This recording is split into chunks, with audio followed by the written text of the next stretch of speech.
For the first time ever, has to be ever, welcome to a conservative take on election night. The United Digital Election Night coverage special can be seen right here on Facebook, YouTube TV from Big Patriot Radio, the Overton Report, and Beaufort County's House of Cards.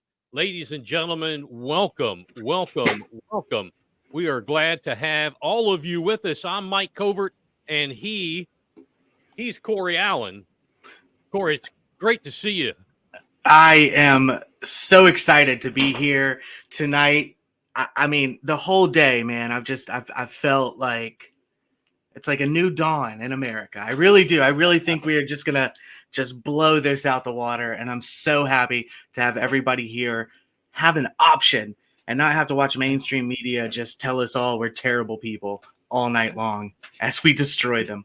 It's great stuff. That's the big thing about all of this and about this night is that, you know, when I say the first time, I don't know when there's ever been a conservative leaning talk show that's ever given anything really, much less election coverage on a local level. So I think we're breaking, hallowed ground, I guess, or maybe it's new ground, whatever you want to call it. I think you're right. Well, it's good to see you. Like I said, we've got people listening in on all different streams that my channels use, your channels. Folks, the biggest thing I can tell you right now is that the polls have closed here on the East Coast, here in South Carolina. And that's what tonight's show is about. It is mainly about South Carolina, mainly about the coastal counties, but with the cohesion that my channel and Corey's channel have done, we're going to be able to cover statewide. We've got correspondents slash candidates all across the state that are going to check in. Can't wait to see that. We've got sponsors for tonight. I want to say thank you especially to our title sponsor, United Digital, shaping the future of digital marketing, specializing in branding and promoting your business. Check them out. United Digital. We've got a whole bunch more we're going to bring through, and you'll see them on the screen and all that kind of stuff. Let's just get started. Before I know they've already called some races, obviously some that didn't have any opponents, and we'll go through those. But what are you looking for tonight? Me, as far as South Carolina goes, I am very excited about the Ellen Weaver race. Ellen Weaver and Lisa Ellis. You're right. You were talking about some of the people that we're going to be having join us tonight. A lot of people are out at watch parties and things like that all over South Carolina. A lot of the people that are going to be joining us are chairs of various Moms for Liberty groups at their watch parties. And we're going to have school board candidates, conservative school board candidates that are running, who are all looking to sweep this election, especially when it comes to the school districts throughout South Carolina, because that's really big. Let me ask you, Mike, what do you think about the Joe Cunningham McMaster race? What do you think is going to happen there?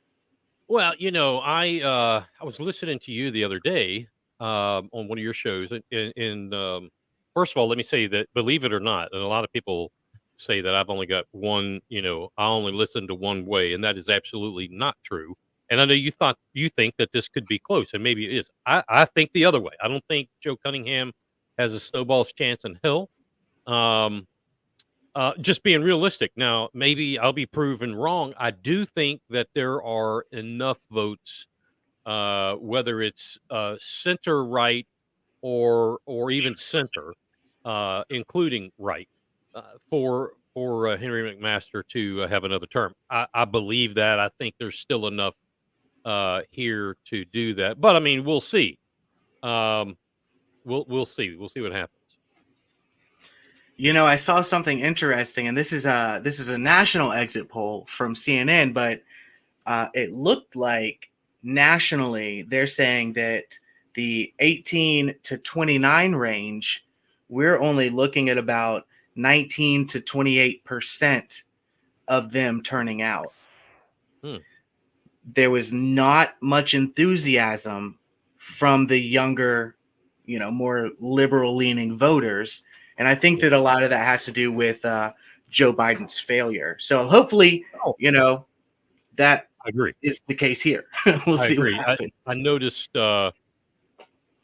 I did notice today when we went to the polls, my wife and I. And maybe I was looking out for it, but I noticed what it appeared more younger folks in that age group right there that you're talking about. I happened to notice. Now, again, maybe I was looking for that. I don't know, but I did notice that, and we'll see. But if those younger folks are left leaning, you're spot on. I mean, who in the world would want to hang their hat on anything we've seen out of the Democrats, the socialists, the communists, all the rest of them? Even those that have are in that Kool-Aid, that punch bowl, really, they see this. We're not in a good spot right now. There's no, honestly, there's really not any. There's not any good faith argument that anyone can make that says we are, whether or not we're talking South Carolina, whether or not we're talking the Southeast, whether or not we're talking the Northeast or the entire country or the entire world. There's really not a good faith argument that could be made that we are in a better position now than we were in 2019. And I would say it's almost we were in a better position in 2020 with all of the terrible things happening than we are now, because at least a dollar in 2020 was worth $1, and now it's worth 70 cents. At least. Well, yes. I had the proverbial argument today with someone who was saying, we're much better off now than we were in 2020. We were far better off in 2016. He said, obviously, there was no winning that battle for me. I might as well have been arguing with a bag of hammers. But I had fun with it. We have fun with those. And, the point, here's the bottom line. When you look at this on a national level, we're paying more for gas now than we did, if you want to call it 2020. Okay, let's just say that. We're paying way more than we are now than we were then. Okay. Gas has come down. Yes, it's come down. It's come down from historic highs over the last decade, but it's still higher than it was. Inflation is at 8.3% nationwide right now. I heard Chris Christie this morning on a channel. He had been doing some campaigning in Colorado for some state offices out there. He said that in Colorado, the inflation rate is over 15%. And that's one of the most liberal leaning places. I mean, how can anybody buy into this? Interest rates are up. Of course they're going to be up. They have to be up because look what position we're in. So the federal argument it runs deep, it runs wide, and that is a sea of blue that we need to shore up. And I think we are tonight. I really do. I do too. So just for everybody out there to know, we need, on a national level, and we'll get more into the South Carolina. The polls have just now closed about 10 minutes ago. So some of these things are going to start coming in county to county. But nationally, we need, in order to take the Congress, the Republicans need 5 seats. That's it. In order to take the Senate, we need 1 seat. So that means that the Democrats, with all of their failures over the last 2 years, undeniable failures, I'm a conservative, so I see failure in a lot of things Democrats do. But even if you're not a conservative, it's just undeniable failure after failure. They have to hold every single district and every single seat in the country. There's just no way. There's no way they can do that. Yeah, there's no way. There's no way. Now we'll see. I think it is going to be funny to watch. And don't let me forget. I want to talk to you about some things that I have seen, witnessed, and had affidavits given to me about. And we have some folks in the green room. I hope you folks back there in the green room are enjoying your coffee. We have some Sprite on the left table, some Coca-Cola on the right table. Please don't eat the green M&Ms. Anyway, I want to talk to you sometime. Let's talk about some election maladies, if you will. And I want to bring in, want to say hi to the folks at Joe's Classic Barbershop, one of our sponsors, making haircuts great again. And let me tell you, I go there. Yeah. But I tell you what, I do need to go back. Joe is at 23B Johnston Way in Bluffton. Going to have a new place out in Okatee. I think that's in the spring. I do need to go get this trimmed up a little bit. My winter coat. But thanks to them for being on here. You know, I think the most important thing that people need to realize is that the most important thing is our local races. And we've got a lot of exciting races here where I am, where you are, statewide. And this school board, really every school board that is voting to, on the block, if you will, is their vote is going to be crucial. And why do I say that? Well, I say that because of the books that is a big topic that you have been involved with. I'm involved with. I know a lot of others are involved with, and we can talk about that at some time. But I tell you what, school board seats right now are paramount. And if there was ever a time, and this is my opinion, if there was ever a time that a school board seat could possibly or should possibly be partisan, okay, now's the time because sometimes you just don't know. I mean, people can sugarcoat things a lot, and you just don't know. Now, does that mean if you have an R or a D that you're bona fide? No, that does not mean that. They'll want you to believe that. Corrupt parties will want you to believe that, but it's not true. But you understand what I'm saying. Look, this is the thing. We have this issue where you have various establishment groups, and on a national level. But let's really unpack this at a state level and at these local levels, where they say, we heard Lisa Ellis in the debate recently saying that education should not be political, and that's the only answer that they'll give. It's like, okay, what you're saying is, on its face, it sounds good. Like, it should not be political. But the fact of the matter is, when you are telling 8-year-old boys that they are actually girls if they feel like it, then it becomes, and you make that a political point, then it becomes a political situation. Absolutely. Absolutely. And so that's the reality of the situation.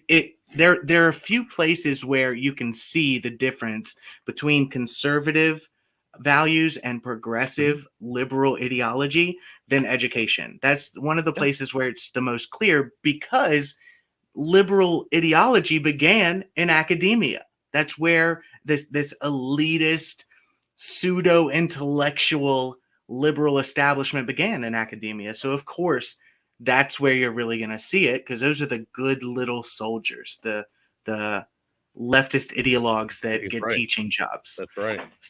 I could talk about it all day. I won't. I just got word that they're calling it for Marjorie Taylor Greene, just so everybody knows. Marjorie Taylor Greene, they're calling it for her. What's that? Okay. Marjorie Taylor Greene is being called, and that's a House race in Georgia, right? That's right. So it looks like she's won. Wow, they called that early. They did. I think, there are going to be some races where it's pretty safe to call, because you have an idea of turnout, and you have an idea of the how many Republicans are in this precinct and how many Republicans are in that precinct. So you can kind of Right. it's an early call, but Yeah. basically that's going to be the one. Let's do this. Let's remind everybody, and some folks have already taken advantage of it, and we're going to get to all these in whatever platform you're watching, ladies and gentlemen. You should have a chat bar. Feel free to put something in your chat bar, send it to us. I can't guarantee it'll get here, but I believe that the majority of them do, and I will put them up as we can. If I miss one, this is our first time, so go easy on me. But we'll see that one work. Patrick Zell, how y'all doing? I'm doing great. How about you, Corey? Hey Is man, that I'm coming doing through on your good. side? Better every day. Pat Zell, actually, Pat's brother Jeff is running for school board in Sumter County, Ah, and he's going to be joining us tonight. So I'm really good. looking forward to that. I hope he wins, man. I hope he wins. If Democrats take the Senate, they're going to try to push that assault weapon ban to old Joe's desk. Well, yeah, I agree, Ludo. I think they will. I don't think we're going to have that problem. I think I think Corey was starting to go there. I think we're going to pick up 5 seats. That's my opinion, and that's probably a little stretchy. But that's what I'm going with is 5 seats in the Senate, and we don't have to worry about In the Senate, you think 5 in the Senate? Okay. Yeah, and I think that's probably stretching it a little bit. Yeah. I'm trying to be, what do I want? And what do I think honestly? And, I want 5. Anyway, we'll go there. I want 50. Well, yeah. Give me every one of them. I promise you our That's country true. will look a lot better. That's true. You get that super majority going, and then I think it was you that said this. As a matter of fact, there's no excuse, boys and girls. Give me the super majority. And that's what I want to see in Columbia. Because come January, I tell you, if we had a super majority in Columbia, they would be forced to act like conservatives. I mean, that'd be a suicide note if they didn't. Anyway, Kat on fuel. Her husband's a trucker. Corey his company sent out a message: all drivers, diesel won't be available. If the trucks aren't able to run, store shelves won't be able to be stocked. That's absolutely true. The last thing I want to see is there be a diesel problem for truckers, for shipping, trains. Wow. Diesel, it will be it's more than just store shelves. I mean, the entire nation, medicine, hospital equipment. We're talking electricity, right? The power grid. Yeah. We are talking every single modern commodity that we have run entirely on diesel. I think in some fashion, I bet all those electric vehicle stations I bet they get their juice supplied by diesel. Cold diesel somewhere, it's in there. Yep. That would be terrible. Thanks, Yvette De Maria. I haven't talked to you in a while. Praying for our flip of the Charleston Communist School Board. Absolutely. Dang, I wish I had coined that term, the Charleston Communist School Board. It really is. Maybe we'll talk about school board issues and county council issues. Charleston's an interesting place, man, because every single seat there is up for election. Every school board seat. So it's a time where we can flip the entire thing, and that's a rare opportunity. Hey, I like Kev's question. Yeah, I like this question. At some point, can we explain? Yeah, how it says at some point, can one of y'all explain how Crystal Matthews was listed in 2 races? Is that legal? First of all, I want to say that it is legal. I don't know if its legality would have stopped Crystal Matthews from trying to do it anyway. She would have done it even if it was illegal. But yeah, it's legal to do. And if she were to win both races, this is the weirdest thing to me. If she were to win both races, she would be able to pick one. Now, I think that the reason it's legal is because one of those races is state of South Carolina, and another one of those races is a federal race. Federal. She wouldn't be able to run, let's say, for like South Carolina House and South Carolina Senate in the same year. Right. That would not be allowed. That's right. I got caught up in that when my last year on county council, when I ran for Congress, I tried that, and I said, well, why can't I do this? And they, now I don't know if I got the short end of that or what, but I was told I couldn't do that. But Board of Elections, that's another subject we might want to breach a little bit tonight. Let me give my 2 cents on Crystal Matthews. I don't usually let me rephrase that. One of the things I don't like doing is cleaning out a trash can when I forgot to take it to the dump after a couple months, especially if there's been yogurt in there, maybe some rice, something like that. What's in the bottom there is the same method that Crystal Matthews employs in her total campaign.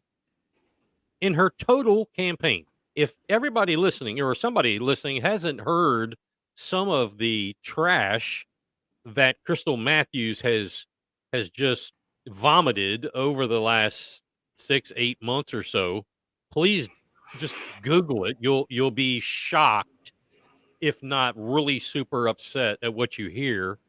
She's a disgrace. She's horrible.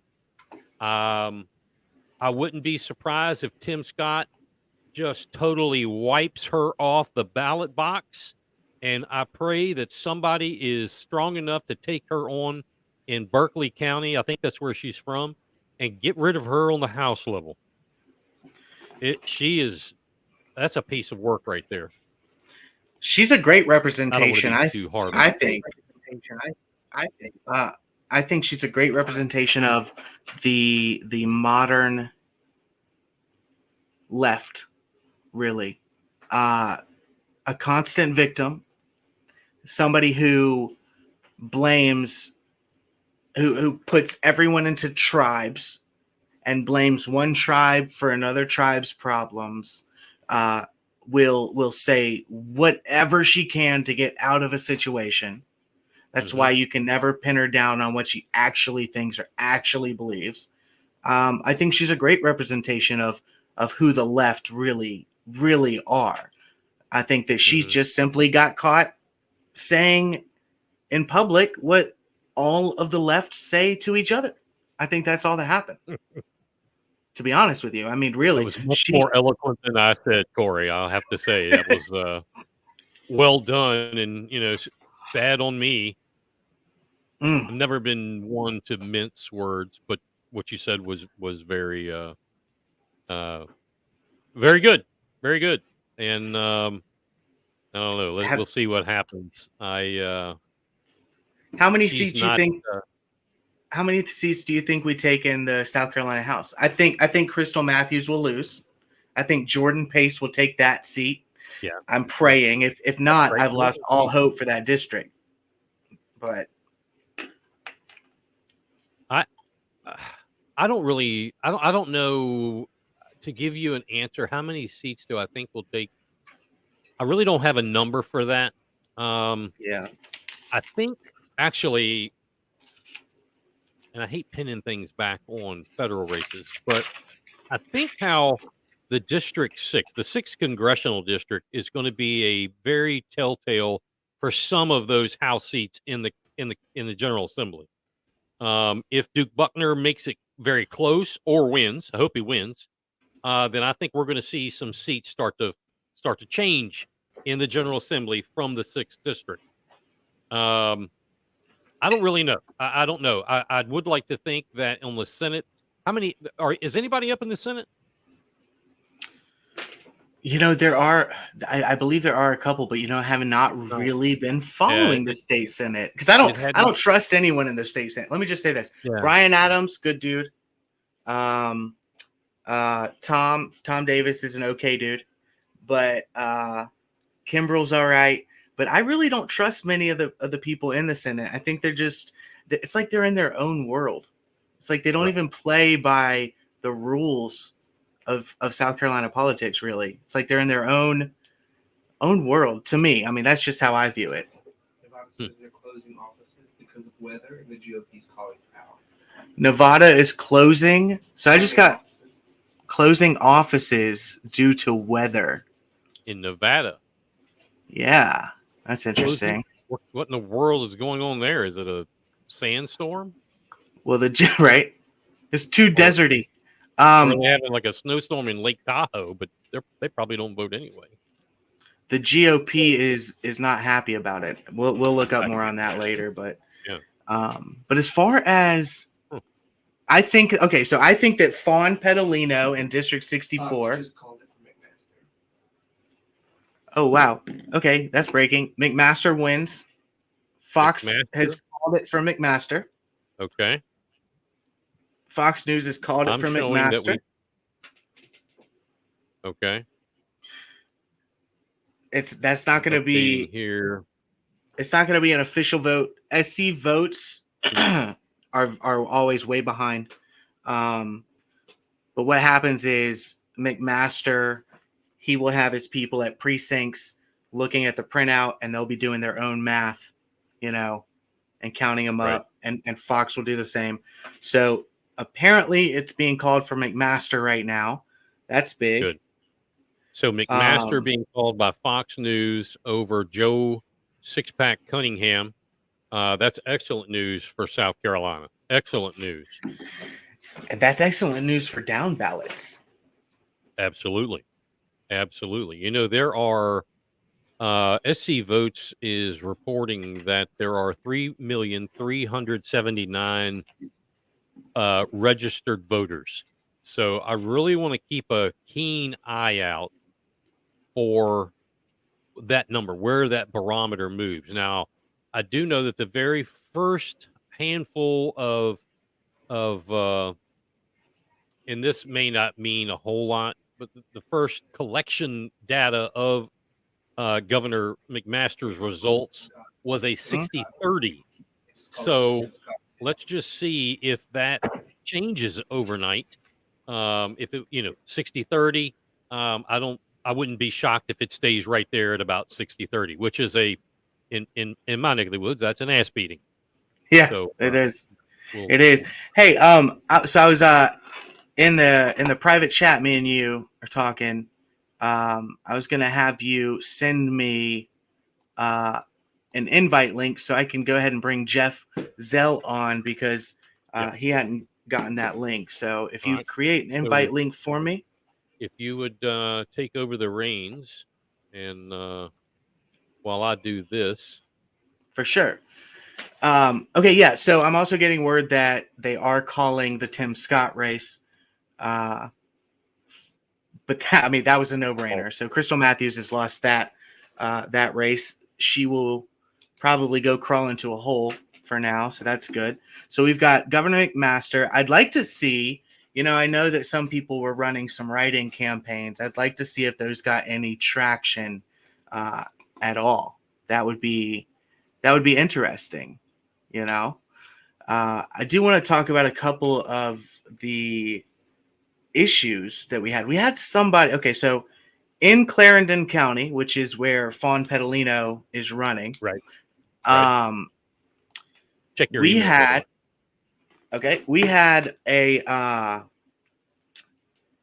we had, first off, Turbyville. They had their entire thing shut down for the first 2.5 hours of the day. Their voting machines were just shot 2.5 hours of the day. Really? And then the woman, one of the workers in line, told people that if they hadn't voted in the past 2 years, that they were not allowed to vote today, causing people to leave the line. That's weird. And this is a mainly Republican. 20% reporting in Georgia. And that's extremely strange. It's very strange, very weird. But it's not very weird. It's not that weird, because the thing is that I was reporting on this a few weeks ago. the Johnson family, this Democrat family, the Johnson family, they run that entire area. All of the like all of the election board workers like go to cookouts at their house. You know what I mean? Like they're all tight knit. They spent years refusing to appoint the final member of the election board because that would mean that they would have to have a Republican on the board. Mm-hmm. And it's just so much very, very strange stuff happening there.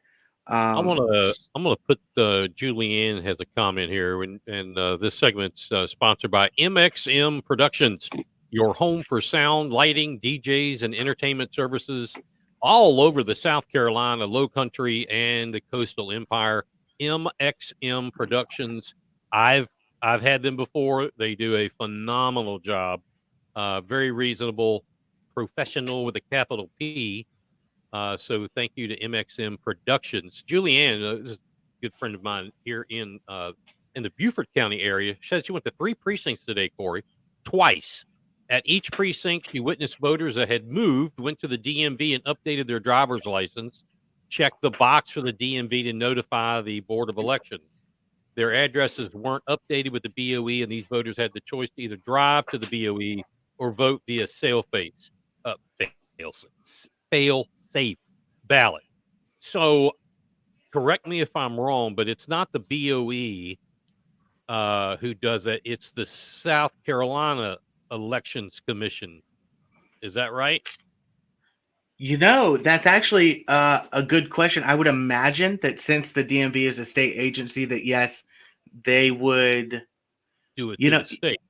Do it through the state. But I feel like I'm going to look into this, and I would ask that person to actually email me at the Overton Report at gmail.com, and I would like to look into that and get more on that story, because I would imagine I'm going to look into it. But the DMV goes to the state election commission, but then the state election commission has to inform the Board of Elections in the county. Yeah. Or that system has to. Yeah. Yeah. But she did say she had to do a provisional ballot, right? They gave them the option to do a provisional ballot. That was, they had the choice. They could either drive over and to the Board of Elections or vote via fail-safe ballots. That's a dang good question right there. And Corey's email, Julianne, is the Overton Report at gmail.com. And if you'll send that to him, he's like a dog that's got a chain around him, and he's got the chicken right there out front of it. That's how Corey will just go. So he's relentless with that. Oh man, we've got a couple people that are about to start coming in here, and these are going to be the some school board candidates, and they're having kind of like a little get together in Sumter. So you guys stay tuned for that. And also Moms for Liberty, Colleton County. You want to talk about somebody that sees something and goes for it. Man, these Moms for Liberty groups. Awesome. Unbelievable stuff they've been doing. And they're also, I've not seen, I don't know if there's anybody except for maybe me, in South Carolina that has taken more just abuse from the left than the chairwomen of Moms for Liberty groups in this state. Everything from terrorists to white supremacists to Well, here in Beaufort County, and also leading up into Charleston County, and this may have happened in Pickens where you were, but here with these books and the pornography and the obscene material that we found, after this whole thing came out, let me fast forward to weeks later, we get these nasty, nasty comments that, well, you've only checked it through Moms for Liberty, and that tells a whole lot. And while that's not true, but even so, Moms for Liberty, I think I put my money on that one. Just saying. Jennifer Mosey, is it Mosier? I think that's Mosier. Oh, sure, Voting yeah. precinct here telling voters they needed to check their ballots because they were printing incorrectly. I would not What be precinct? surprised. Yeah, what precinct, Jennifer? And I would tell, obviously it's too late now, unless you're in Yeah. a long line and then they have to let you in. Always check your whatever that thing is before you put it in the Your tabulator. ballot, yeah. Ballot, Yeah, right. absolutely. 'Cause the reason I ask is because we had a couple of people say that was happening in Dorchester, and I'm in Dorchester County. Ours, we made sure to double check, and I put a post out about that earlier. And yeah, it is. I don't take anything for granted, and if there's one thing I don't trust, it's the government. So I'm not going to just pick things on a computer screen, print it out, and slide it in. You have to check. It is your responsibility. It's my responsibility to make sure that those names are right. Coastal Center in Somerville, she says. Okay, Dorchester. Yep. Yep. We have an interesting thing here, and I know whenever you're ready to go to bring in some folks that are dining in the green room, just let me know. But this is interesting. Cynthia is reporting Ellen Weaver at 49.3%, Lisa Ellis at 46.4%. And then you have to, because she's on the ballot twice for the same position, and this just smells horrible. I know they keep saying it's legal because she, the Alliance Party or whatever it is. That just smells really bad because now, and how this works is you add those parties together. So now her total is about the same as Ellen, even though this is very early on. But yeah, I want to say something about this. Yeah. I want to say something about this. So this is the last election in South Carolina where this will be legal. The state house and the Senate, they ended this practice. It will no longer be allowed. When Lisa Ellis found out that this practice was currently allowed, what did she do? Well, she went and joined up with this Alliance Party, which is a total clown show, by the way, of moderates, whatever that means, just on any issue. It's basically like saying, well, what's your take on borders? Moderate. Oh, like half a wall, I guess. Half a wall. So she did that. It's just another one of those slimy Democrat tricks, but it's not going to help her. You saw there, that was like 7,000, 8,000 votes total, 9 maybe. Yeah. We're talking, we got hundreds of thousands to go. Oh, yeah. We got like 1% of precincts reporting. So Exactly. I'd like to bring Jeff Zell on if you're ready. He's in the waiting room for us. I will, let me make sure it's 20 minutes before the top of the hour on this special United Digital Election Night coverage special brought to you by United Digital, the Overton Report, BIG Patriot Radio, and Beaufort County's House of Cards. Thanks for having me. Jeff, how are you? Good, Corey. How you doing, brother? I'm good. So you said that you're there with Dan Palumbo and Sherry Smith. Is that right? Yes, sir. And Robbie Robinson as well. So we have 4 Sumter County schools right now. Yes, sir. Okay. Do you have any information yet? Well, as we were going around, we were all monitoring, kind of, poll watching our precincts and polling stations. We found out a couple things, and we didn't fact check it, but we did kind of, balance it against the sentiment of what, we're seeing in the polling nationwide and even statewide. And what we were being told is that, one, we're seeing early voting record numbers from particularly Republican ballots. And then we're also seeing record number in my precincts. I can speak for that. Record numbers in every single one of my precincts on election day voting as well. So not trying to get ahead of my skis here, but this is a really good sign is what we're getting at. So how many people are fired up. They certainly are. How many how many seats in the school board are open? 4? There's 9. There's 9 seats, and every single one of them's open. Oh, That's wow. right. So we had initial filing August 1st. There were 30. The incumbent ran for re-election, and obviously with 30 individuals run for 9 seats, there's a lot of folks that just aren't going to run. They're not going to campaign, and so give or take five candidates or so. We're about down to about 25 or so. But I mean, it's been a heck of a race. We've been running hard, as you likely saw. We're in the win this thing. So you're there with 3 other candidates. So the 4 of y'all. Hi. Sherry, how are you? Yes. I'm good. How are you, Corey?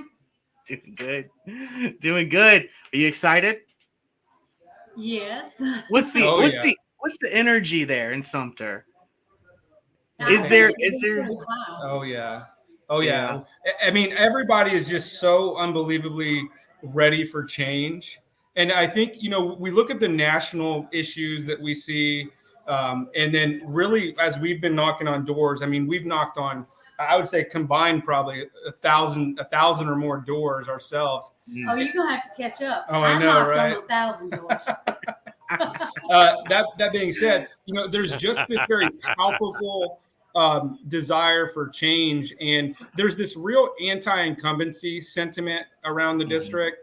Even there are some folks on the board that I would probably be unwise to throw the baby out with the bathwater, but there's a lot of folks that just say, we want a clean slate on this, and they're just looking for new blood. They're looking for people that's going to stand up and fight, and that's where I think we shine. Is we're ready to go. Yeah. So here's. Go ahead, Sherry. I'm sorry. Oh, no, you're fine. Okay. So one of the questions that I wanted to ask, and I think and I want to ask it on behalf of maybe some of the independents out there, or the people who are kind of buying into the fear mongering about the school board, the conservative school board candidates. Are you going to make it a priority to work with the people that disagree with you? Well, that's part of what I campaigned on, because I actually targeted swing, independent, and soft Democrats because of the way that my area was drawn. So yes, I heard overwhelming. We've got to have change. Our kids deserve better. And so yes, if there are people who are not as conservative as me as on that board, then part of my skill set is consensus building, and we have to build it, and we have to have backbone and be able to persuade people that this is the right answer, this is the right approach. And all this, it takes finesse and people who aren't sitting there just going along to get along, which is what we've seen too much of. That's awesome. So basically you're like you said, you're hearing we need some change. And really, I think that's the Democrat Party definitely in education represents business as usual, the status quo, the failure. Exactly. The failure. So, well, thank you so much, Sherry. Thank you. Why don't you let us know? Come back into the private chat here when you have some more information, and just let us know, because we would love to announce Jeff Zell and Sherry just winning everything. That would be awesome. All right, thanks, guys. Okay, thank you. We got another ad. Look at this, another patriotic mention, sponsor. Absolutely, Marshview Contracting. If you need grading, drainage, septic systems, anything that before and after, call the folks at Marshview Contracting at 843-929-7873. That's 843-929-7873. Marshview Contracting, good people doing great work. And it was great seeing those folks in Sumter County. I don't get up there enough. It's a beautiful, beautiful piece of South Carolina. They seem excited, don't they? Yeah, yeah. Now I'm going to have to play ignorant here for a second. Are they having the same issues that you and I see here on the coast in Beaufort and Charleston County? Well, I think that Sumter County has a lot of stuff right, and especially as far as their GOP goes, their GOP club, it is Bill Oden is the GOP chair there, and I've done events where I've had he and I have shared stages and spoken, and I'll tell you, William Oden, but he likes to go by Bill. He is one of the most one of the most intelligent, just one of those guys that walks softly but carries a big stick. Like, that he, when he speaks, you listen. He doesn't speak often, but when he speaks, you listen, and you know that he's coming from a place of good faith, and common sense. And he really keeps everything running really smooth. I'd like to run into him one day. That sounds like someone you want to run into. Absolutely, a very good man. I put up a comment from one of our watchers, our viewers, Val. I'd love to know the results of Beaufort County Council and Hilton Head. I put this up because I was thinking about it earlier while we were talking, how I was going to broach this subject. And actually, my wife and I were talking about it right before we came on. I'm going to repeat the comments that was mentioned by State Representative Weston Newton of here in a portion of Beaufort County during the review of the fiasco known as the primaries of 2022 with the Board of Elections here in this county and the state. Representative Newton had made the comment, why are we always last? We are 46 out of 46 in reporting. And I found it interesting, odd, yet it was calculatable that the Board of Elections, the chair, the director, had said, well, the county is so long and it takes so long to get from like Sea Pines or to Fusky, which has to come by a ferry, all the way over to the county seat in Beaufort. And, there are other places in this county, in this state rather, that are as long, possibly longer in travel time. So I think at the end of that conversation, Representative Newton pretty much laid down the law that this needs to change. Beaufort County is one of the most aggressive counties in many different areas. There's no reason why they can't report on time in a timely fashion, just like the Charlestons, the Greenvilles, the York counties, the Richland counties. That we're all of the same, encompass, if you will. The Spartanburg counties, Beaufort County, Marion County, and Edgefield. We're talking Marion County, Marlborough County. Great people. Beautiful place. Jasper County, Allendale County, the poorest county in the state, gets their results in faster than Beaufort County. Not acceptable, Corey. Not acceptable. Let me ask you something about Beaufort County. So, they've got the Marine base there, right? And the joint base, and or not joint base, but the Marine base, Parris Island and all. Do people vote inside the base? Are there any precincts in the base? Or do you know what I'm saying? Like, or do you know? Because I know you don't live on the Beaufort side, right? You live out in the Bluffton. Right, Bluffton Hill side. Yeah. But I was just curious, kind of beside the point, but I think that all comes now. If you're if you're in the military, is what I'm talking about. If you're a civilian, which there are thousands of civilians in all three bases, or actually it's 4 when you count the housing. That's different. But for those that live there, I think that falls under federal guidelines that they, and I'm probably wrong, it would be like the third time in life, but I think they're sent their ballots.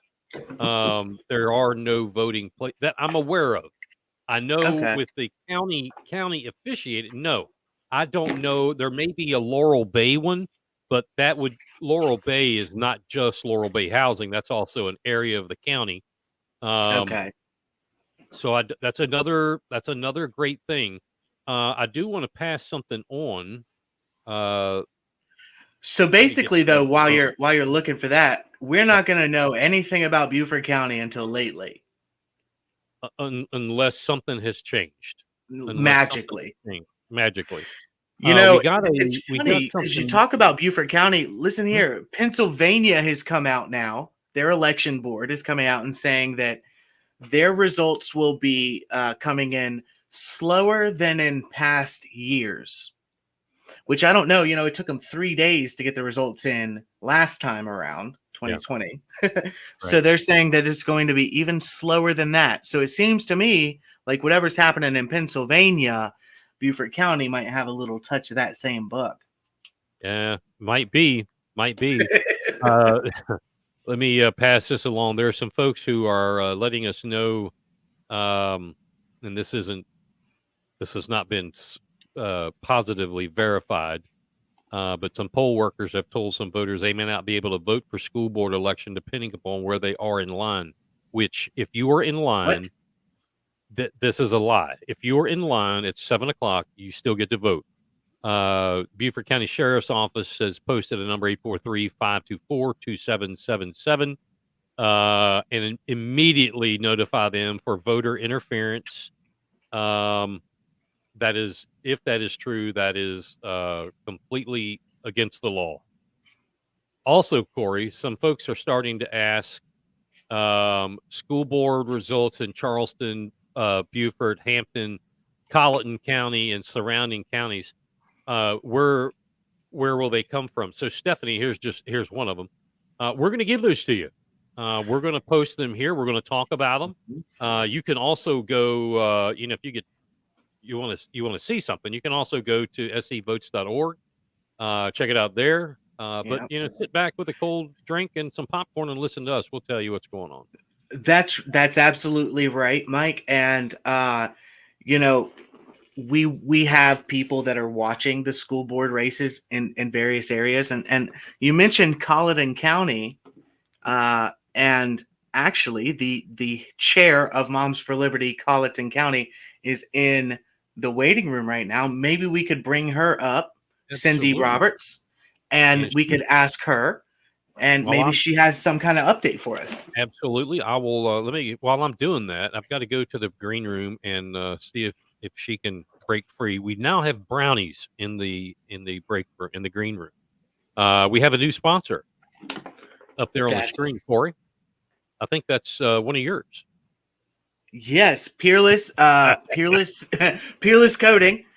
I wish you would. I have it written down here, but Peerless Coating, they do coating of industrial industrial equipment, make it last longer. They do so much, and I wish that I had this right in front. Here it is. Nope, that's just the. While you're doing that, Cindy, we got you on screen. If you could unmute yourself. I did. Oh, there you go. All right. All right. How are you doing, Cindy? I'm tired. I will be glad when this night is over with. Really? I wish that we could have these days all of the time. Well, for Moms for Liberty, this is our rest period until January 1st. And then we start at the State House and we just hammer them down. So we're going to rest from now until December 31st, and then we'll kick it back up in January. You know, that's true. I think tomorrow and the next day is going to be just all sleep. And I got a new guitar, so I'm going to play that a little bit. First time in years. Yeah. Somebody was asking if we had anything new out of Colleton County. Do we have any idea of what's going on there? We have no idea yet. And that is primarily because we are so large and so rural. It takes time for them to bring in those poll booths to the main downtown in Walterboro. So I have seen it 2 years ago. The line was out the door at the elections office, and they didn't even start opening it up till like 8 or 9 o'clock. So we're usually pretty far behind too. Okay. So how many school board seats are open out there? So we had 3 school board seat, and it was pretty contentious for 2 of them. We have a whole bunch going on, and we tried to rally the troops back in June to find some candidates to run for these seats that truly put our children first and parental rights first. And we worked hard. These candidates have worked hard, and we're just hoping for the best now. It's hard in a rural area. It is so hard, especially Colleton County, because we're so split on everything, and trying to reach the rural places like Islandton and all those areas. It's pretty difficult, but we've worked hard. We've been door knocking, and I'm just proud of all of our candidates. Awesome. So how many did Moms for Liberty Colleton endorse? 3, all 3. So what are they? Who are they? So we have Daryl Irwin, who is in District 2, and he is running unopposed. So he's in, Okay. so we're thrilled. And then we have Lynn Strobel. She is a lifelong school teacher, and she is just tremendous. She is a God-fearing woman and just really loves our community. And she is going to have a really hard election. She's running against someone who was on the board for many years, like 10 years ago. And so she is going to have a hard race. And then we have Craig Stivender, who is new to the circuit, and he's actually running against our board chairman, who is, well, we'll just leave him there. But that's been a pretty contentious race too.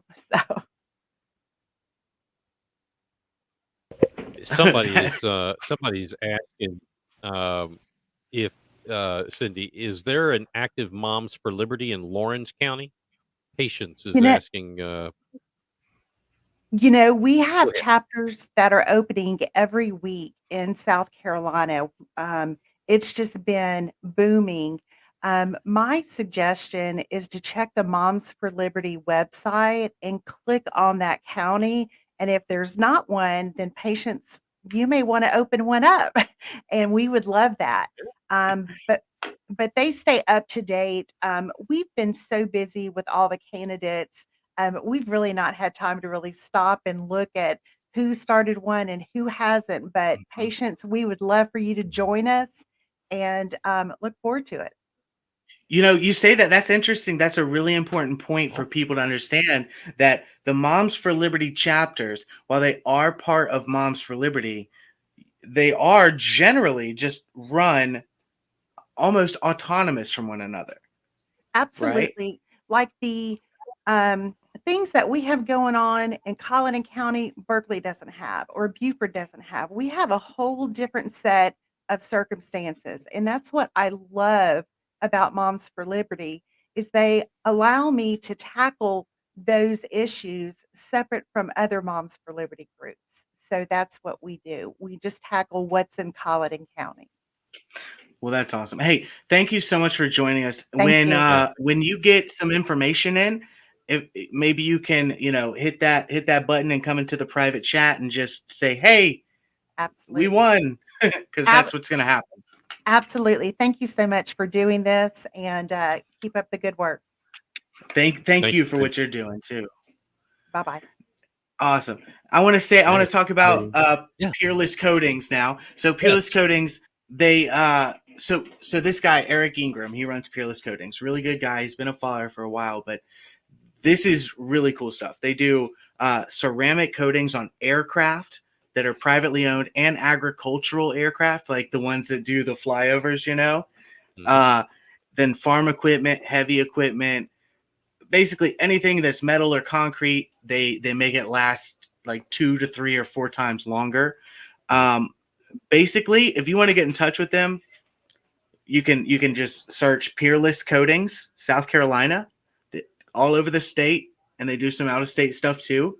But it's one of the few ways that you're going to be able to make your equipment, especially for the rural communities and the farmers, make your equipment last longer.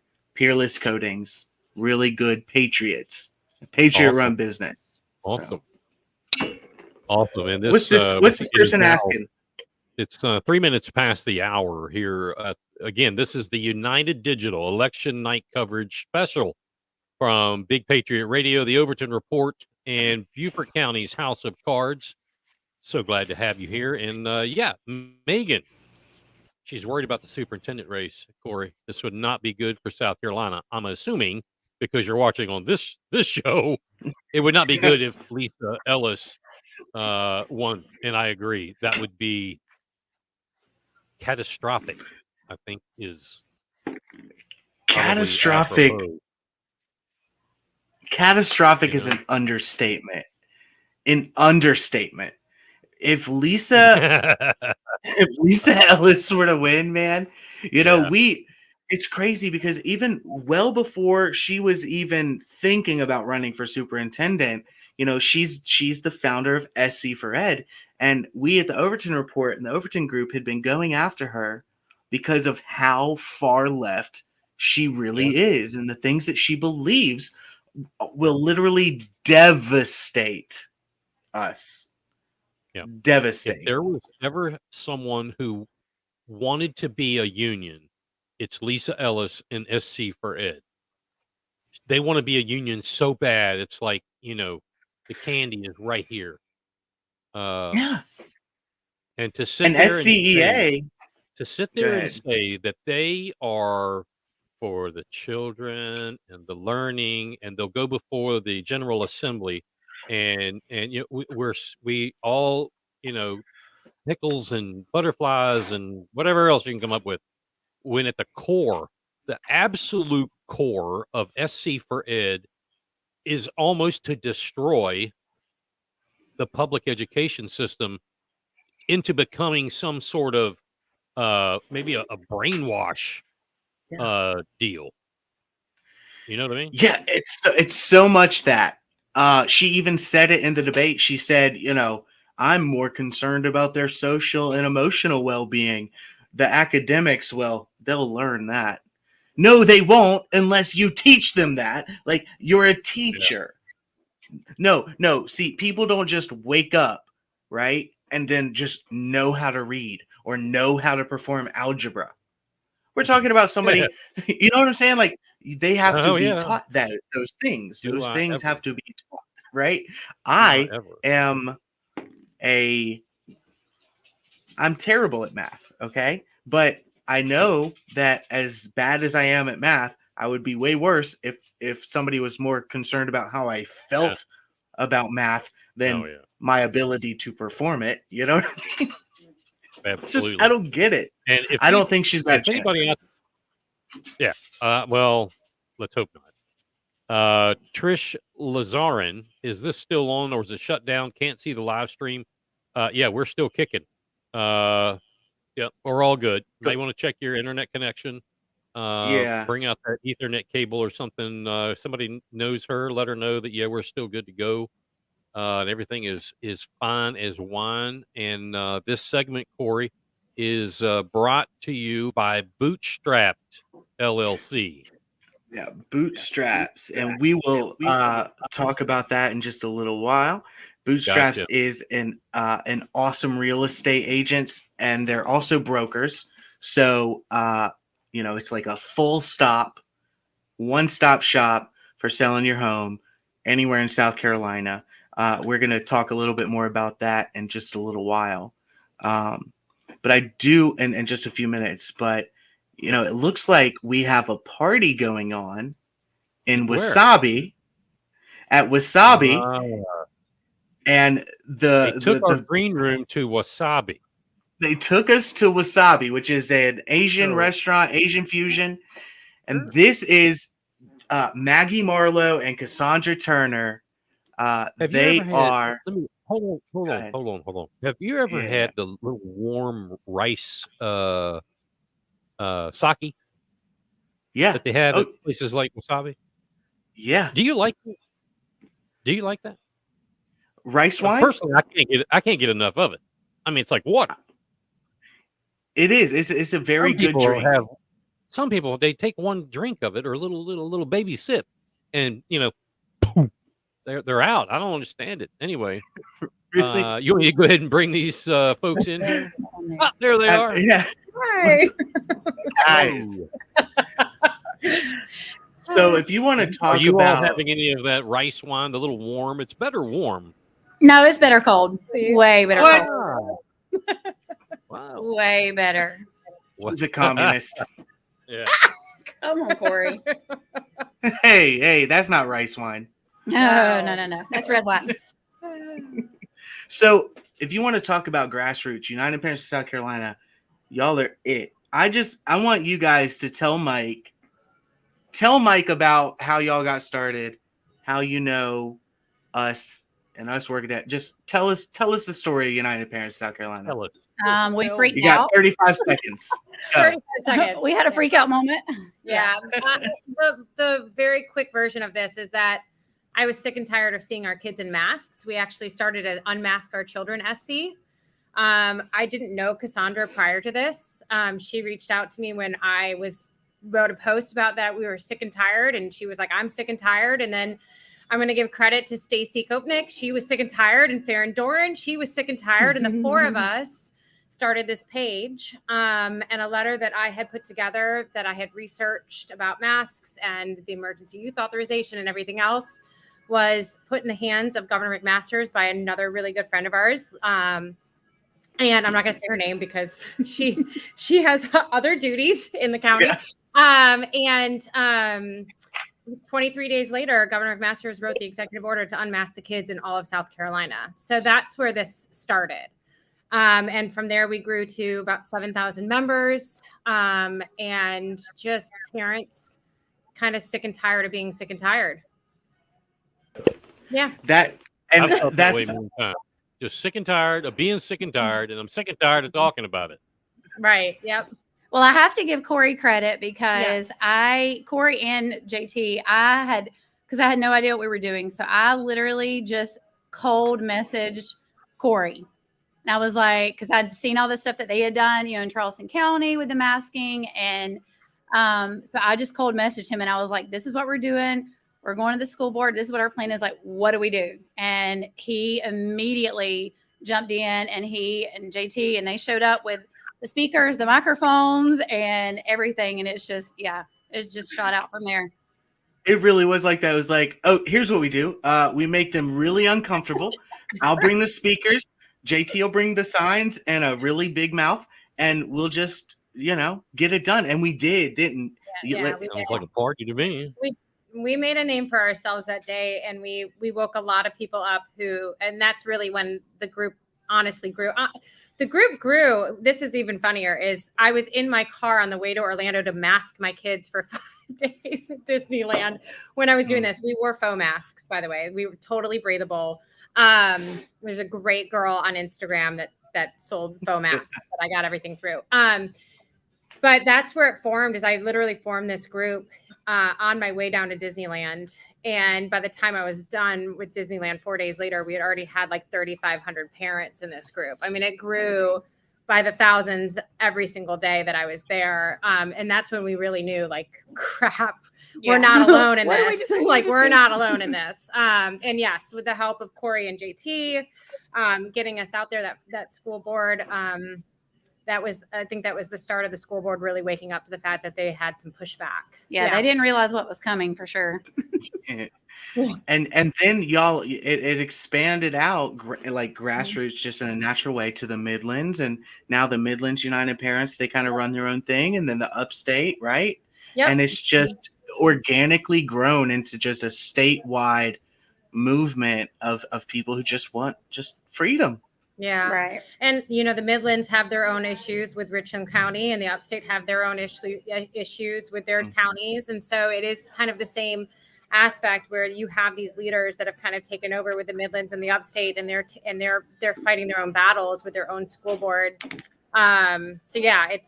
It's been pretty incredible to watch grow. Do y'all have any results for Charleston, the Charleston area yet? We have keep refreshing and refreshing, and Yeah.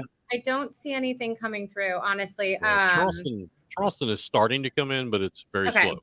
It's faster than Beaufort County. Yeah, it's real slow. So yeah, we're keeping an eye on it. Obviously, school board and state superintendent are my biggest concerns. Yeah. That I'll So be watching. Weaver just pulled ahead by 5,000 votes. I'm being told. Good. We got so that's good. We're Really still good. low. Yeah. I expect Bullying my that. children if Lisa Ellis wins. So Mike, what do you think about Lisa Ellis? I don't think you've talked about it enough yet. Did you all hear? There's so many you people all- that are so uneducated about what the state superintendent actually does. We've had teachers as a state superintendent for years. And I think it's a time for a change to have somebody that actually has a business sense behind them. And the only thing that Ellen Weaver had going against her is that she's been in politics before and that she didn't have this master's degree. Well, I mean, Right. this for South Carolina, the attorney general doesn't have to have a law degree. Yeah. Why on earth does the state superintendent need to have a master's degree in order to qualify, right?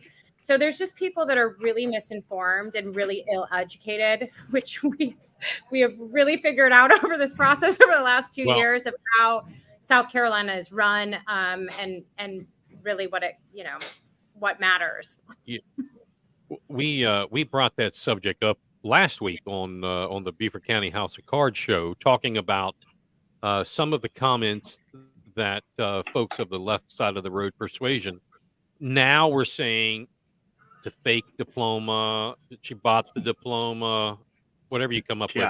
Yeah. And I don't have, no matter who it is, no matter what your persuasion is, I don't have any reason to doubt the school diploma. I mean, if that's what we're going to hang our hat on, we're in really bad shape. Yeah. And I've had people tell me that that's the your reason they did not question, vote for Corey. her is because of her.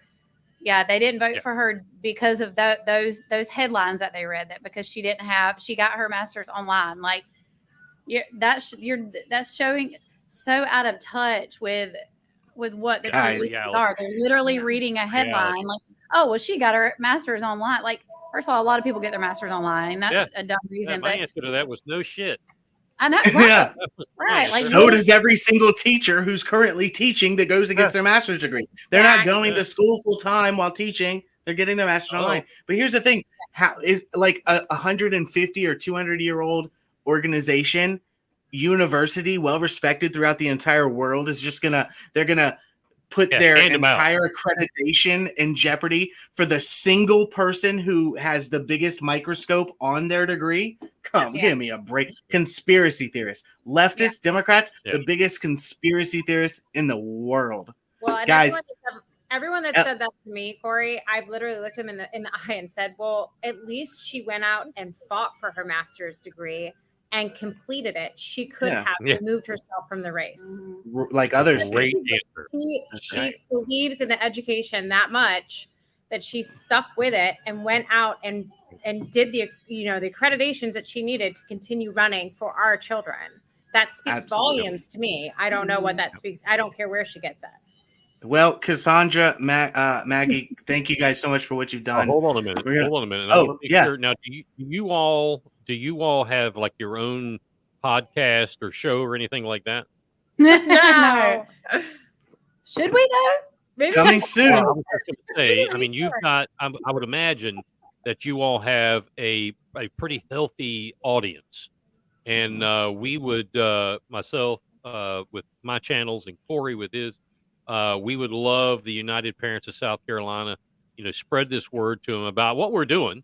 Our message usually comes from two different parts of the coast, all coming to the same thing. So, as Corey was going to say, we appreciate having you on here and come back. Absolutely. Yeah, and that's why I think our group was good, because it actually gave someone like myself, who I have a junior in high school. I've never voted for school board. because I never thought it was partisan. I never thought it was really something I had to be concerned about. And I have been like blown away at the things that I was so naive about, and I didn't know anything. So I think our group really showed parents that all you got, I mean, just start a Facebook group. That's all you got to do. Because that's what Maggie was like, what do we do? And I was like, we got to find out who else is on our side. And she was like, do we start a Facebook group? And I was like, yep, let's do it. And we did. And this is where we're at now. So, yep. Thank God you did. I'm really glad to know you guys. You really are. You really have become like true friends. To be honest, 100%. I feel the same way. We got your back, and I think we should talk about a podcast. We'll talk. That'd be fun. That would be fun. All right, guys. We'll talk to you soon. All right. Bye. Bye. I want to talk about bootstraps real quick before it gets off of them. Go ahead. Yeah, sure. Absolutely. Yeah, sure. So yeah, I just want to tell you, give you some of the points. Bootstraps, real estate company, basically really cool stuff. Amy Vora, you pay only 1% to list your home, which allows you to keep more of your equity. It's a lower commission for the people putting your home up. They have a full menu of services that you can pick and choose from. It's like basically a la carte. You pay per service. They're friendly for if you're wanting to sell your home by owner, for sale by owner. They're friendly to that. They'll help you with that. They'll help you close the deal, even if they're not your real estate agent, because like I said, they're brokers too. And pretty soon they're gonna start bringing people in and pay for their flights. If you're from out of state, pay for your flight to come in, check everything out, buy the home, bring some more good conservatives in.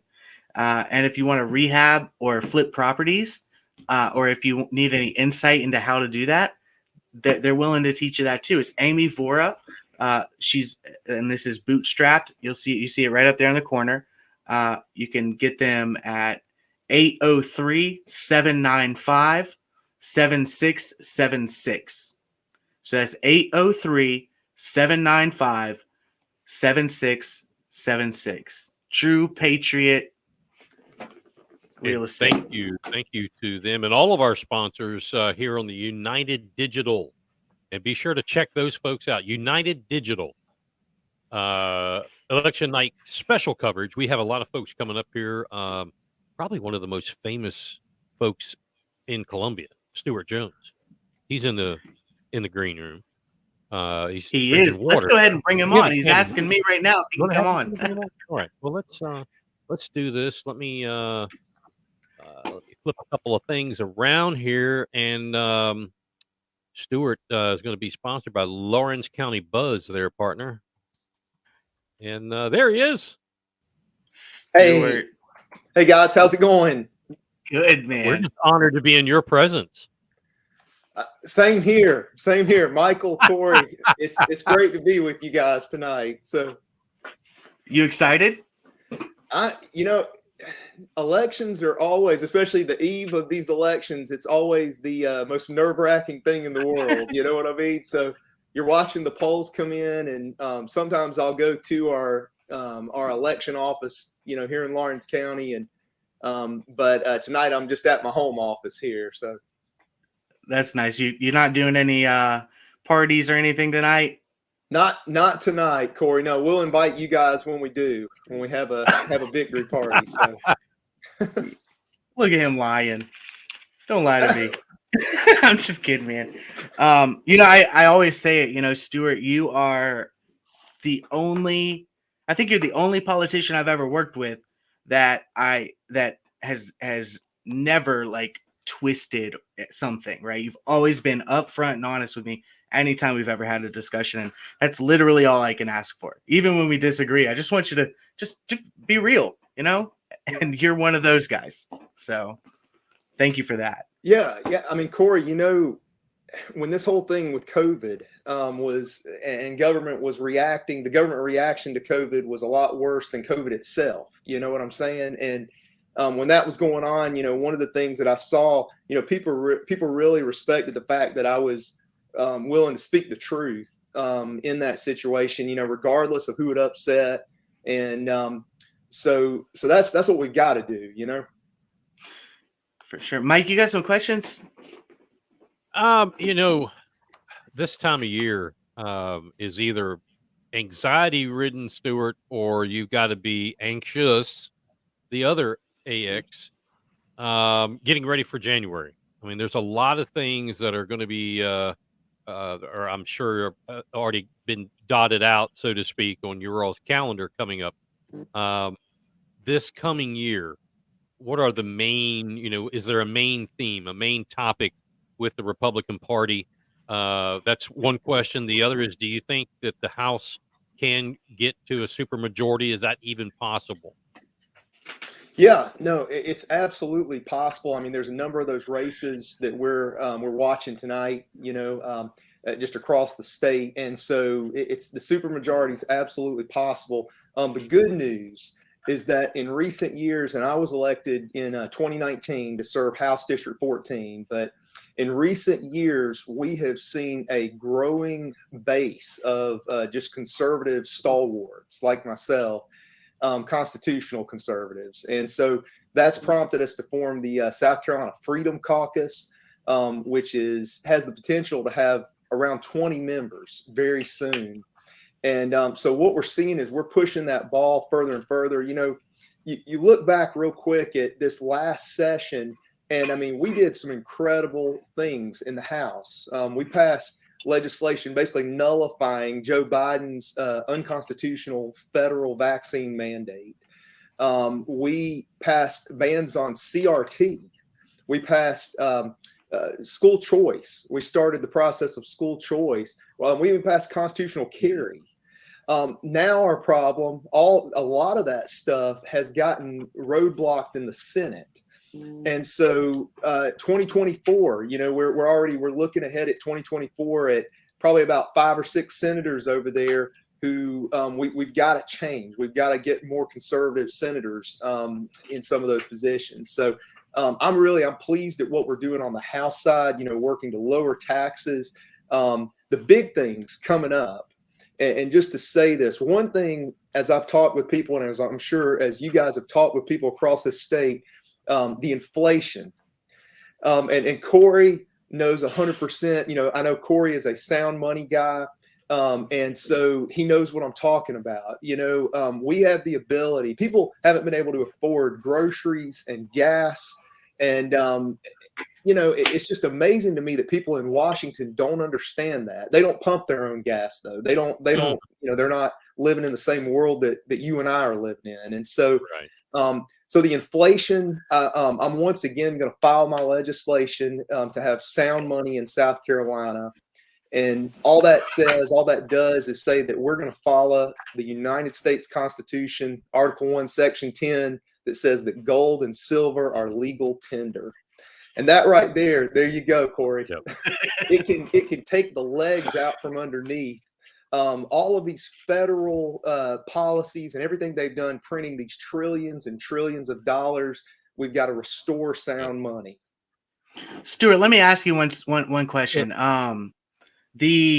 As far as the CRT proviso that was passed, right? Are there plans to codify that as a law or something similar, at least?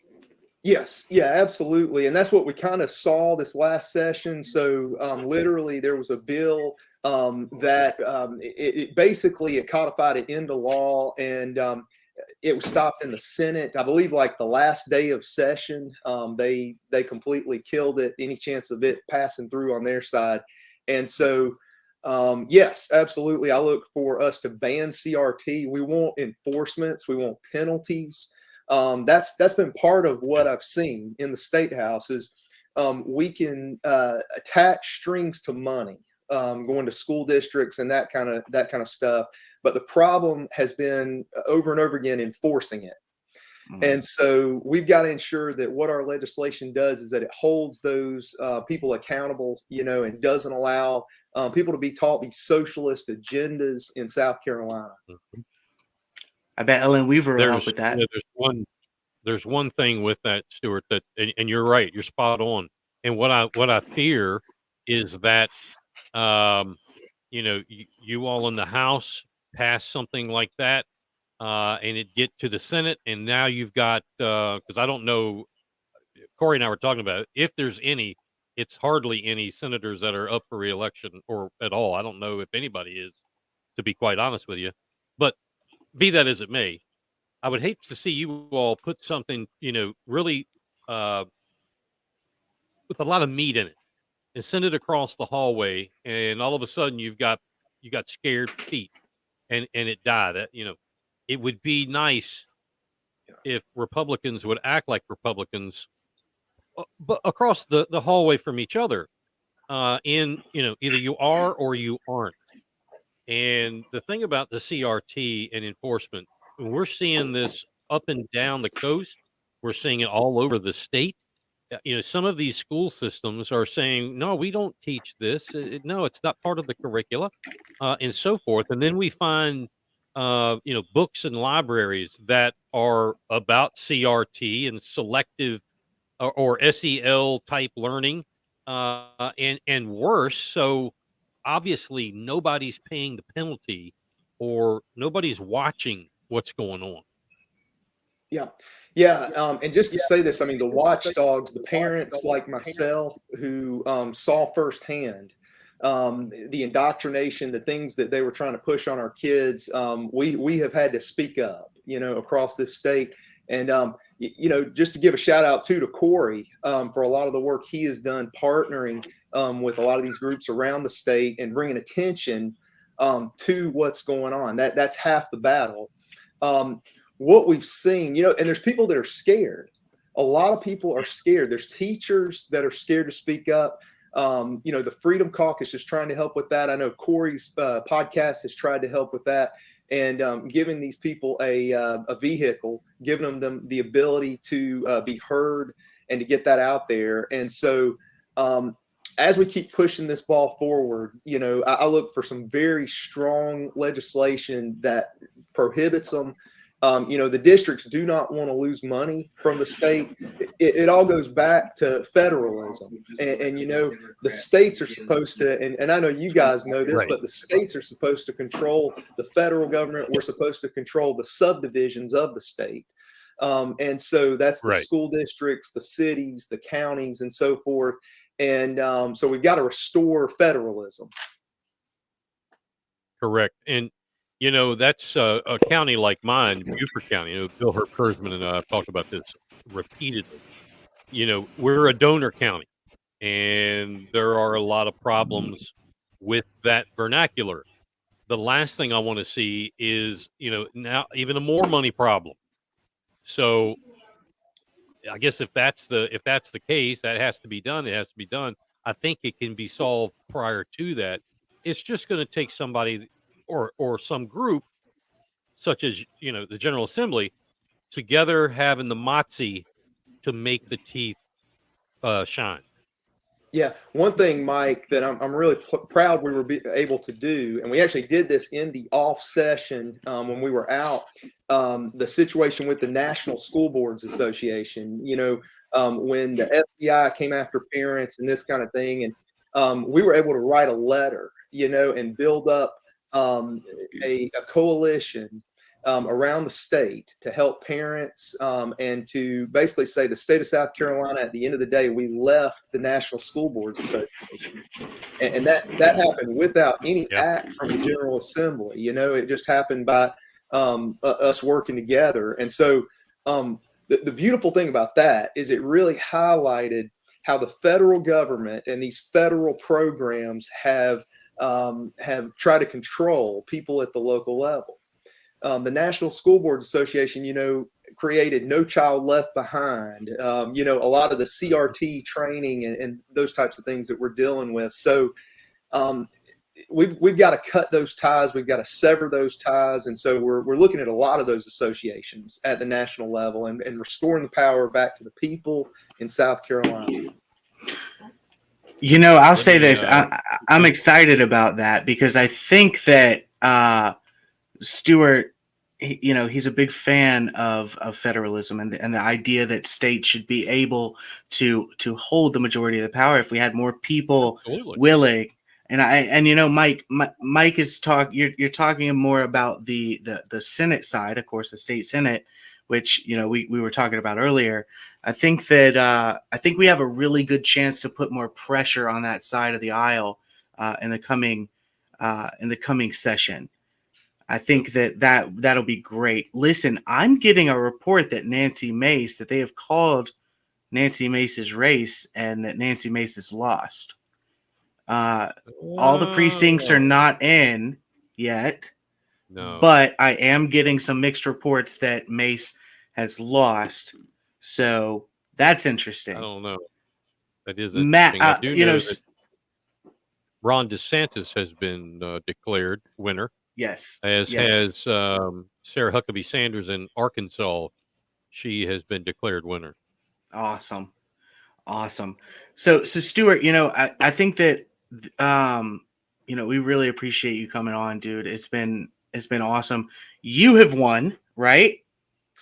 Yeah, last I checked, I was at, I think 64% is what we were at last I checked, but still waiting on precincts to come in and everything. And so I'm following on the scvotes.org site. So okay, cool. Well, let us know when you're in. I'm about to talk about this Low Country Buzz. Low Country Buzz is actually a website that is in Lawrence County, right? And they focus on mainly positive news. They've actually been able to grow organically over the past year from nothing to over 6,000 subscribers in the area. They don't do obituaries or crime, but they cover education, county council meetings, community events, job listings, anything like that. Lawrence County Buzz is really a really cool website to go to and get all of your information about your county, man, your district. I don't know if you've heard about it. I just recently heard about it, and I'll tell you, Brenda, she's good people, man.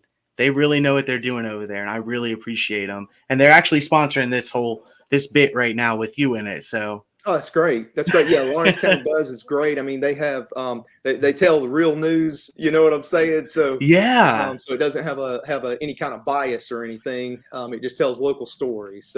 So important, man. It's so important to have those local non-corporate media outlets like that because there's no agenda. We just want you to know what's going on.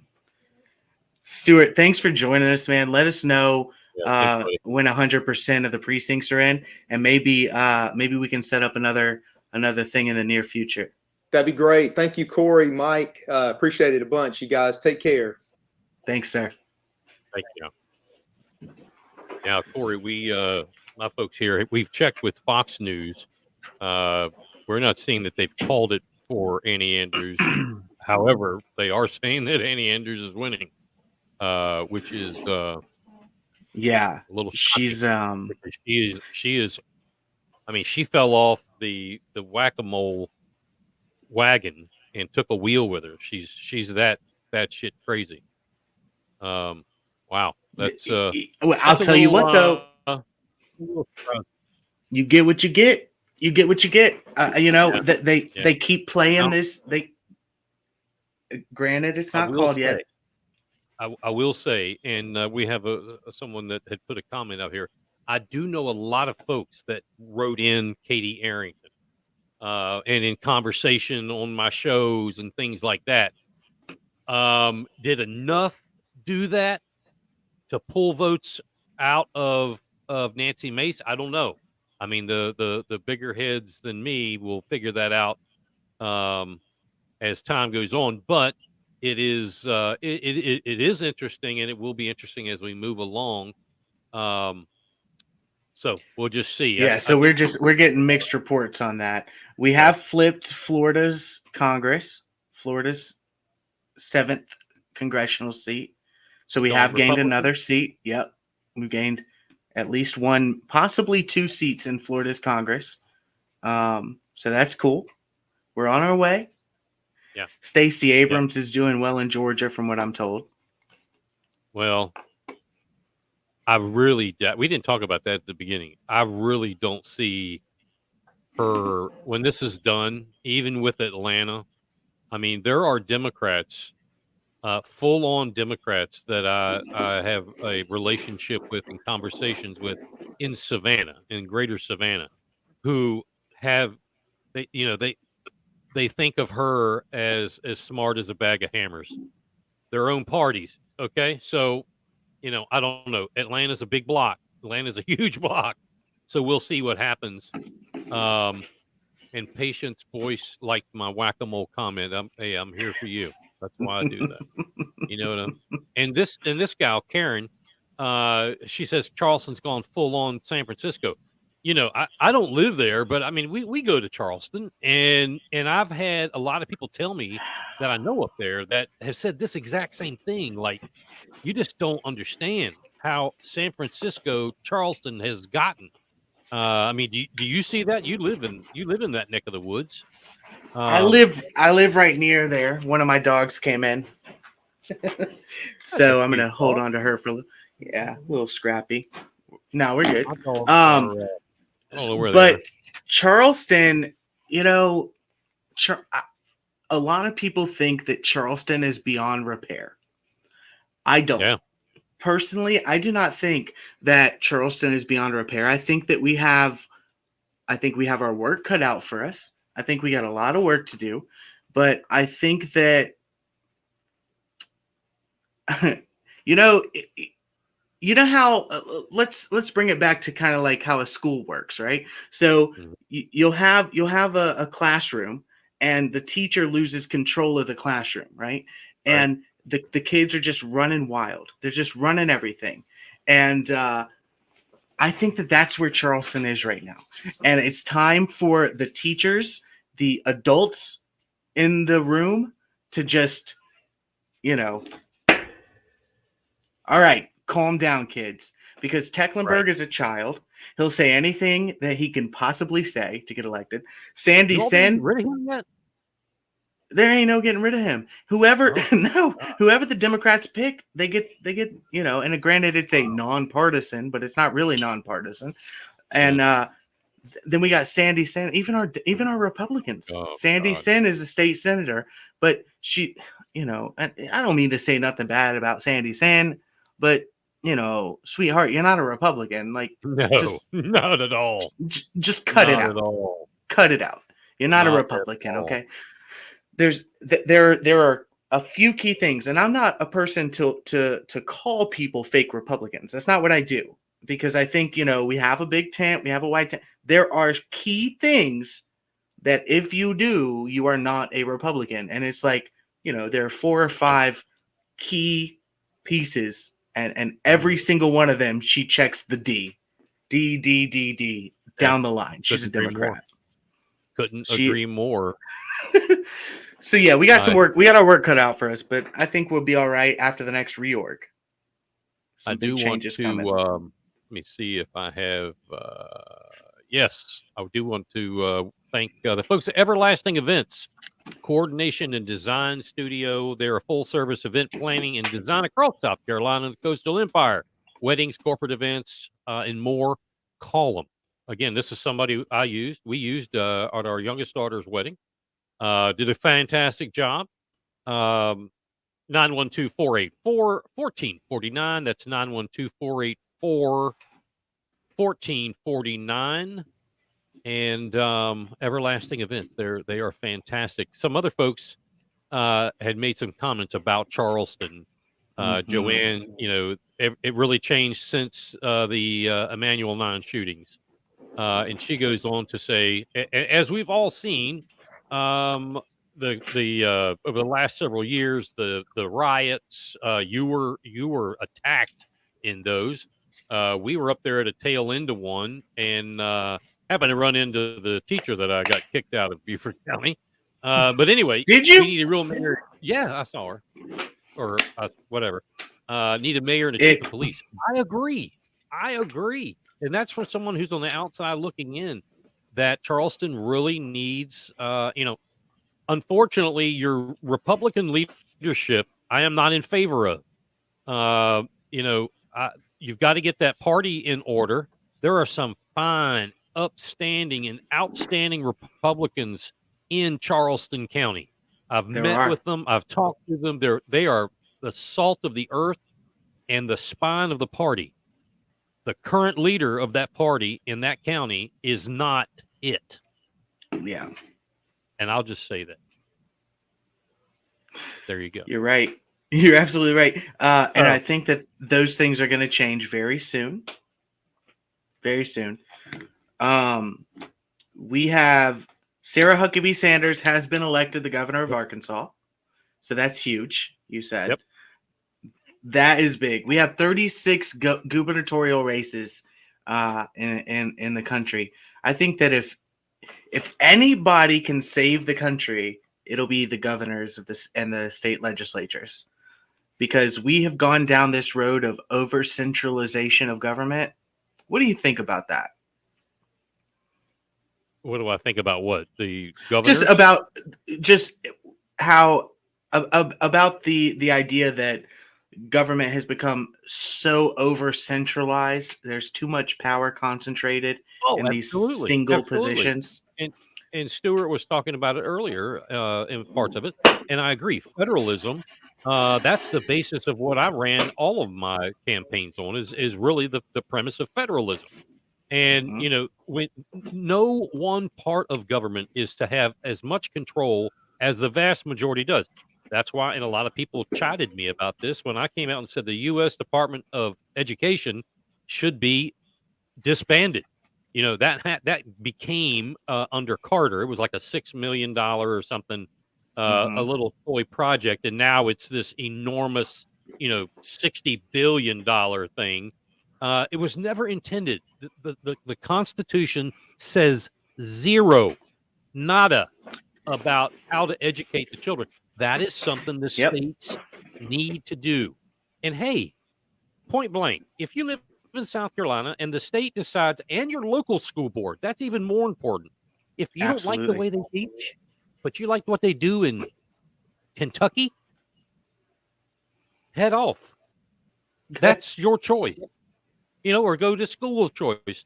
The point of all that is, and I make fun of it, but the point of it is federalism works. Those people who wrote that, all of the Federalist Papers, the people who wrote these documents I've got hanging on the wall, my gosh, they were so smart. They were so ahead of their time. But this big government idea is not in any shape or form what was intended. None. Yeah, you're right. And actually, the reason they did what they did, and I'm talking about our founders, is because they had seen a type of government that allowed for some representation, but a very, very strong, still centralized figure in King George, the Third, with the Magna Carta, and where the House of Lords and the Lord Mayors of London, all of those things were a couple of hundred years old at that point. We had been moving towards that place, and they realized that even that slight that slight representation was not enough if the government was over centralized. If there was a ruler, a central ruler, or an oligarchy like the court of King George III, they saw that. They really did, and that was why they were so adamant to make it 13 states, right, with a weak federal government, and they made it capable of growing. Anyway, that's a whole nother conversation that I hope that we can have absolutely at another time, man.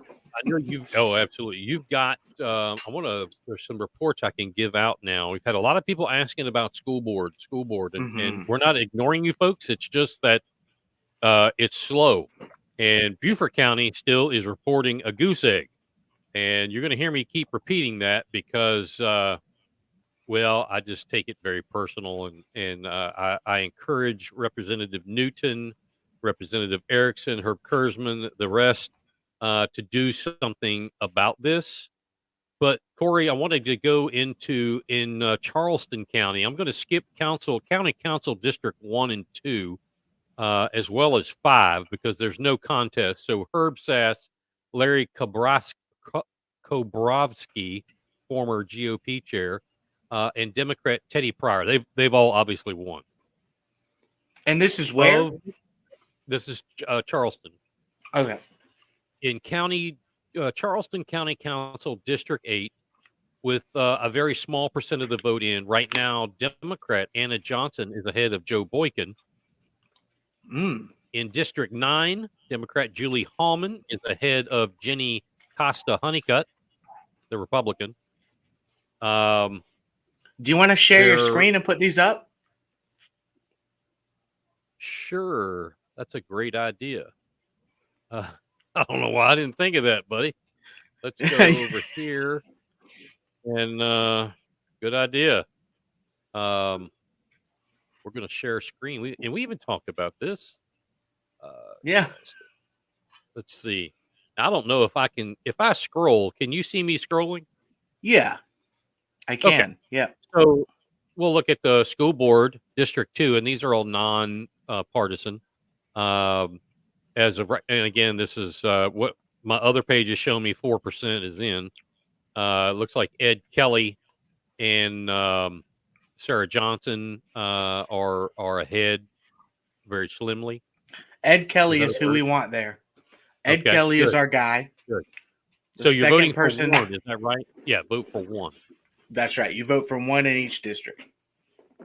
District 4, Kevin Hollinshead is getting his tail handed to him. 13% of the precincts in wherever District 4 is. Kevin Hollinshead. He's the one that was telling the BLM, the children, to take part in BLM rallies. Yeah, that's awesome. So that's fun. What a stand-up guy you are.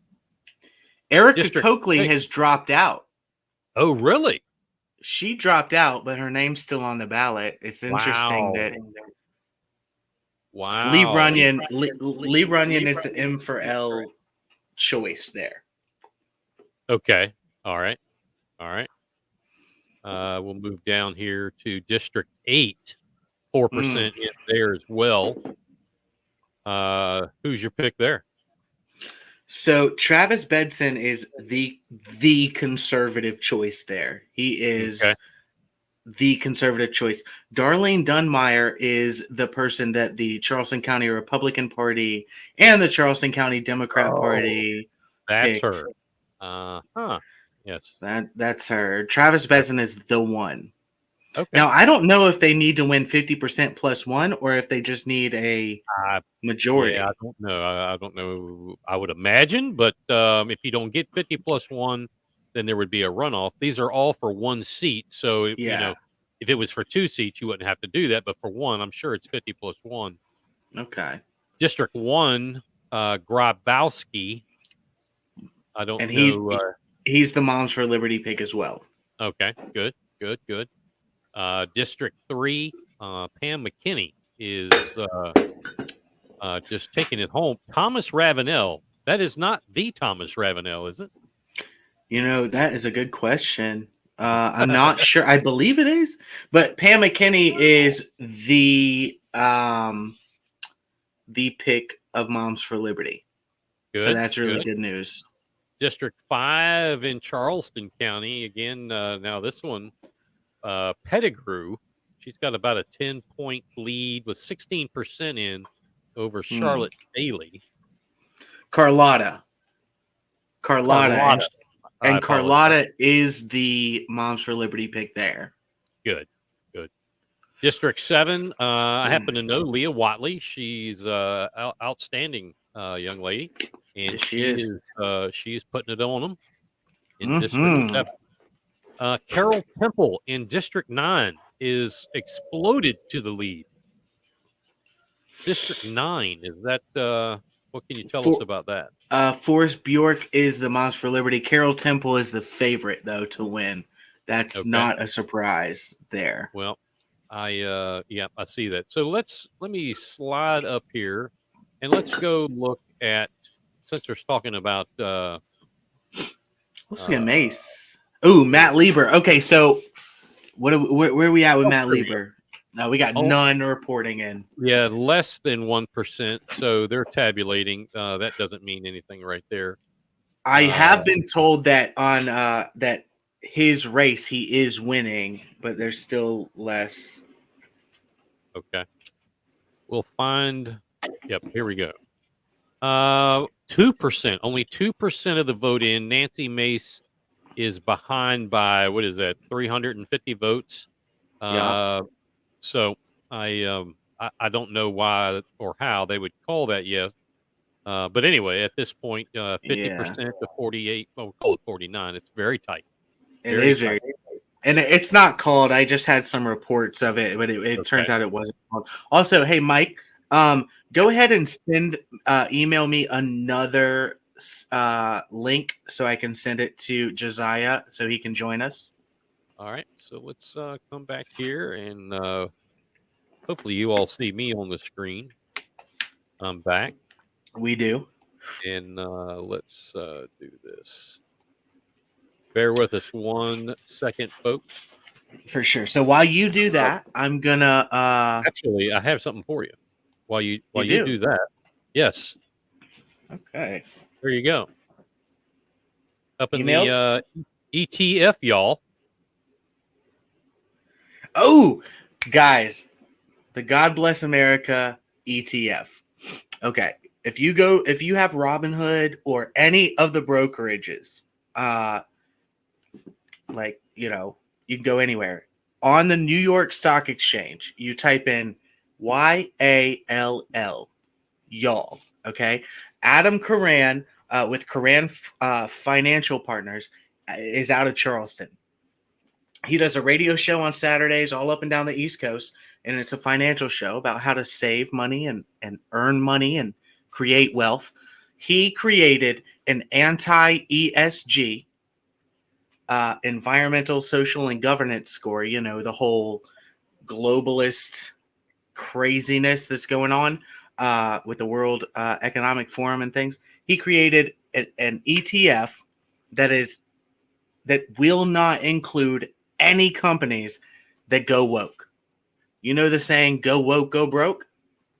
He took it to another level.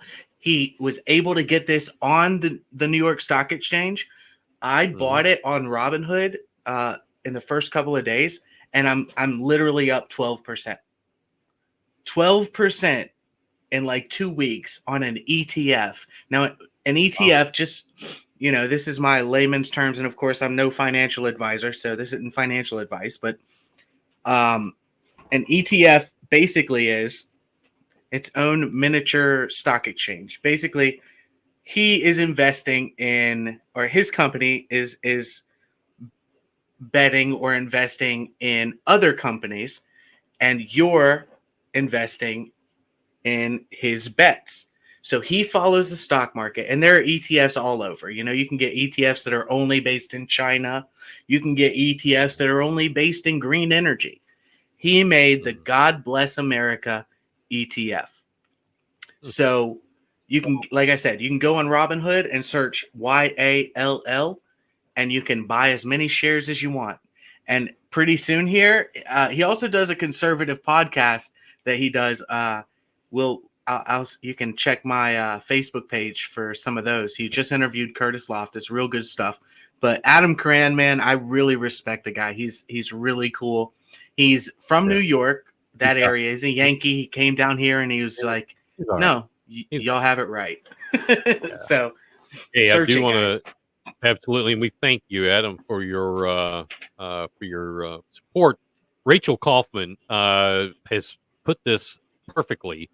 In synopsis, the entire state of Florida has somehow managed to count and report 80% of the state.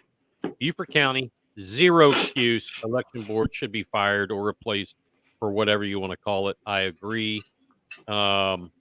it is ridiculous. And somebody, Corey, had I'm see if I can find it. Yeah, Sheila. So this is a great quote from Benjamin Franklin, and I've used this a couple times in my life. We have given you a republic. It remains to be seen if you will be able to retain it. These guys had it going on. They understood if we could just a little smidgen, just a morsel. That's all we need right now. Just a morsel. God, give us a morsel. We've got some folks standing by in our green room, and it looks like there is a party going on back there right now. Holy Moms cow. for Liberty, York County. Are we going with Moms for Liberty, York County? Yeah. I mean, let's bring them in. You ready to bring them in? All right. Well, these are my people. There you go. Look at them. How about that? York County in the house. Introduce yourself, guys. Oh, hi. Well, my name is Jackie Turville. I'm the chair of Moms for Liberty, York County. And I'm Ellen Abramo. I'm part of the leadership team. Yes. At our Fort Mill school board candidates, endorsed candidates here with us at our election night watch party here. Awesome. Yeah. Hey, how many of y'all are the Moms for Liberty endorsed candidates? Raise your hand. 4. Wow, 4 of them. So are there 4? There are 4 seats, right? In Fort Mill School District, there are 4 seats that are up for election right now, and we've endorsed 4 candidates. How y'all doing? Do we have any reports yet? We do. Right now, candidate Joe Helms, right over here, is in 4th place. And right now, there's about a little more than 27,000 reporting. So early voting is in, but today's voting, we haven't been able to see it yet. So. Okay, so 27,000. Well, do you know about what percentage that is? What is it? I think 20%. Around 20%? No, it's like 0 point something. No. Well, right now, yeah, I don't know. I don't know what that is as far as early, like percentage total. But, Gotcha. Yeah. How many people are running? There's 12 candidates in Fort Mill running, which is a lot of candidates. So 4 seats, 12 candidates running, and 3 of the 12 are incumbents, but we did not endorse any incumbents. Good. I've seen what y'all are dealing with up there. Yeah. Moms for Liberty in York County is, they're ballers. Yeah. Thanks a lot. I know we've got Moms for Life all over the state watching right now, and I mean, you guys are really putting it on. I guess you've laid down the gauntlet for every other Moms for Life group. Better step it up. Get it together, guys. Well, we appreciate that. Well, we have 4 districts that we have to oversee here in York County, and we endorsed in 3 of those 4 districts. So we've been doing a lot of work, a lot of support for these candidates, and we believe in them, and we believe that they're the right candidates to support parents' rights. Let me tell Mike something. I don't think that Mike knows this. Mike,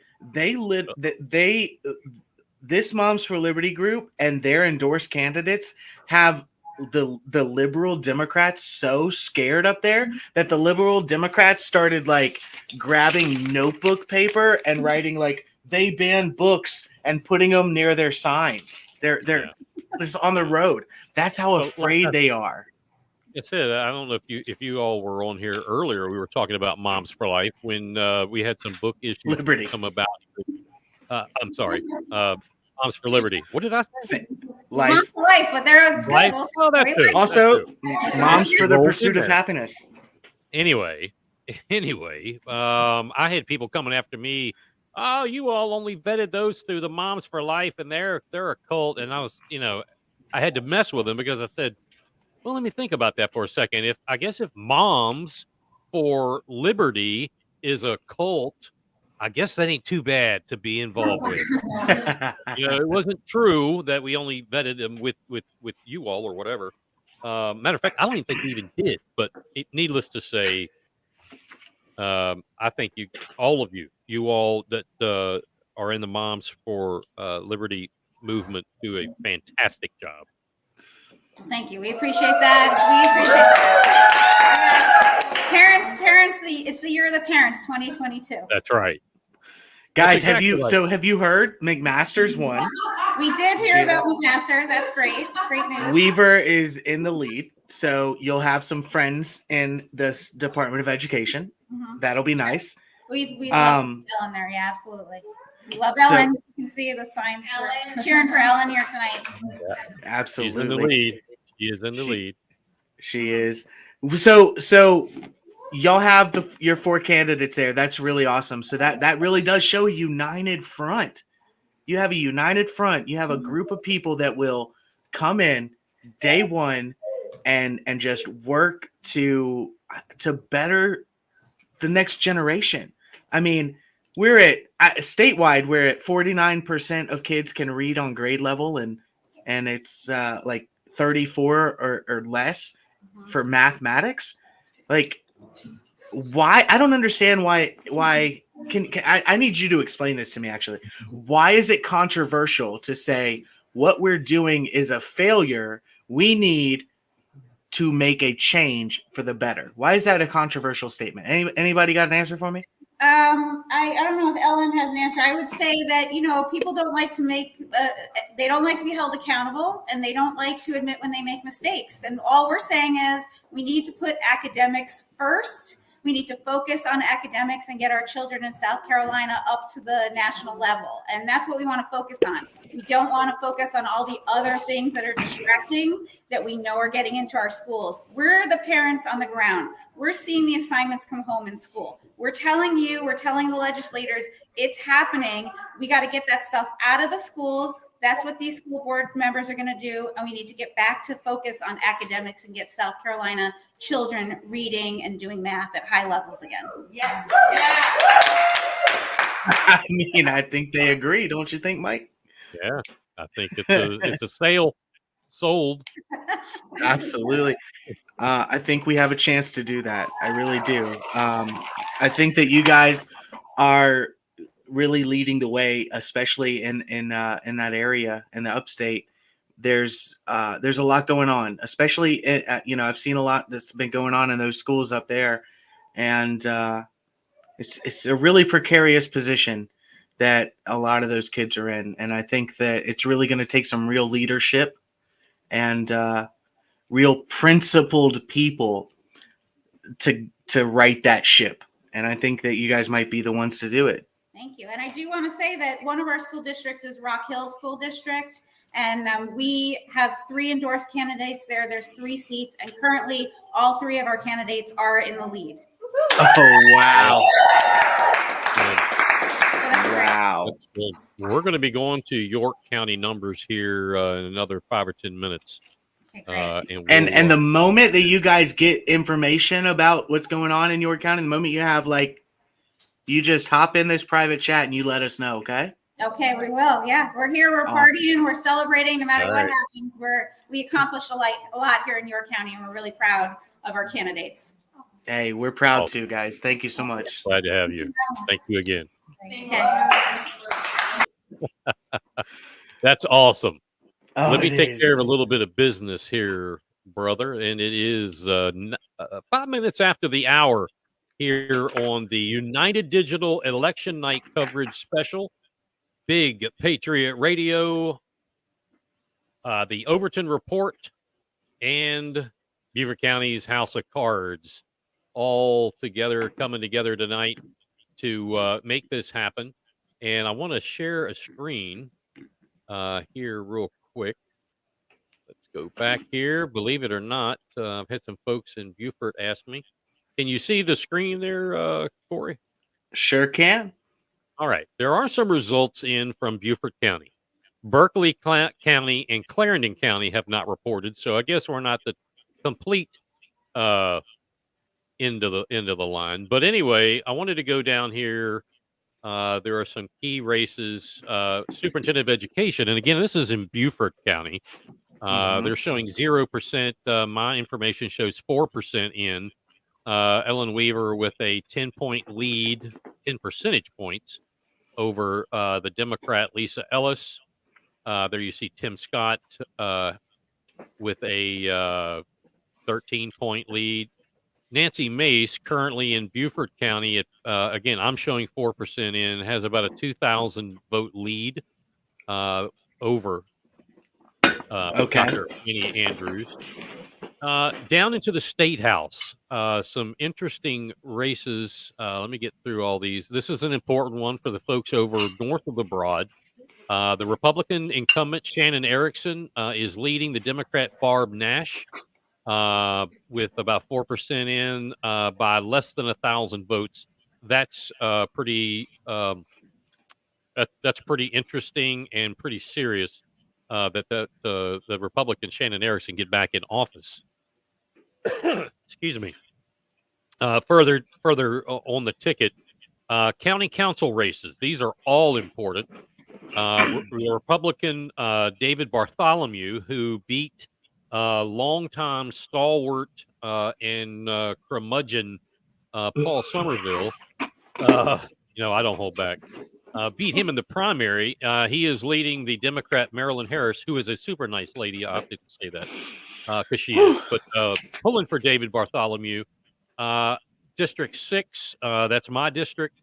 The Republican Tab Tabernick has a 700 with the 4% in 700 vote lead, which is about 30% over the Democrat there. Tommy Reitz, one of my candidates, is in District 11. He also got rid of longtime curmudgeon and in the paper a lot for bad reasons, Stu Rodman. Kicked him out. He is literally blowing the Democrat Kathy McClellan away, blowing her away. And you know why? Besides being a good guy, let me tell you something. She was coming out and saying she thinks there should be a mandate, period, for masks forever.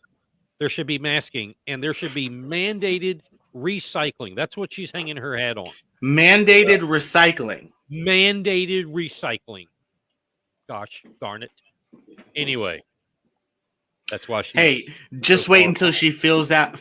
Just wait until she finds out what the actual carbon footprint of recycling is. Yeah, well, it's the same. Anyway, sometimes you can't tell these people that. I mean, and she's a judge. She was a judge in Maryland. That explains it. Anyway, School Board District 2 over in Ladies Island, downtown, part of Beaufort. Terry Thomas is my guy. He's just barely behind. There's a couple of no contests, except down here in District 10. Elizabeth Hay, and I believe, she is a Mom for Liberty gal, is just 6 percentage points less, right at 100 votes behind Peter Christian. And we're still at like 0 precinct support, and we are tiny with that. Absolutely. When it comes to that. And the funny thing, Peter Christian, there is some questionable behavior with the Alan Perry campaign running for mayor of Hilton Head. Just to throw that out there, I'm not sure what all's going with that. We'll, go there as we can. You know what I mean? Listen, Josiah Magnuson is ready to come on.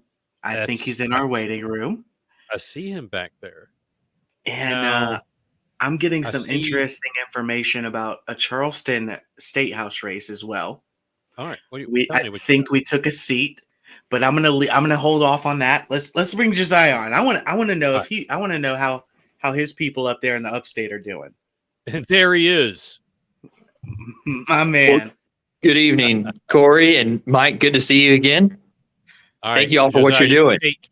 You don't have to be so formal, buddy. Come on.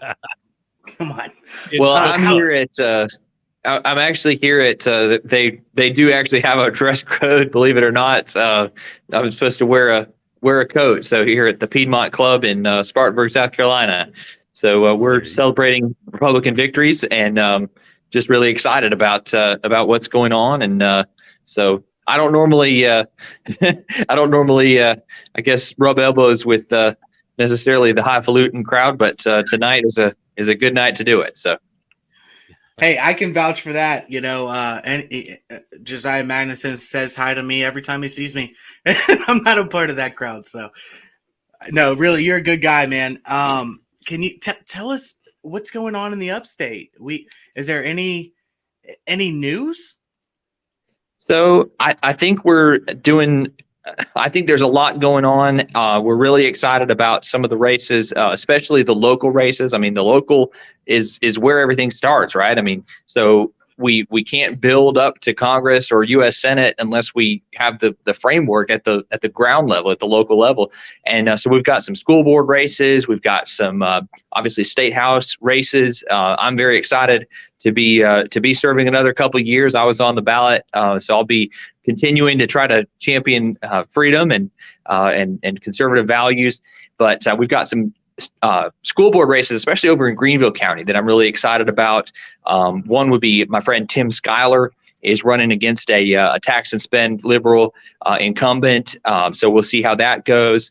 Yvonne Julian is over there running for state house as a black conservative against actually an open seat for state house. So that's going to be fun to watch. So and then do you know if Yvonne, do you have any numbers started to come in that you're aware of, or not yet? Yeah, Corey, I was looking at the election data, and I didn't really see that Greenville County was reporting a whole lot yet. So unfortunately, I hate to not have a whole lot to report on that end, but I don't know why. I guess Greenville County, being a larger county, population wise, is taking longer. But Val B just commented, Josiah is one of the very, very best reps. That really is true, man. This coming session, we were just on with Stuart Jones, and he said that he does believe that there's a chance that we take a supermajority this year. Do you agree with him? You think so? And if so, what's maybe one or two of the things that you really, really want to push for using that supermajority? Oh, well, that's such a good question. So yes, I do think that there's a chance. We're sitting at 65%, I think. So if we get a couple more representatives, that should tip us over to a Republican supermajority. Obviously you go back to eliminating the income tax. Trying to change around the way that our tax system is structured in South Carolina. You go to, judicial reform, passing constitutional amendments to really root out a lot of what I think is some of the, basis of some of the corruption and ethics challenges that we find in South Carolina. I think we work on school choice and really just implementing that and making sure that parents can truly be able to choose the options that are best for their children in terms of education. So I think those are some of the things that you start to see a lot more become possible. And so, yeah, I'm excited. I think we could pick up Jordan Pace. I think we would pick up Matt Lieber and maybe one or two others. So across the state. So looking forward to getting that super majority, like you're saying. I think that would be fantastic. Absolutely. Well, there's Josiah, there could be really a two-pronged attack with this, and I'm sure one of the committees or that you all have, whether it be the Republican caucus or the Freedom or what have you, I'm sure you all are talking about this. But I think if you get the supermajority and keep it, and then start replacing those Republicans that really aren't Republican, they're not conservative, they're voting the other way, and I think that may already be starting. I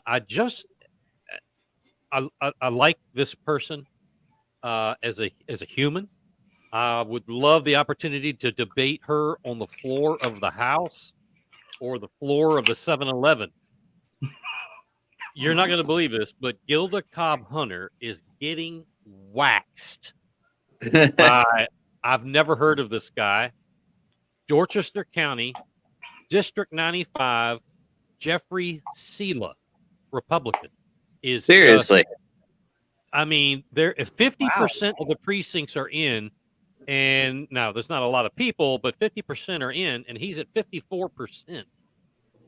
If that That is interesting. You knock off Gilda Cobb Hunter, who's about as been around as long as statues. I mean, she.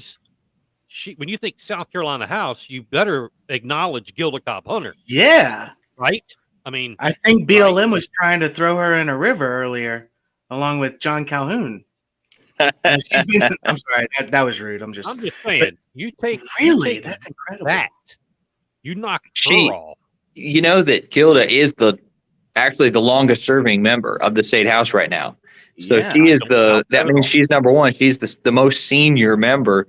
So, I would love to see, I mean, nothing against her as a person, but I would love to not have to listen to another opening speech of the legislature come January and her lay out her policy goals. I'd love for that to be a Republican. It looks like you might have got your wish, man. Isn't that the best, like, usually, 65 minutes of your life?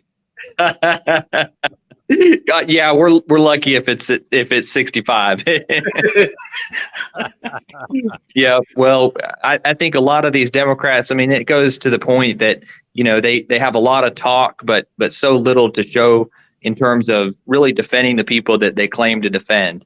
And it's just a difference in thinking, and it's a difference in the performance, though. I think Republicans understand that liberty and individual rights and economic freedom gets results. And unfortunately, the Democrats think that they can use, the force of government, the hand of government, to make everybody prosper.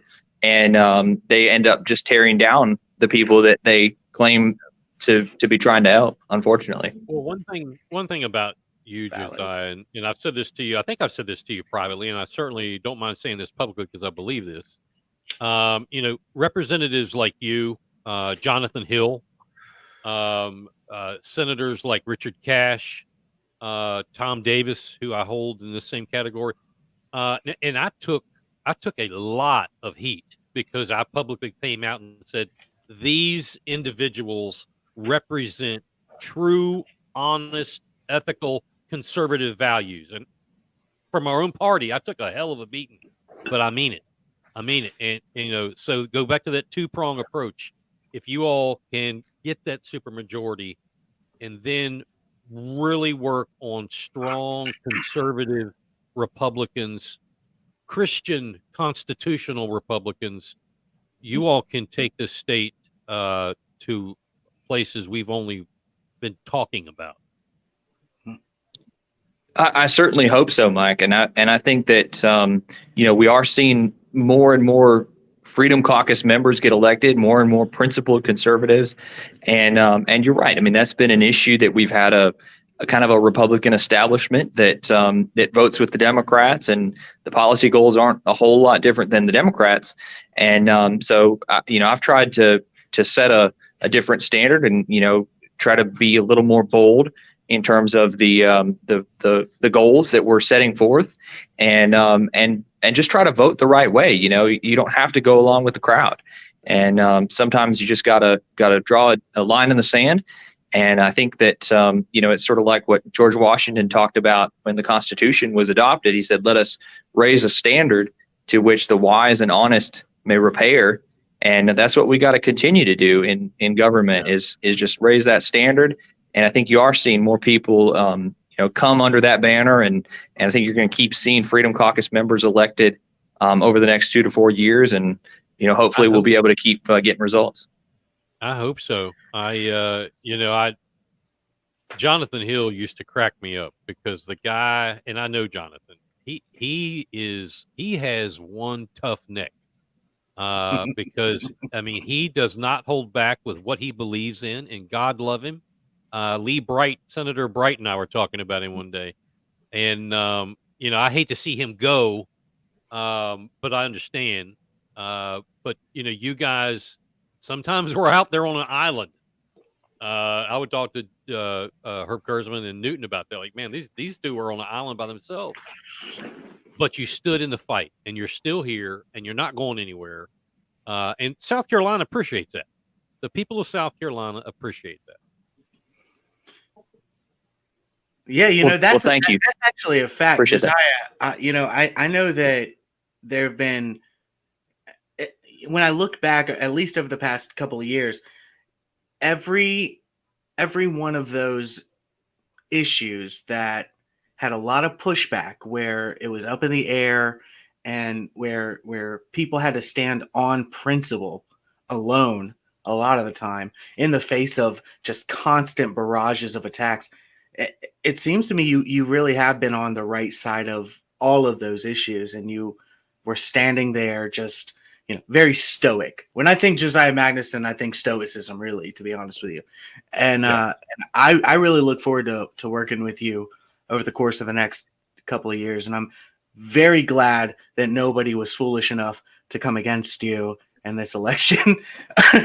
Just for well, me too. And you mentioned, and Mike, you mentioned like the attacks that came against Jonathan and the way that he had to take a stand, and he in a way paved the way for some of the rest of us, to try to come along and in a way raise that standard. And so, I certainly am grateful for that, but I certainly know that that you get people coming against you, whether it's on social media, whether it's in person, that just don't understand why you're doing what you're doing. I'll give you an example of this, which was actually my second year in Columbia, that Jonathan Hill and I voted no. Just the two of us voted no against the entire House on a bill, and it was a bill for ostensibly dyslexia, and it was to help dyslexic students. And I said, well, that's good. I don't want to hurt dyslexic students, but this bill has some things in it, and actually what it was the social emotional learning, and it was the tracking of students in the classroom, and what we've seen is that actually has laid the groundwork over the last few years for a lot of the kind of CRT and the just the equity, quote unquote, that we're seeing being pushed in the classroom. It was actually that bill that laid a lot of the groundwork for that. So sometimes you just got to take a stand. If you know that something is not headed the right direction. In that case, it was just me and Jonathan Hill that voted no on that bill, but I'm glad that we voted against it, because I think we're being vindicated now, as we're seeing a lot of the results in South Carolina schools. Hopefully we can, turn it around. I think we can, but it would have been nice to have a lot more support even back then, and more people that were aware of what was going on. That's that island that you all have been on many times. Yeah, the people need to know that, I say this often, and maybe, you might disagree or you might not, but, when I tell people, like, there's nobody coming to save us, and that, like, we are the cavalry, like, we are the people that have to, you, Josiah Magnuson and Stuart Jones and the state house and the state senate, the governor, whoever it may be, will never know what we the people want unless we tell you, right? You'll never know what we want. And you'll also, if we just say, hey, we would like this, and you have opposition coming telling you the exact opposite, but they're emailing you every day, and we just told you one time in passing a month ago, well, you're going to, it's only natural for you to do, to at least to some extent, stand with the people you're representing. So the people you're representing have to come to you and tell you what they want and what they believe in order for you to at least be successful in pushing it forward. Mm-hmm. Does that make sense to you? Like, it does. It's a relationship, between the elected representative and the constituency. And if you don't see it like that, then you're going to have a problem. It's really an employer-employee relationship, right? So I'm the employee, I'm the servant of my district, and I'm there to the best of my ability, represent the values and the will of that district. And those people as employers can come to me and should come to me to tell me, in a respectful way, but in a firm way, what do they expect of me? What do they want from me in Columbia? And if I'm not doing those things, then maybe it's time for them to get somebody else as their employee, and that's fine. That shouldn't be offensive or wrong to consider that. But I'll tell you something, and I probably better jump off here. But for sure. But I'll tell you one thing in kind of conclusion. There's a little bit of a I don't know how to say it, but we say in Columbia that if you write an email, that represents just you. That represents the thoughts of one person. If you call on the phone, that represents the thoughts of 10 people. Oh. If you write a letter, like a handwritten letter, that typically represents the thoughts of 100 people. But guess what represents the thoughts of 1,000 people? Is if you go and show up and you visit them in person. And because nobody wants to do that, nobody wants to take the time to show up. But I think most people would be surprised at how few, even emails or even phone calls we actually get as state representatives. It's not a lot. But even if you just take those steps, that does add up. But the better thing is to come and visit and set up a personal meeting, set up a time to talk. And I think most people in Columbia, even those that hear from the lobbyists and the special interests all the time, I think most of us do want to do what our constituents want and want to hear at least that feedback. So I think you might be surprised if you just try to build a relationship with your representative and explain to them, okay, here's my expectations. You're my employee, and we have that relationship that I'm not going to fire you just for no reason, but I am going to have certain expectations and set certain guidelines for your work. If you will have that respectful relationship and just continue to be that little drop of water, dripping one after another, I think you'll start to see that ship turn, and you'll start to see a lot more response in your elected officials. Thank you so much, Josiah. I think you're absolutely right, man.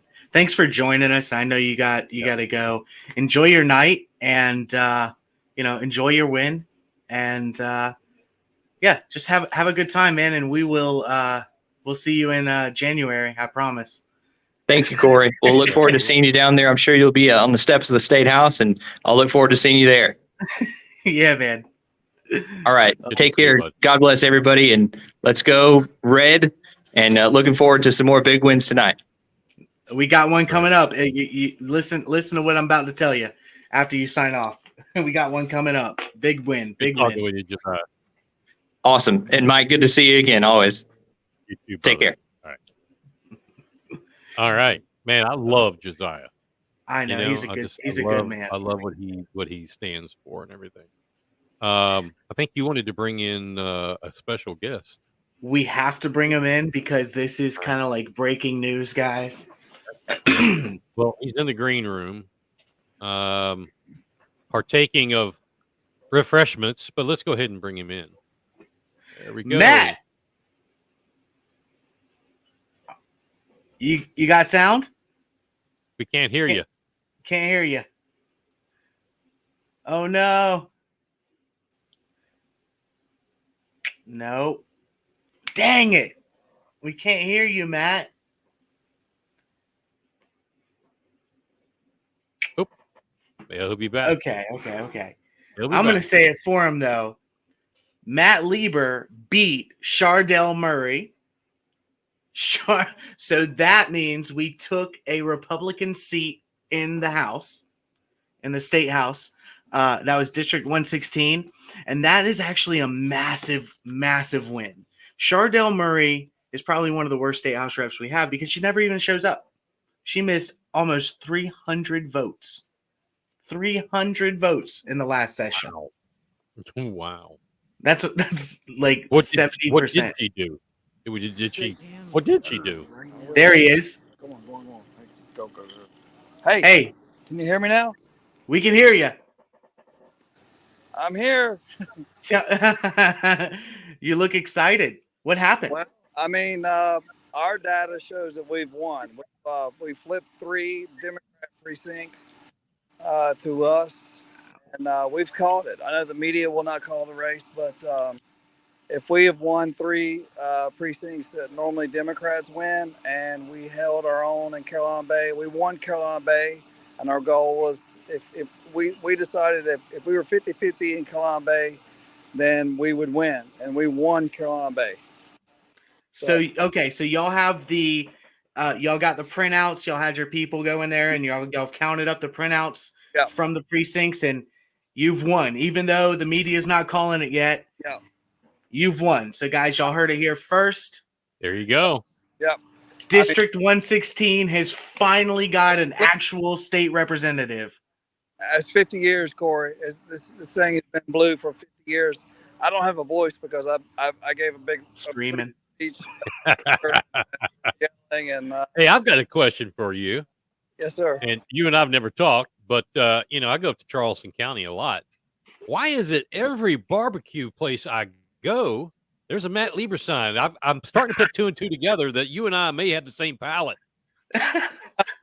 We've got quite a movement going. I suppose, and that was part of my speech tonight. I said, we feel like we're going to win at like 55%, and I realize that 45% of the district, may not have voted for me, but I'm going to represent the entire district. I mean, I don't know if you see my hat, but it's a South Carolina hat, and I love this state. I love my district, and I'm excited. We presented a choice. We presented a conservative choice, and promised that we would show up for work. And that was something that that was endearing to folks, because there's been a long time since they had a state rep that would actually show up for work. And they chose Matt Lieber, even though they came at us hard. I mean, if Ken Phipps has a chance tonight, it's because Matt Lieber took all the arrows. Yeah. Because I'm the guy that can take the arrows. I mean, the Speaker of the House called me about 30 minutes ago and said, Matt, you won. You won. So, we're waiting for, some early voting returns are supposed to come in. The first dump is like half, and we were losing early voting by 100 votes. That's nothing. That's like nothing. Yeah. And we make that up in Edisto Beach alone. We won Edisto. We outperformed. This is breaking news. We outperformed McMaster's, Weaver, and Mace on Edisto Beach. The only person that us on Edisto Beach was Tim Scott, and that's like a given. We've outperformed all Republicans on Edisto Beach. Hey, Matt, congratulations, man. I'm really happy for you. I guarantee you that we would probably be, hey, Ross Ward, what's up? What's up? I guarantee you that we would be there with you right now, but this is a work day for me. Yeah. This is my job. I love it. I love it so much. I love what we're doing. It's a work day. I would like for the media to finally call it. I mean, we had the Scottish bagpipes at the South Side 17. I full on claimed the victory. Gave a great speech. I hear. And Corey, in America won tonight. Can we call it? Can we celebrate one time? Can we celebrate? He gave the greatest speech. America. Can we celebrate one time? Guys. We had all right. Go. We had a couple. Hey. Y'all celebrate, man, because you got a lot of work to do, man, and we're gonna be there every step of the way. No. Really happy. This is a grassroots campaign. You did really good, man. I'm really proud of you. We worked really, really hard. Ross is a bit excited, but it's quite a win. So yeah. But he loves the left is literally melting down right now. Hey, everybody, go to my profile, because I've got some memes already I made up for Matt Lieber's win. I already made them. I'm about to start posting them right now, actually.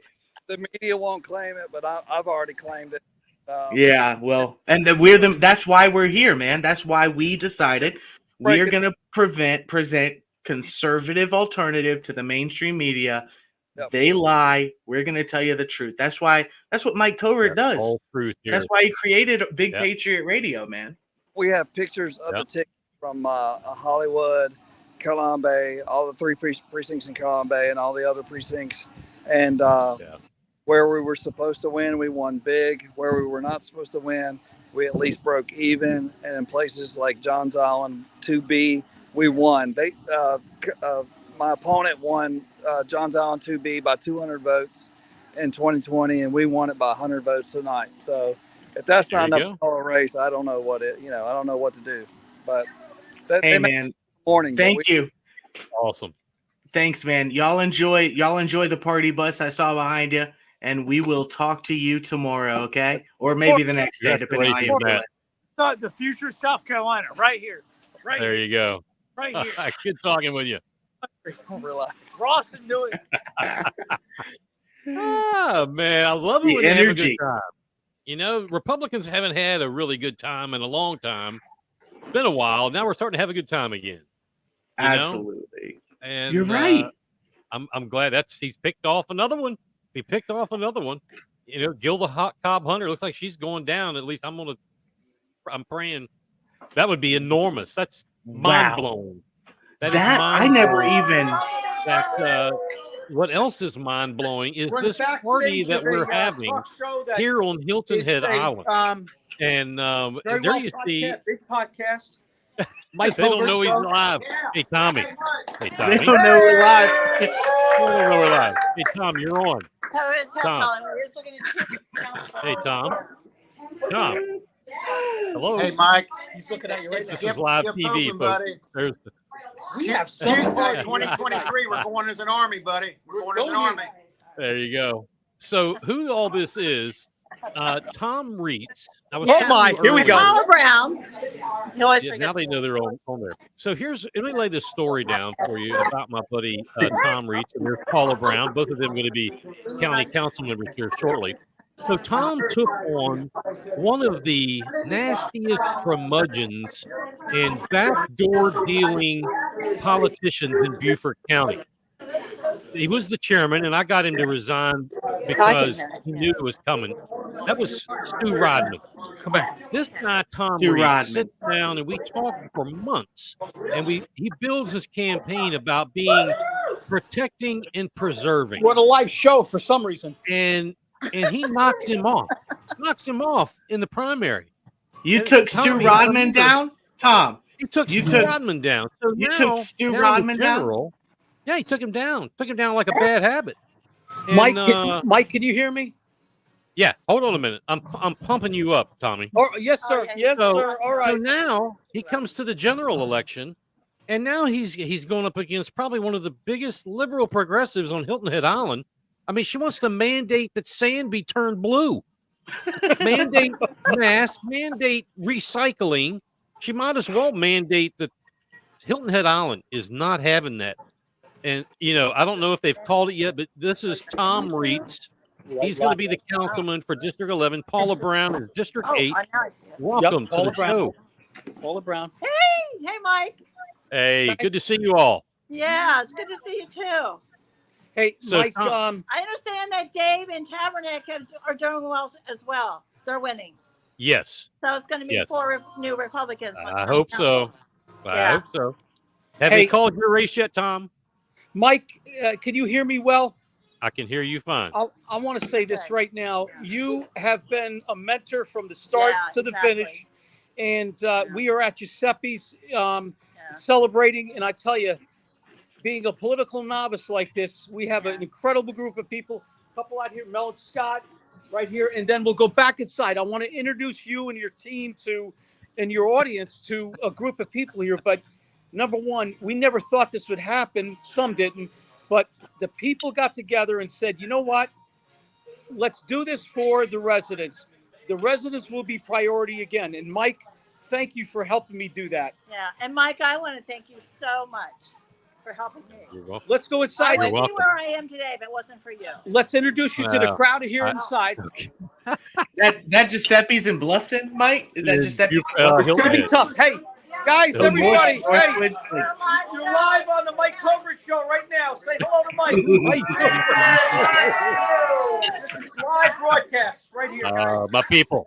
Those are my people. Listen, Mike, we are feeling pretty good right now after a long day or a I long can tell. thing. But listen, can thank tell. you very much. Yeah. Again, thank Hey, you. I gotta tell the folks a story. Hold on a minute, Tommy. Hey, Hey, Cherry. Cherry. Cherry, you're live. There you go. She's a. How This you is like doing, a. Mike? This is Good a to see superstar, you. former actress. She's probably got 4 or Former 5 actress. Golden Globes. I mean, Tommy hangs out with the elite of Hilton Head. But let me tell you a story about Tommy.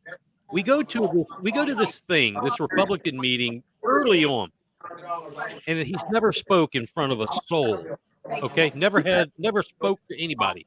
Yes, He gets sir. up there and he fumbles through it. He fumbles through it and he looks at me and he says, "Hey, bub, what do you think? I kind of screwed it up, didn't I?" And I said, "Tommy, listen to me. Mike, Nobody in here is voting for you or against you. Just keep doing it over and over and over. And one day, November 8th, you'll be the new councilman. And by golly, you're looking at it." Mike, that listen to me. That thing before the primary at the Bluffton Deli that you just talked about, when they gave me that 5 minutes to speak, I only spoke for about 1 minute and 18 seconds. I had no idea if I said anything. But Mike, you were the first person to come up to me and say, "Stay with Yeah. it.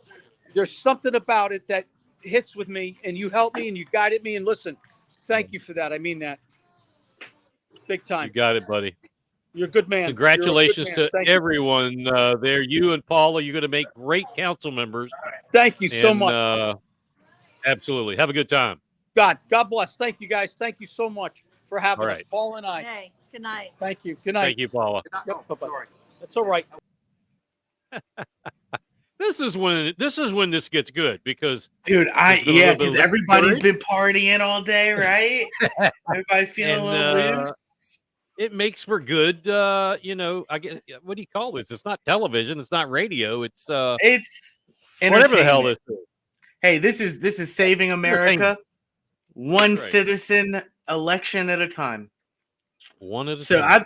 I've been told that Jordan Pace has beat Crystal Matthews in the hardest area, in the hardest precinct that he was What is- facing. What state house is that? It is. Ooh, what is the number? Oh, I've got so many numbers in my head. Yeah, I'm trying to. It is. No, that's not it. Crystal Matthews. Wait a minute. It's that's Berkeley County, right? Yeah. Yeah. District 117. It's Berkeley and Charleston. Okay. Yeah, Jordan. They're still showing 0% in Berkeley County. He's still got a, it's small, but he's ahead. So just for the people out there to know kind of how this works. So you have SC votes, and what they're going to do is they're going to be very slow because they want to count and count again and count again. At the end of the night at the precincts, there's a print off that comes out of the tabulators. Now, campaigns and certain groups, if you're there while they're doing the print off, you can get those numbers. Okay. And so what happens a lot of the time is the campaigns will have people at all of those precincts getting those numbers, and those are the initial numbers. So that's the first print off that they read, and they all will send those numbers via text or a group message, and they'll send all of those numbers. Precinct 1 is this, precinct 2 is that, and the candidate's team will add those numbers up. That's why you'll have candidates saying, knowing that they've won before, say, the news reports it, or especially before SC Votes counts it, because SC Votes is an election board website. It's a government entity, and they're not going to just post what's printed on those sheets. They're going to go through and they're going to double count and triple count. So that's why it takes longer to get those scvotes.org numbers than it does. Like, that's why Matt Lieber knows he won. So that's why that kind of happens. I just think it's important for people. I don't think people really know how a lot of this stuff works on that level. Well, now you know. When you get to the county, the counties are the ones who are doing all this, and every county is not the same. Yes, not the same at all. I mean, how they deliver them. Believe it or not, in Beaufort County, they hand deliver from Hilton Head. They drop off at Bluffton. From Bluffton, they go to the county seat. Now, I have a problem with that because you've got too many hands touching it. That's a whole other conversation. But you're right, and every county is different. Anyway, some federal news, or not federal news, some national news, Corey. Down in Texas, Governor Abbott kicked Beto O'Rourke. I'll take your gun. I think he's in Tijuana, Mexico now. They ran him out of the state. He better run. So that's good. That's good. That's huge, actually. That's huge. Really big. Yeah. So Abbott has kept it. Yep. Okay. And, Trump is going to speak. Trump says he's going to speak at 10 p.m. Apparently, Governor DeSantis, speaking of Trump, apparently Governor DeSantis just finished his victory speech. Mm-hmm. And I'm being told that it is, or was, one hell of a speech. I can't wait to play that back probably tomorrow to hear it. But obviously he won, or he wouldn't have done that. So that's good. And don't mess with Texas. That's right. Nice. Mike, I've always actually wanted to ask you about this because I think that, during the primary, we saw some of this. A lot of people will point to Florida, for example. They'll point to Ron DeSantis, and they'll say, we need to be more like Florida. We need our governor to be more like DeSantis in Florida.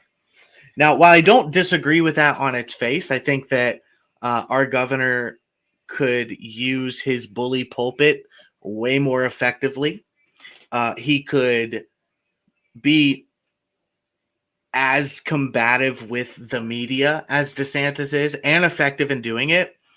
I feel like you're right. He's not. I think that, but what I'm saying is, like, I agree with that aspect of it, and I think that he should.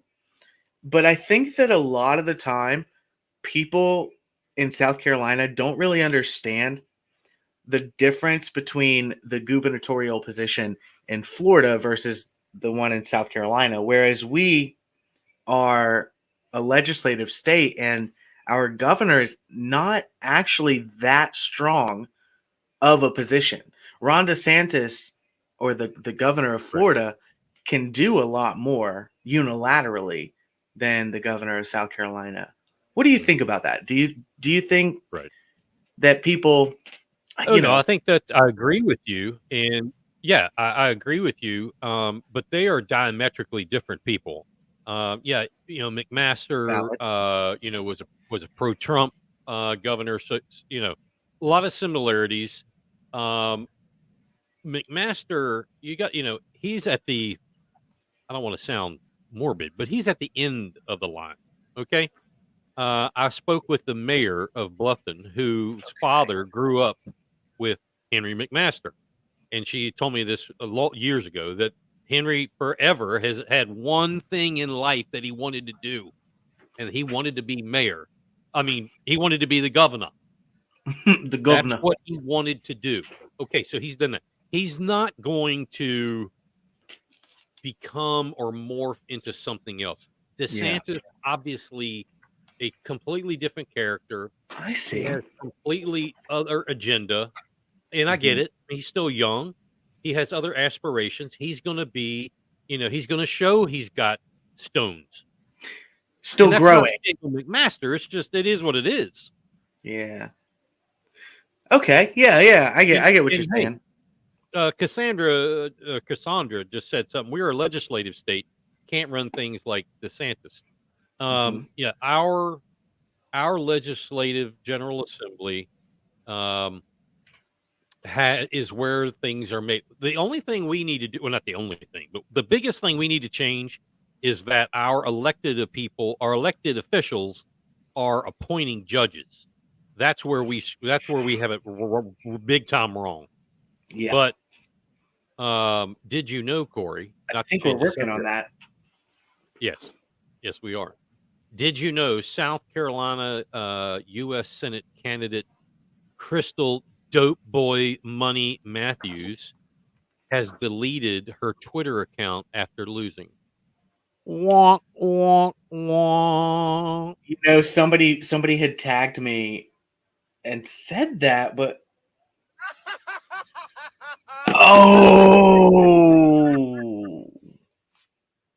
she had so first she had made it private, right? About like 3 or 4 days ago. She had made her Twitter account private. Now she completely deleted it. Oh. Yeah.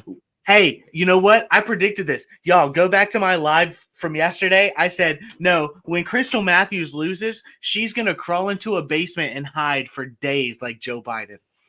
And look at her running away. Just like she should. Lose them both. Oh, she going to lose both. Watch.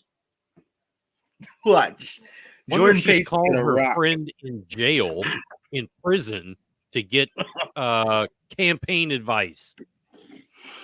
She already did that. Look, man, the thing is that the guy was a political extremist who is in jail for threatening the life of an elected judge.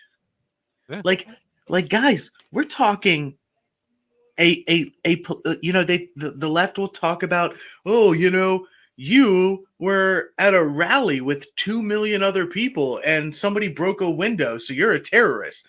This man literally threatened the life of a judge and his family. That's an actual literal political extremist, okay? We've got Kamala Harris bailing out Antifa members.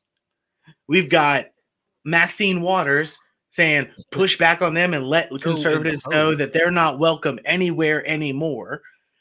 We've got billions upon billions of dollars of damage being done to city after city after city. We've got literal multi-week sieges on federal courthouses on the West Coast.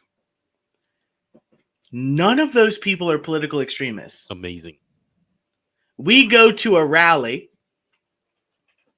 a window gets broken. Suddenly, we are literally committing sedition all of a sudden.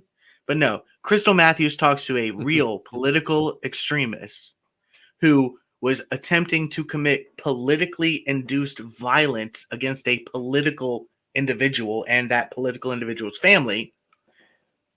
Free pass. Nobody cares. It's perfectly fine. And also, all of you pointing it out, you're a terrible person for pointing that out. Absolutely. Oh, absolutely. Clown. But I'm not a bootlicker. They're all bootlickers. Used to be window lickers, and I got in trouble for that. So no, they're bootlickers. Yeah. Let me tell you, Crystal Matthews has as much business being in the public arena as my poodle over there with bad breath. Neither one of them have any business being in public office. Same thing with Chardell Murray. I don't know. Chardell Murray, and she is no longer a state rep. I cannot tell you how thankful I am. Matt Lieber was right. Yeah. 50 years that seat has been blue. 50 years. I think 115 is the same way, I believe, if memory. That was before my time. from being here.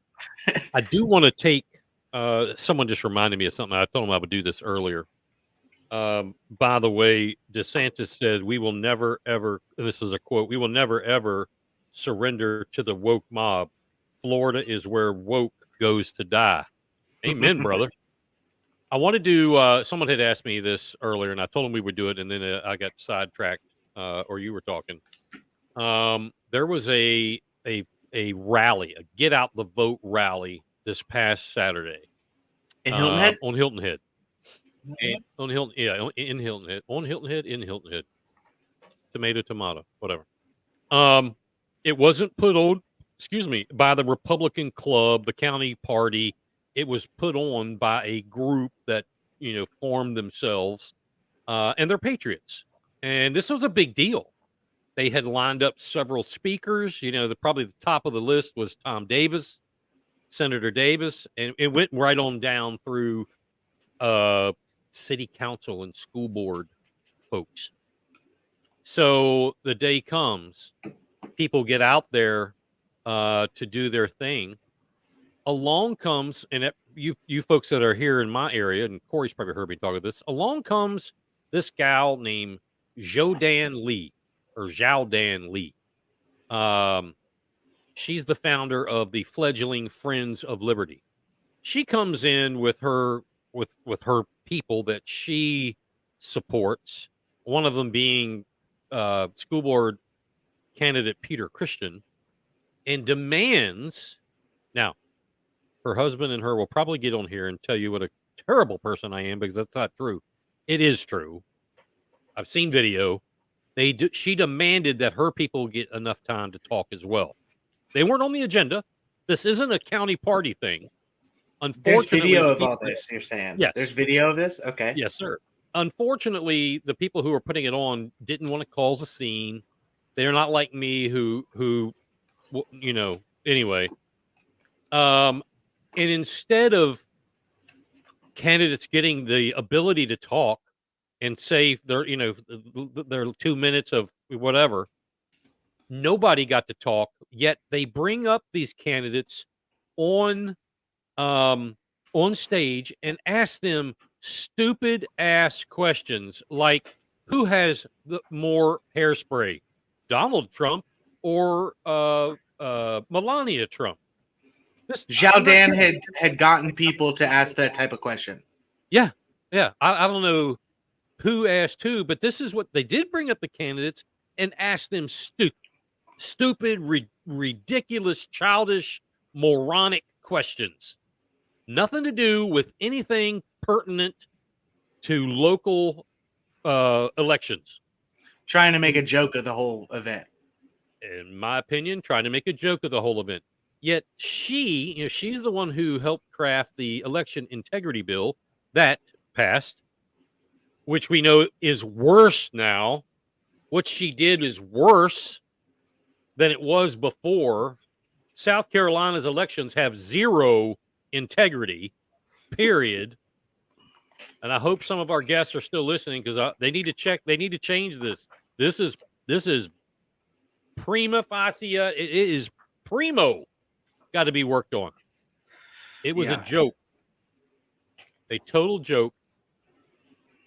And as this gentleman right here, Kirk, said, the fiasco. It was a fiasco. Some candidates went home or went elsewhere. They just said, I can't even be a part of this. I can't be a part of this. I don't want to be. Yeah, of course not. And that was the goal, right? Because this is what chaos agents always do. Chaos agents come in. I'm glad and you they said cause that. Problems. So listen just for to its this. own sake. The Boy, county you got me party, heated, Mike. The county party. Check this out. The county party chairman, Kevin Henley. There's a video out there that I have as well. He took it. At the end of the video, he says, "Wow, I got to send this to Zhao-Dan." Why? Are you? Because she accomplished what she obviously set out to do. Complete disruption. That's incredible. Fiasco. It's ridiculous. So anyway, enough of that. It was horrible. Thank you, Cassandra and Maggie.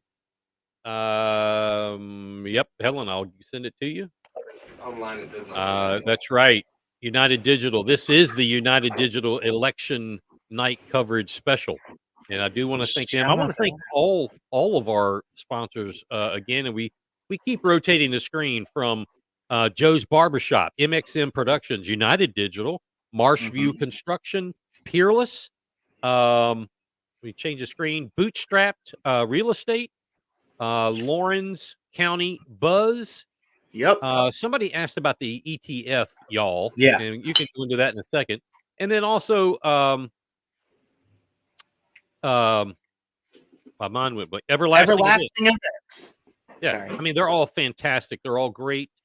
Really appreciate them all being here. We're just getting started. So don't go anywhere. Refresh that drink. I just got another monster. So hey, I've got no tea. Kidding. And I got a That's what I had first. I had a little tea. It's what? It's a hug. Give me a hug. Give me a hug, bro. Good. Hey, great minds. Listen, also, I just want to let everybody know, if you sign up for theovertonreport.substack.com, that's theovertonreport.substack.com, I'm going to be sending out over the course of the next week all of the links and descriptions of the sponsors from today, all of them. I'm going to go ahead and send that to you so that all of the people who have sponsored this are going to get an extra bump. You're going to get information about what you're working on, what you're doing, your business, sent out to all of our South Carolina subscribers. Now, the overtonreport.substack.com is where we do a lot of our investigative work. We send out a lot of our videos, YouTube videos, and we do, that's where we found, them doing trans stuff in the schools of South Carolina. Just a lot of our investigative work comes from there. So you really want to sign up. It's free. And then there are also, if you want to subscribe with a paid subscription, that's just to support us, but it's free. theovertonreport.substack.com. And we're going to send out all of these sponsors, all of their information right to your inbox so you can learn more about these actual absolute patriots at this. This is the start, Mike, I think, of something big. Big time. Big Patriot Radio. 2024. Dude, 2024. I don't know if you saw, but we had like 275 people watching live on Facebook a couple hours ago. Yeah. And I mean, this was put together within 4 days. There's no production. There's no producers. So yeah. And by the way, folks, just absolutely sign up for the Overton Report on Substack. Take advantage of that. I also Beaufort County's House of Cards. Check us out on Facebook, on YouTube. We have our own channel there. You can watch videos over and over and get some good laughs. Go to Patreon, patreon.com/Beaufort House of Cards. Love you to become a member. It's cheap and easy. The videos, the shows are free. Making them is not. Coming up very, very soon. And I've been saying this for a while, but I'm hung in licensing right now. Excited. BigPatriotRadio.com. BigPatriotRadio.com is going to be coming, and it is. Let me see if I have our. There's our logo. There you go. There's the BigPatriotRadio.com. Blues, news, country, pop, and classic rock. We're going to have obviously music, 24 hours a day, 365. You're going to have the Beaufort County House of Cards. Hopefully, we'll get the Overton Report on there. I've got some other guys with other podcasts, Talk on Radio, the Jeff Zap Show, and some others. We're going to have news from News America, real news, not this bullshit MSM mainstream indoctrination news, and not even Fox News, which I can't even watch that anymore. It's going to be Real American News. Anyway, stay tuned for that. That's going to be big time. Anyway, Yeah. thank you. And for also, watching. guys, if you want to have a sponsorship on Big Patriot Radio, which is going to start on the internet, but over the course of the next year, like, I'm so excited, Mike, to work with you and just build this thing. I am so excited to have our show. We're going to have a radio show on there. A couple of other members of the Overton group are very interested. This is going to be the choice for over the course of the next couple of years, I believe, the choice for every conservative in the Southeast, the entire Southeast, for radio, internet radio, video podcasts, terrestrial radio. This is going to be so big, guys. I'm so excited to work on this and just be a part of it. So excited. I want to call in some information that we've got. So Hugh Weathers has won Commissioner of Agriculture. So we'll be continuing down that road. I will say that I do like Hugh Weathers in the sense that he's not interested in allowing big Chinese Communist Party members and companies and allowing them to buy land in South Carolina. That's a big thing for me. So, as far as that goes, Hugh Weathers, he won. Curtis Loftus, the state treasurer, he won.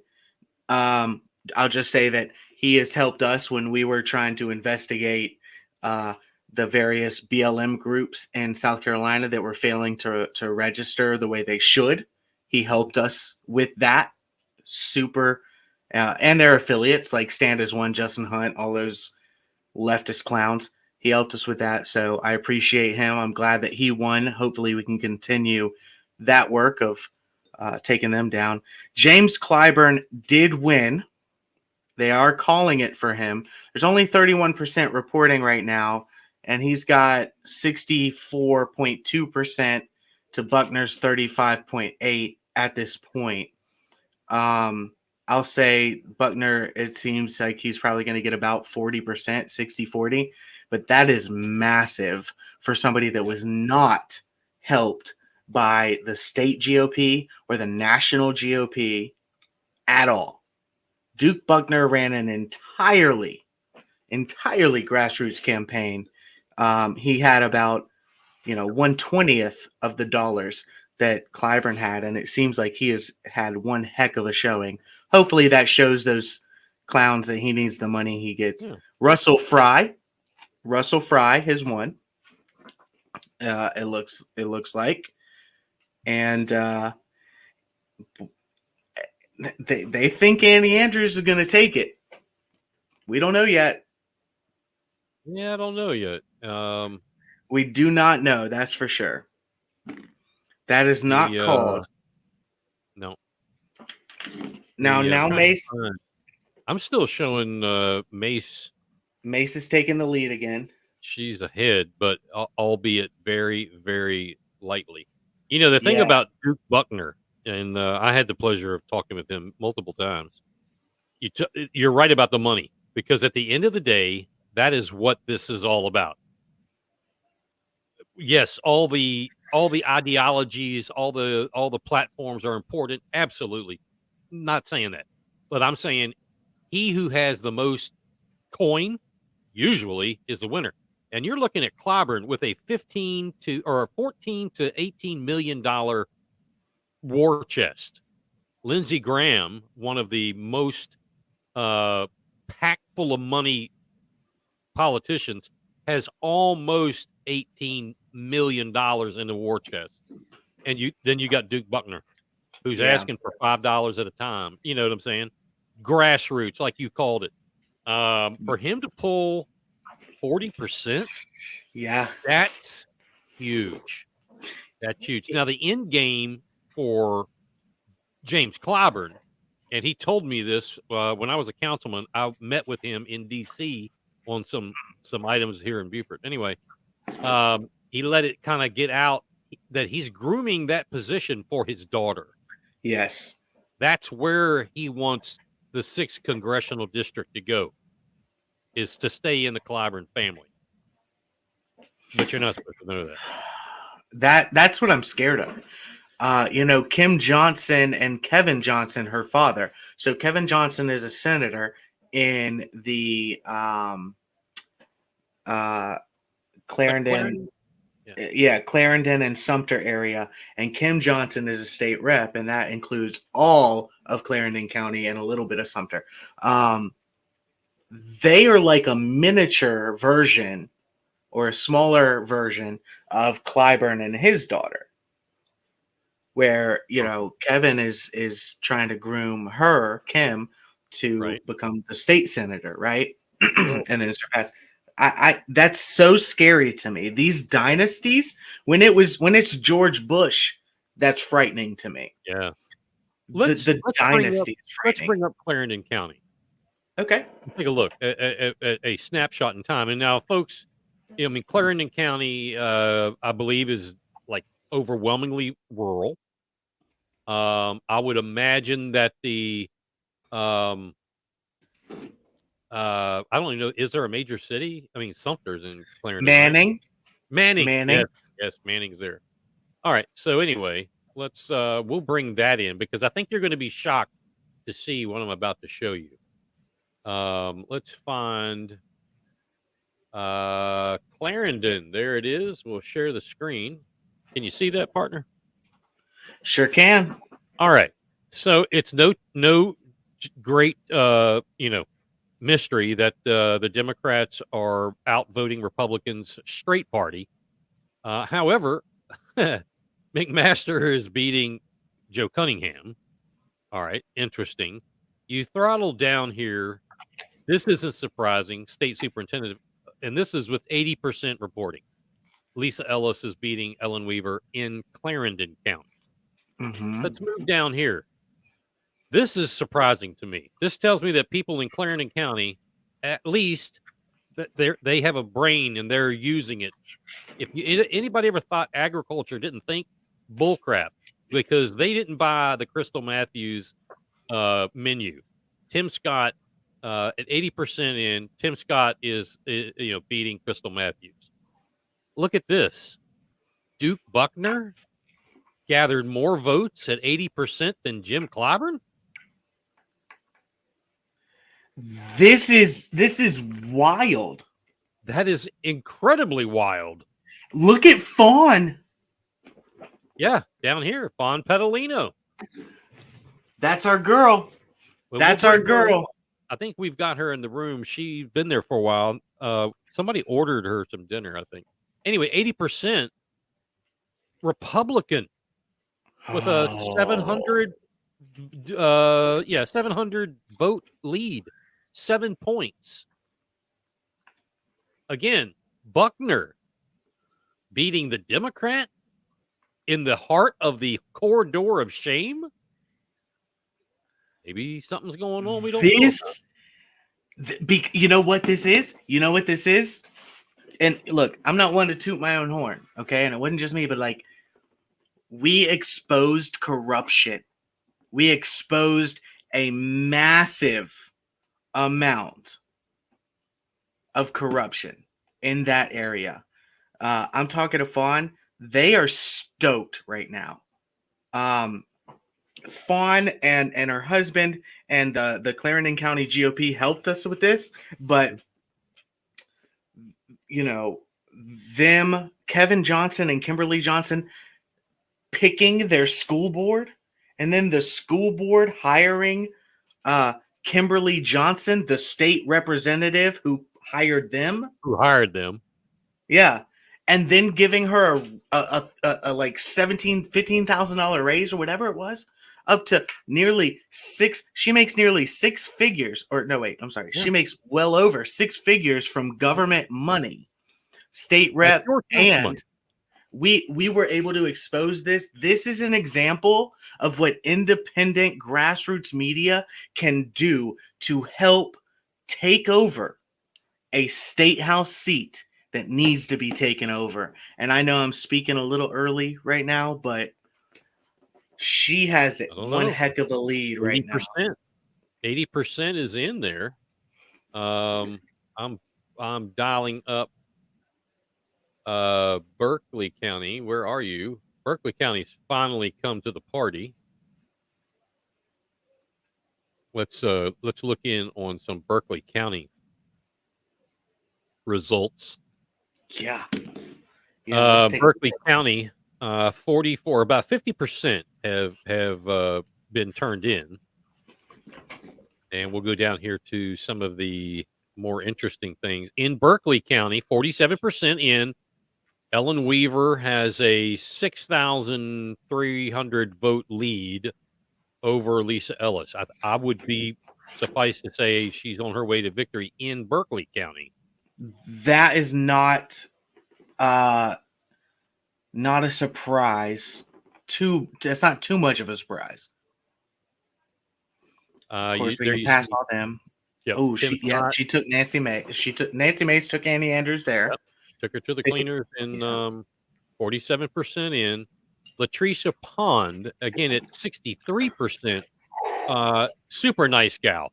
Love That's Latricia. close. She helped. She supported me when I ran for Congress. Love her. She is right there. Right there.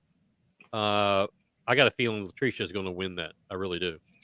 I'm praying, man. I did an event with actually, first off, Latricia was one of the first people who ever believed in me and my wife and what we were trying to do. So I will always have love for her. And we just did an event with her. And I'll tell you, she's one of the most genuine people that you'll ever meet, to be honest. Yeah. Ralph LZ, man, it's close. That's a hard one. Joe Jefferson. Yeah, been there a while. That's Jordan another Tate, grassroots one. smacking Crystal Matthews around like I don't know what, like nobody's business. 32% of the vote in, and he's got almost a 30% point lead. That's rather awesome. Some local results. Where are we at with Tommy Newell? Tommy Newell leading with 31% in. All Republicans there. Tory Lightfoot is getting beat. That's a good one. That was up above the Tony Sims one. Johnny Cribb and Tory Lightfoot. Yep. Good. Yep. Okay. Let's go down here to Council District 8.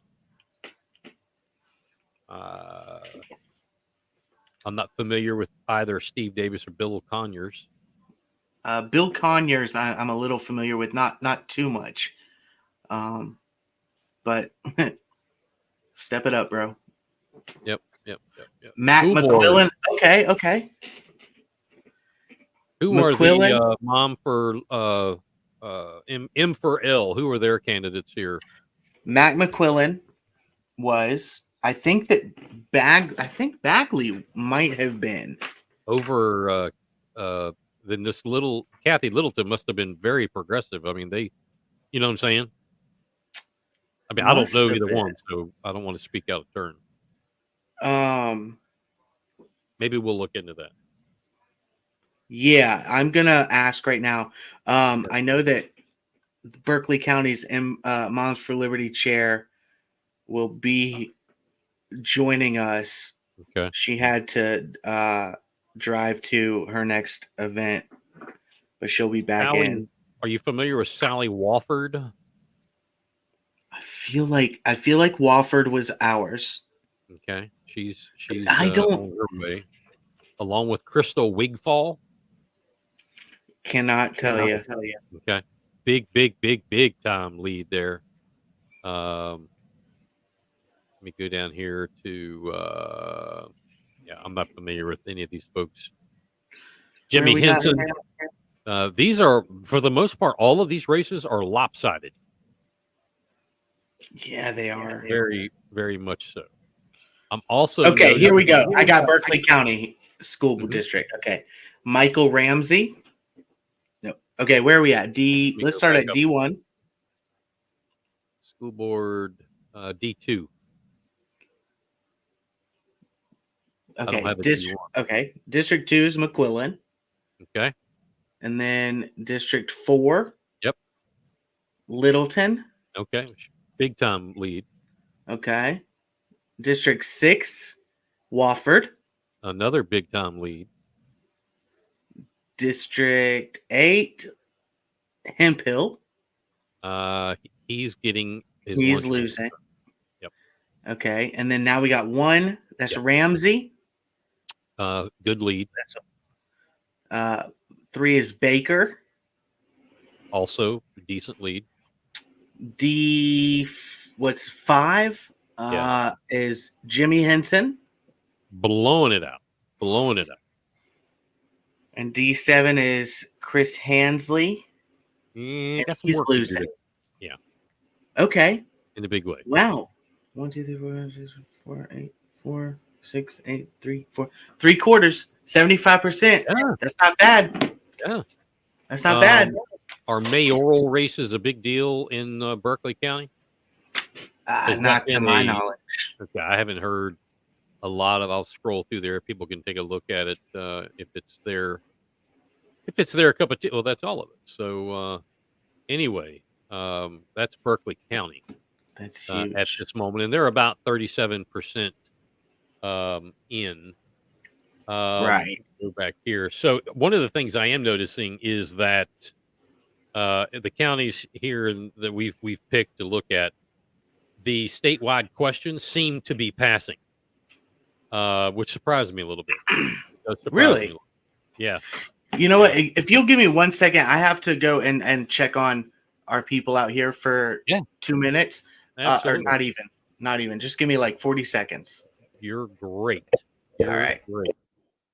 I'm a little surprised about those statewide questions. The first one had to do with changing the General Reserve Fund from, I believe it was 5% to 7% of the previous year's total revenue. General Reserve Fund is also known as the Rainy Day Fund. Typically, when Matthew came around, they used the General Reserve Fund, and that paid for the overwhelming majority of things. You have to have it. It's state law that you have to have it.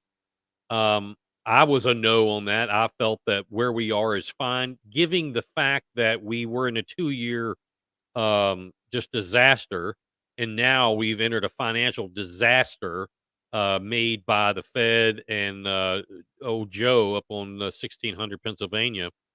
I just didn't feel like this was the time to jump that up from 5% to 7%. The other question was on the Capital Reserve Fund. The Capital Reserve Fund is primarily used for paying off deferred maintenance colleges and universities. Again, I was a no on that and went from like 2% to 3% of the previous year's revenue. I was a no only because, well, not only. There's another reason that I'll circle back. Deferred maintenance typically is because of piss poor budgeting. Honestly, all of a sudden, when you have somewhere else, we got to spend the money. You make a budget, you stick to the budget, and you move on. Deferred maintenance on the college, university level. I just felt like that it wasn't the time for that. The overwhelming reason why I said no was a promise that I made to voters that I would not vote for a tax increase without the removal of one or more of equal than or greater than in value of the one proposed. Obviously, if I'm going to be a man of my word, I couldn't have voted for it. So hence, I did not vote for that. But they do seem to be passing. I will admit to that they do seem to be passing. We'll see what happens. So I've got somebody at I've got a few people at Tim Scott's victory event in Charleston Place in South Carolina. And the word is that he is announcing that he will be running for president in 24. Tim Scott? Yeah. I'm trying to confirm that. That came from It came from a friend who's there, Tim's, who was a very big help with Duke Buckner, by the way, and his campaign. Oh, cool. And that's where she was going to be, the head of the Carolina Republican Coalition. And she sent me a message. She said that he had announced to them that he's running for president. Wow. So that is see that coming. Breaking news that you will only hear here. We'll see. So we'll see if that's true. Let's digest that. Let's unpack it. I haven't looked at Tim Scott's financials. I will now. Wow. What PACs or super PACs is he tied into? Do you know? Because that's where the money shift's going to come from. You know, I do know that he has. I know that there's one PAC that they generally send like $1,000. They max out like all the conservatives running, or a lot of the conservatives running in the state house. I can't remember what the name of that PAC is. I think it's called Tim PAC, actually. It might. Tim PAC. You see, I mean, let's just hypothetically use this for an example. So for PACs, a regular PAC gives money to a candidate. A super PAC is where candidates hide money. So if I was so inclined and won the lottery the other night, and matter of fact, I probably would have done this. I probably would have created the BIG Patriot Radio PAC, super PAC rather, and put in about maybe $5 million, and gone to somebody. Let's just hypothetically say Tim Scott, and say I've got $5 million in the BIG Patriot Radio super PAC, and we are your horse, or you are our horse. Well, he doesn't have to report that $5 million. But that $5 million is going to him. That's how, when I say they hide the money, that's where the shell game becomes, and that's what it is. That's what it is. But I'd like to see. Thanks, Obama. I want to see. I want to see if he's got the cash, because Edwin Guigino, I hope I didn't butcher that last name. I apologize, Edwin. Makes a good point. He says, "I don't think Tim Scott has a chance against Trump or DeSantis." Yeah, there's credibility with what he says. That is huge news if this comes out to fruition. Presidential politics, though, man, it's a whole different thing. The majority of people who run for president in a primary never intend to win. Yeah, no, that's not the goal. The goal is to sell books. The goal is to build their profile. It's dirty, but it works. I mean, if we're real, it works. I mean, you do what works, right? It all comes back to the dollars. And on top of that, also, and this is something that I know that Republicans and Democrats do, even in smaller statewide races or district races, one candidate who thinks he can win is versing another candidate who thinks he can win. And this candidate will pick somebody to run who's kind of like this guy to split that vote to help him win. And they start doing this. So you've got two real front runners, and then you got like 3 or 4 fake candidates that you're trying to use to take votes from the other person who you see as your biggest threat. Right. That is politics in a nutshell, really. That's electoral politics in a nutshell. Let's keep your people, whoever that is, keep them on the line there, so to speak, to see if we can get some kind of confirmation out of that. I've got some folks down here who are in the Tim Scott camp. I hope they're still watching, and they can, if you are, folks, if you could do what we need to do on our end and see what we've got coming with that. I do have some official final results, and I can't believe it. I'm saying this county, but I want to go over a school board in Beaufort County. Because 100% in, because 31 people voted for a write-in. Chloe Gordon and Terry Thomas, neither one captured 50% of the vote, 50% plus one. I would assume that means, and they're separated by 2 votes. Obviously, there's going to be a recount. You got provisional ballots. Unless something changes, I guess there'll be a runoff for those 2. Can I pause you? Sure. I want to point out something here. This is massive. The fact is that if the people who did write-ins had voted for one or the other, this race would be over. Yes. It's that small of a number. Write-in campaigns are effective depending on your goal in local races. Absolutely. And In that's local races. Yep. And that's where I probably should have clarified that. I don't mean because these 31 voted. I don't mean that. I mean because we had 31 folks who did the write-in. You've got 2 more weeks, I would assume, that these folks need to get their message out and iron it down a little bit. Other school board races, this one is still showing 0%, which that makes no sense. I do want to check on the mayoral race in Bluffton? Hilton Head. Hilton Head. And they're showing 0%. That makes no sense. That will generally be wrong, though. Yeah. Like, The 6,200 votes have been read. They got a long way to go. City Council of Beaufort, there's 2. Currently, Mike McPhee, who's an incumbent, and Josh Gibson. No, I'm sorry. Mike McPhee and my guy there, Josh Scalate, are ahead. 100% showing. So I would imagine they can call this final. Getting Josh Scalati in there is a good thing. I was hoping that Michael Anderson would be the other one. What else? This is I can't say that. Anyway, let me that's all for Beaufort County at the moment. That's been 100%. Let's take a look at Dorchester. Dorchester County.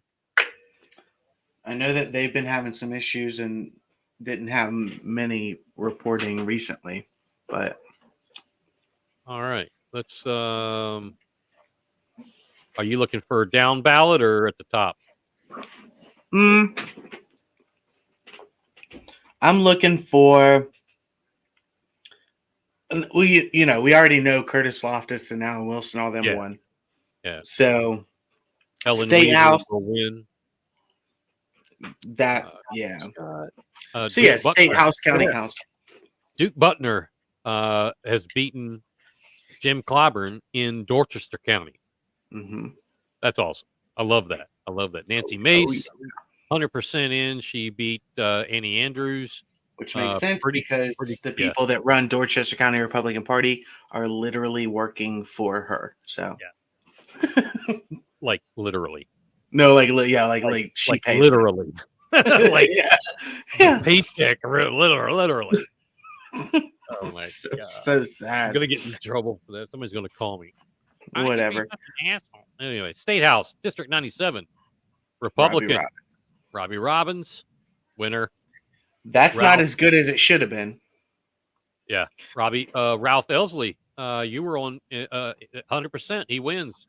That's good. How about that? In Dorchester, but he's in Berkeley as well, so we need to look at Oh, both. he is. Oh, y'all have that Ralph. split thing going on up there. Yeah. All right. Gilgad. Is his a split? I feel like most of it's Dorchester, and the other part he might have a little bit in West Ashley, which is Charleston County. Okay. District 114, Gary Brewer, the Republican, wins in Dorchester County. He's the one that beat Lynn Bennett in the primary. Okay. He's my representative now. Good. District 98, Chris Murphy, Republican, beats the Democrat. Now remember, Chris Murphy is currently in rehab for alcoholism. Yes, that's true. Isn't he the one that has the wife named like Sayate or something like that? Not sure. Was going to be a judge, but backed out of it. I think you might be right. Yeah, I think you might be right. Oh well. And he's got. I'm glad he's getting help. Is he getting help? Yeah, I'm glad he's getting help. So all right. Awesome.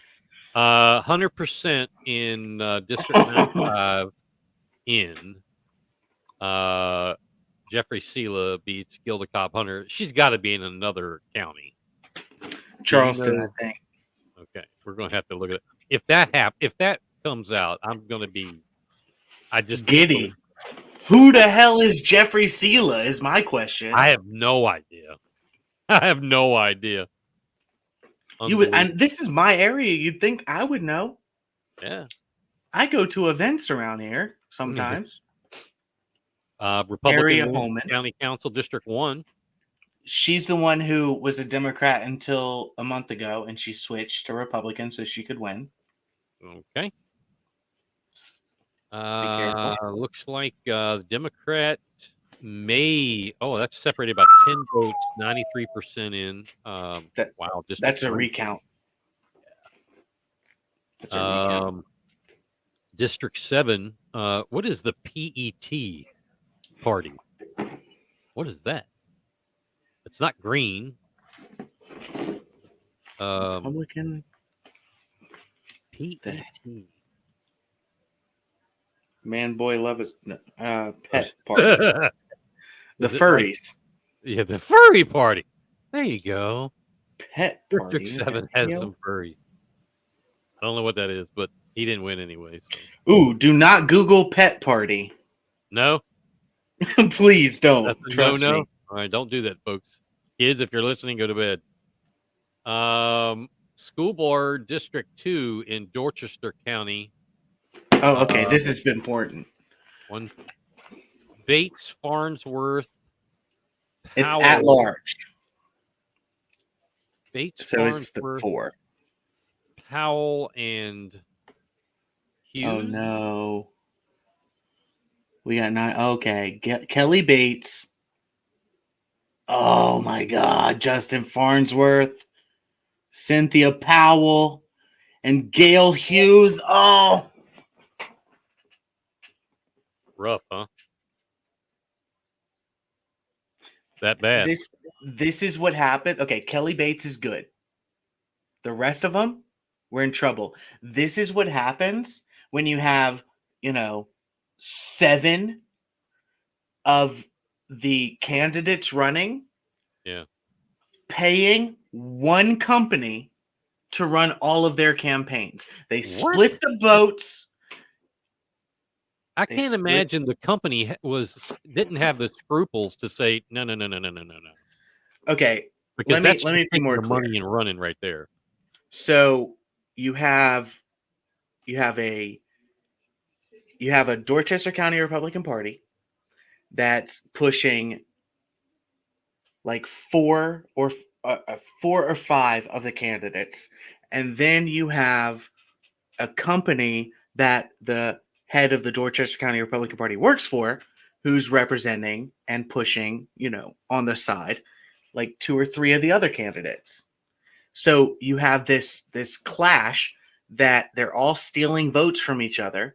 They weren't able to consolidate and push the real people who really needed to win. Kelly Bates, Erica Miller, Jimmy Tupper, and Eric Unger needed to win. But only a couple of those paid the right people, and the others just got, thrown to the lions. The political consultant, are they out of Charleston? Mm-hmm. Okay. That's disappointing because they should know better. Disappointing. They should know better than that. District 4, Evelyn Infinger. 100% of the vote in, she will win District 4 in the school board of Dorchester County. Yeah, because we have Dorchester District 2, which is an at-large, and then we have Dorchester District 4. So Dorchester District 2 is an entire board, and then we have a second district in Dorchester, which is District 4. District 4, Seat 4, District 4, Seat 5. Yeah. You know, I'm going to just throw this out there. You all could consolidate all that crap and probably be a lot better off. Yeah, it's going to happen in the next year or two. It's coming. So school board District 4, Seat 5, another Hughes has won there in okay, Dorchester County. And that's it for Dorchester County. We might have some Charleston stuff in now. Kevin, I don't have a clue what you're talking about. What did Kevin say? Nothing. Don't tell me. All right. Wait a minute. I didn't do this right. I didn't do it right. Oh. Yes. Yeah. No, he's right though. I'm very disappointed. I mean, that's not right. Anyway, in Charleston County, wow, look at that. At 21% of the vote in, it's almost the same amount of Republican straight party ticket as it is Democrat. That's big though. Because think about how blue Charleston is. Yeah. Huh. Wow. Anyway, Joe Cunningham, this doesn't shock me.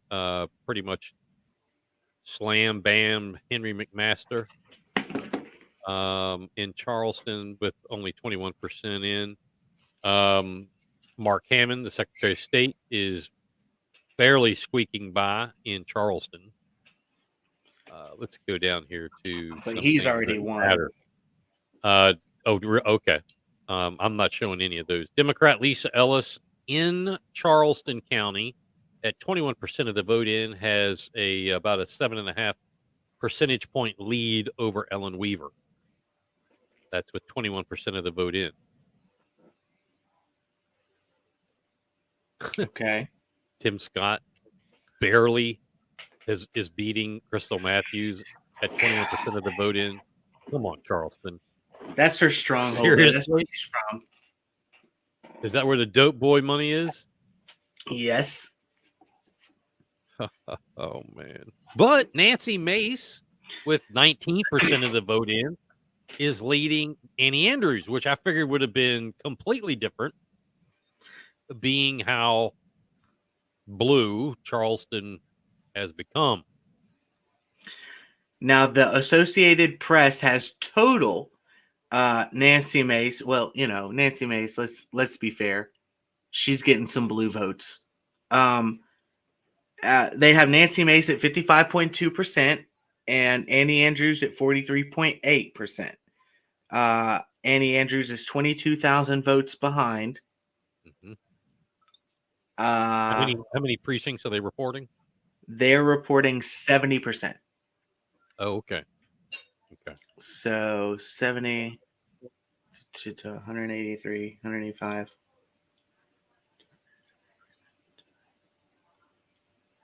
Huh. So she could still pull it off. It depends on which precincts have not reported. It's still close. Joe Wilson has been called. Joe Wilson is one. I don't think he's got an opponent, does he? Oh, is that right? Let me see. No, he does. Judd Larkins has won 41.5% of the vote. I don't even see that. Oh, he's not in Charleston. I'm just these are national. These are the Okay. sorry, my bad. These are the congressional I got you. AP's reporting District 1, Nancy Mace. That one is still up in the air, but they've reported that Joe Wilson is one. They're reporting that Jeff Duncan and William Timmons have won, but they've got 0% reporting. So I don't know how they're, Ralph Norman, 65% or 81% reporting. Ralph Norman is one. Russell Fry, we said that they called him already.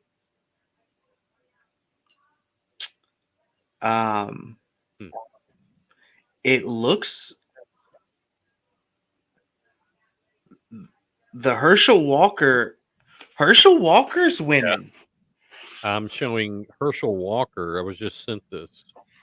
I'm showing Herschel Walker and Dr. Reverend PhD Warnock are separated by like 40,000 votes. They're both under 50%.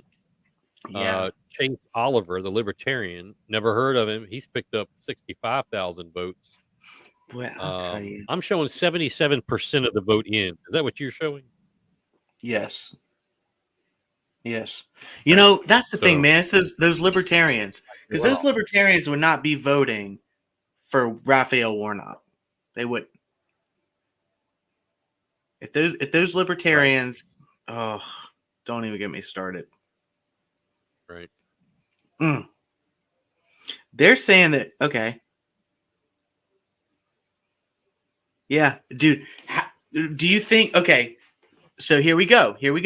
Do you think Herschel Walker wins? If there's no funny business, yes. And Oz, Dr. Oz, you think he wins? Coming into this, I thought he did. I haven't been able to find anything, or I haven't really looked either, but nobody's brought anything to me. I don't know. Do you all have anything? Because none of my folks do. The only thing I'm seeing is that Pennsylvania is saying that it's going to take a few days to tell us to count the votes. Take a few days. Longer Are they than reporting any numbers though? You know, that's a good. Let's see.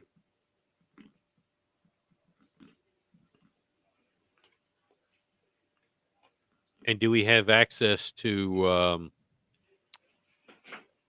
I tell you what we need to do in 2024 is have one of those maps with you can color coded by county and all that. Put that on the wish list. Yeah, we'll set that up. Yeah. Oh yeah, we'll set that up.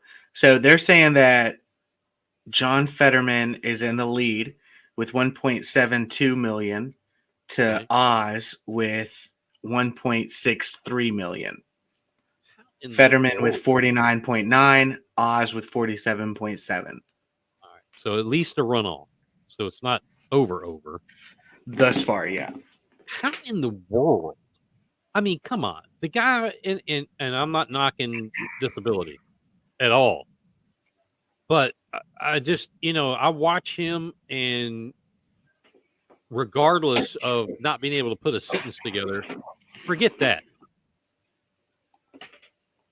Pennsylvania, what the hell are you thinking? I mean, this guy is almost as bad as Bernie Sanders. I mean, he lived off his mom and dad's. You know what? It's almost worse than that, man. Like it almost shows like this is a man who is dying. This is a man who had a stroke. This is a man who the last thing in the world that he needs is the pressure of being a senator for one of the original 13 states of the United States of America, a very populous state with a lot of problems. The last thing in the world that this man, like physically and mentally, is able to handle is being a senator. Yeah. And the people and the party are willing to just put him out there and let him die in office. Yeah. Just because they need the vote. I mean, I want to like the guy. Terrible big, people. Bald, with a goatee. I mean, I want to like the guy. But golly day. I mean, talk about dying on the sword. I mean, he climbed up a mountain and the Democrats said, "See ya." I mean, they fired off some of these at John Fetterman on the way out the door. It shows you, though, who the Democrat Party is. The same way that they were willing to put a senile man, hide him in the basement, and do everything they could, because it's not about leading the country in the right way. It's about power by any means necessary. No matter what it takes, no matter who it hurts, no matter who it kills, power. That's it. We need the vote. I don't care that he's got a tumor on his neck the size of his opponent's head. I don't care that he's dying. That's who the Democrat Party is. Yeah. Yeah. It's a terrible thing. Wow. Anyway, I don't want to get lost on Pennsylvania because I give like two shits what happens in Pennsylvania, to be quite honest about it. But that's pretty serious. That's pretty serious. I mean, it's the same thing as, serious as was it Arizona, the governor race of Arizona? That's pretty serious. That's going to have down ballot ramifications. Hopefully, Kerry Lake is able to pull that off there in Arizona. At least Abbott pulled it off in Texas. Christy Nome, whatever her last name is, pulled it off in North Dakota. You said Christy Nome? Yeah, Nome, whatever her last name, hyphen, whatever. She pulled off a victory. Awesome. But thanks to the folks of what is it, the 14th borough or whatever the hell it is in New York City, looks like AOC's got another trip to DC.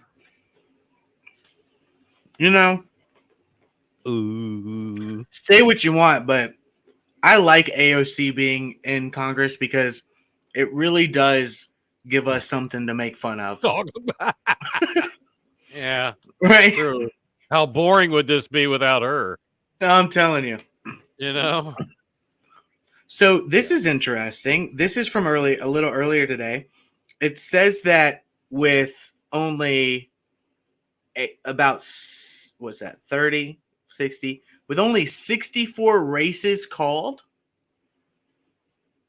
in U.S. Congress, that the Republicans had already picked up 3 seats out of only 64 congressional races called. That's awesome odds. We only need 5. To take the majority. Yep.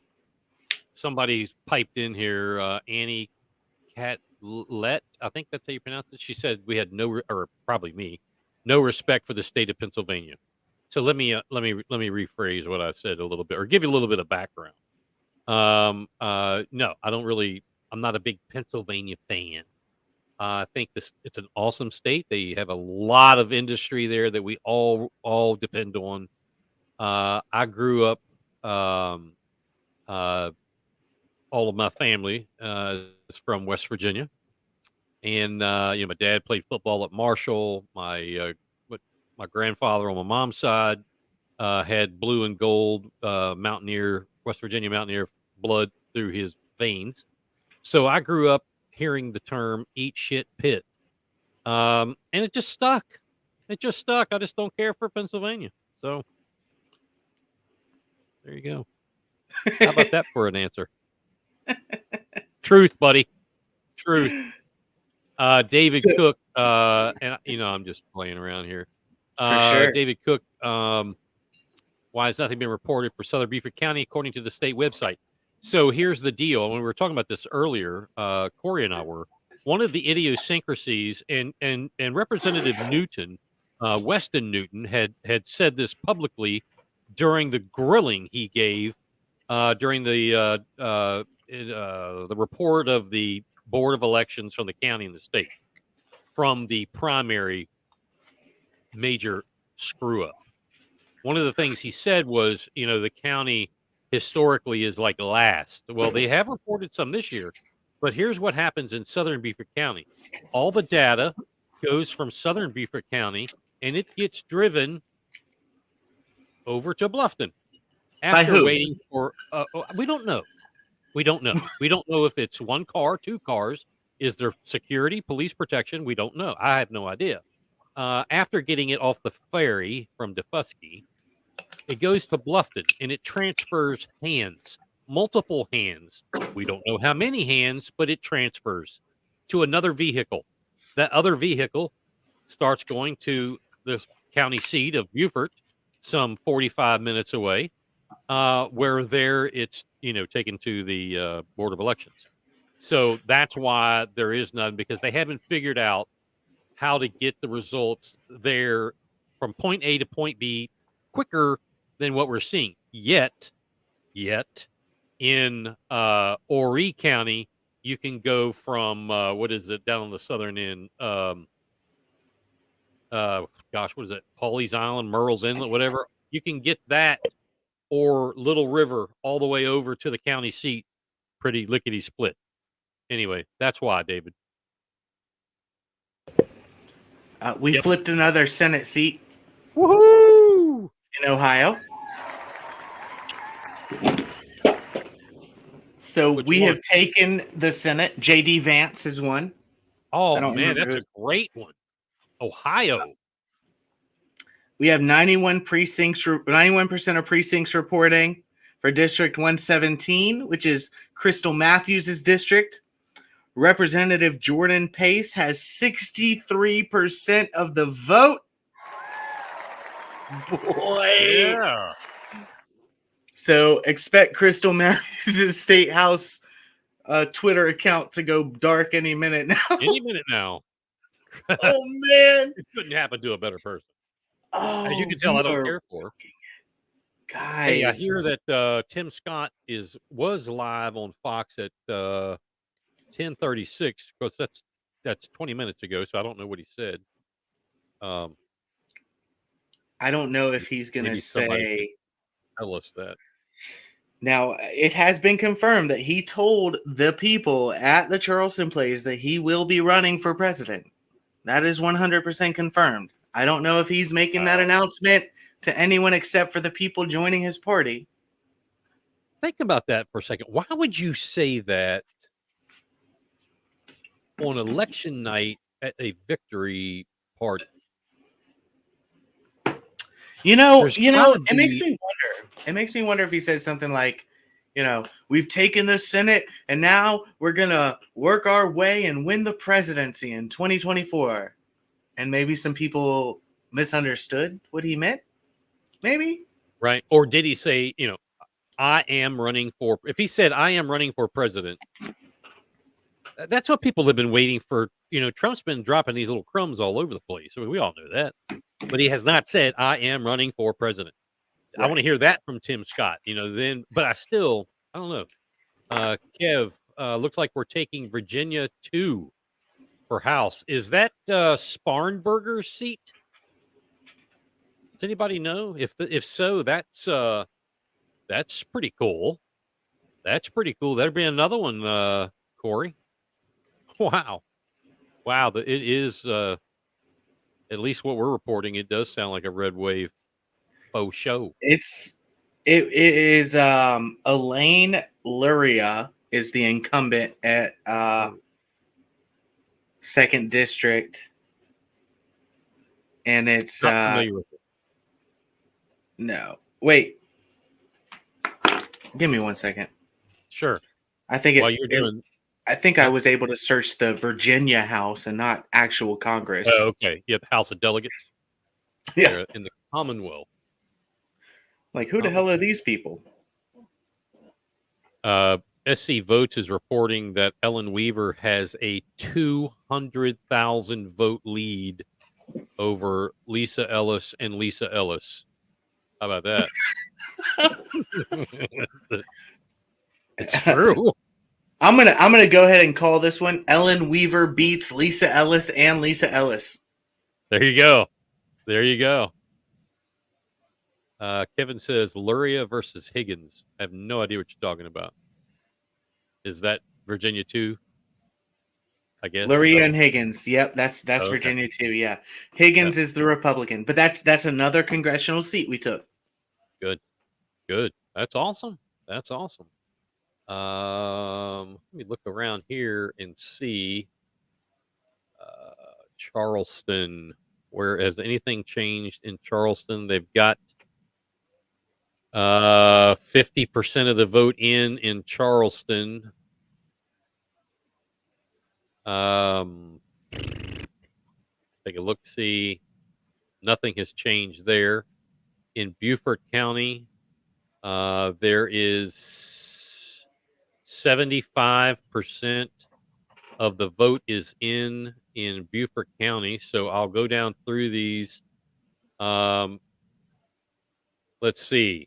In Beaufort County, Curtis Loftus, State Treasurer, Ellen Weaver has about 14,000 vote lead, 75% in Beaufort County. Tim Scott, overwhelming lead in Beaufort County. Nancy Mace with a overwhelming lead in Beaufort County, 10,000 vote lead. Let's see. Working down the ballot, Shannon Erickson, incumbent, 100% precincts reporting. She will retain her seat, thank God, in the State House, District 124. Continuing down the ballot, David Bartholomew, 100% of the vote in. He will be the new county council district representative for District 2. District 6, 90% of the vote is in. Very, very, very light voting in District 6. I'm very surprised. But Tab Tabernick has a 2,400 vote lead. The Republican, I'm going to go ahead and call that one for her. And Tommy Reitz, 57% of the vote in at 64-35. He will become the new county councilman there. Further down the line, District 2 is going to be a runoff. District 2 school board will be a runoff. Chloe Gordon and Terry Thomas, neither one reached 50%. Terry Thomas beat her by 2 votes. So that'll be recounted and provisional ballots added and so forth. But Terry Thomas, 2 votes, did not get to 50%. Further down the ballot, only 19% of the vote counted. This is Hilton Head, District 10, Peter Christian with a very, very, very slim lead over Elizabeth Hay. Further down the ballot for my friends there in Beaufort County, it looks like the statewide constitutional amendments will pass. The green space tax question will pass. In the city of Hardeeville, Valerie Guzman and Andy Robinson appear to be the winners for city council. 100% in the city council of Beaufort. Mike McPhee and Josh Scalati have the lead there. Yes, Mike McPhee, incumbent, Josh Scalati, new city council or in the city of Beaufort. Mayor, town of Hilton Head, very important, 43% of the vote in. Joanne Orishak is leading Alan Perry. Thomas Cleary, who bowed out of the race, is actually in 3rd place, and Michael Santomoro is with 5%. Town council on Hilton Head, 29%. This is our Hilton Head problem because you can't get the votes up to Beaufort. They haven't figured out how to do that yet. Patsy Bryson appears to right now have the lead in Ward 2. Tamara Becker, this is one I was pulling for, in town of Hilton Head, Ward 4. She has a 9-point percentage point lead over Kim Likens.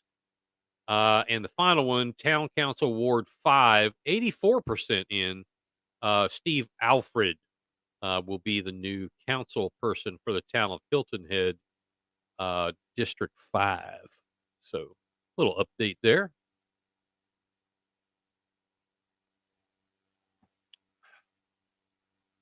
Ooh.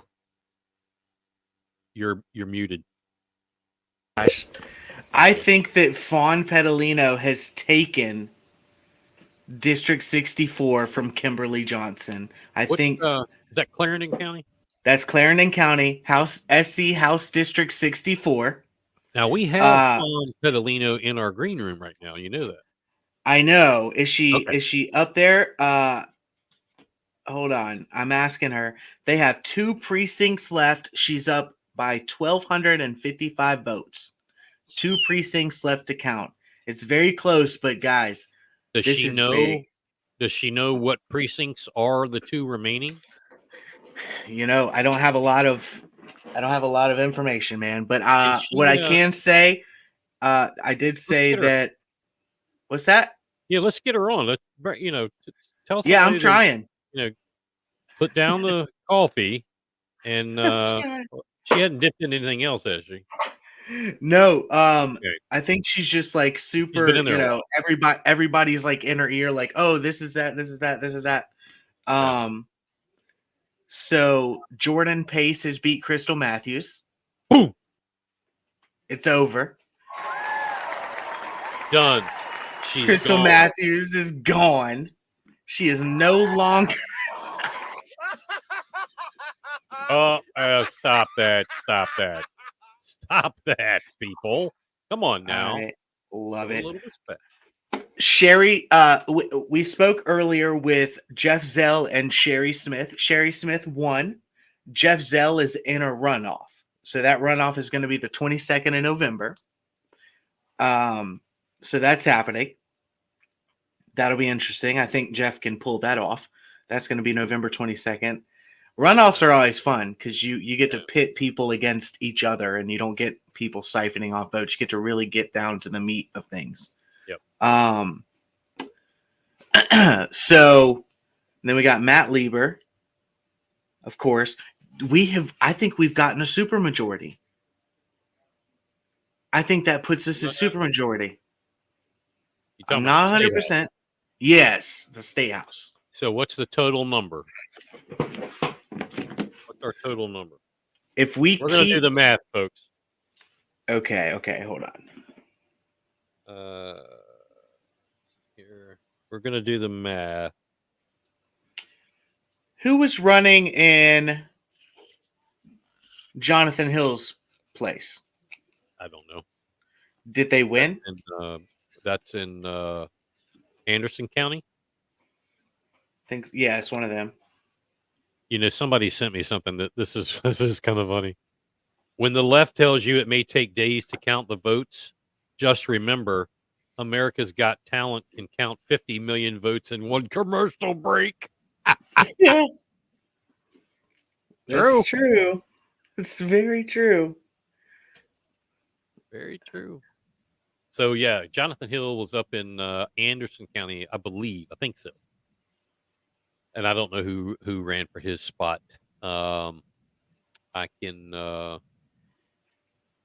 somebody look for that here. Do you think it's a super majority, huh? I think we're getting there because we're taking Democrat seats. Jordan Pace is taking Crystal Matthews' seat.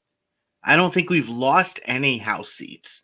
Jordan Pace has taken Crystal Matthews. If Matt Lieber has taken Chardell Murray's. If Fawn can take so here's one. Now, wait a minute. Is District 122, is that Colleton and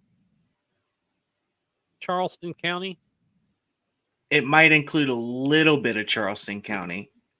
Because the incumbent is Shedron Williams, right? Yeah, of course he is. Democrat. He got walloped in Colleton County. I mean, walloped.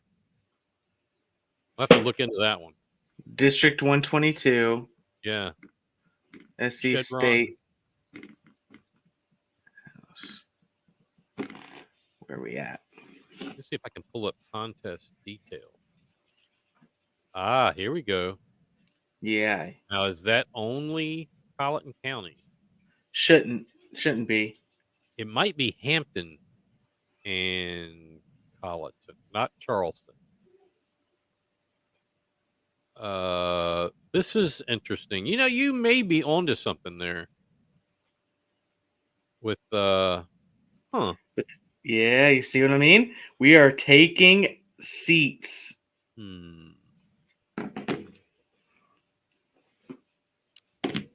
Oh, that's going to need a little bit of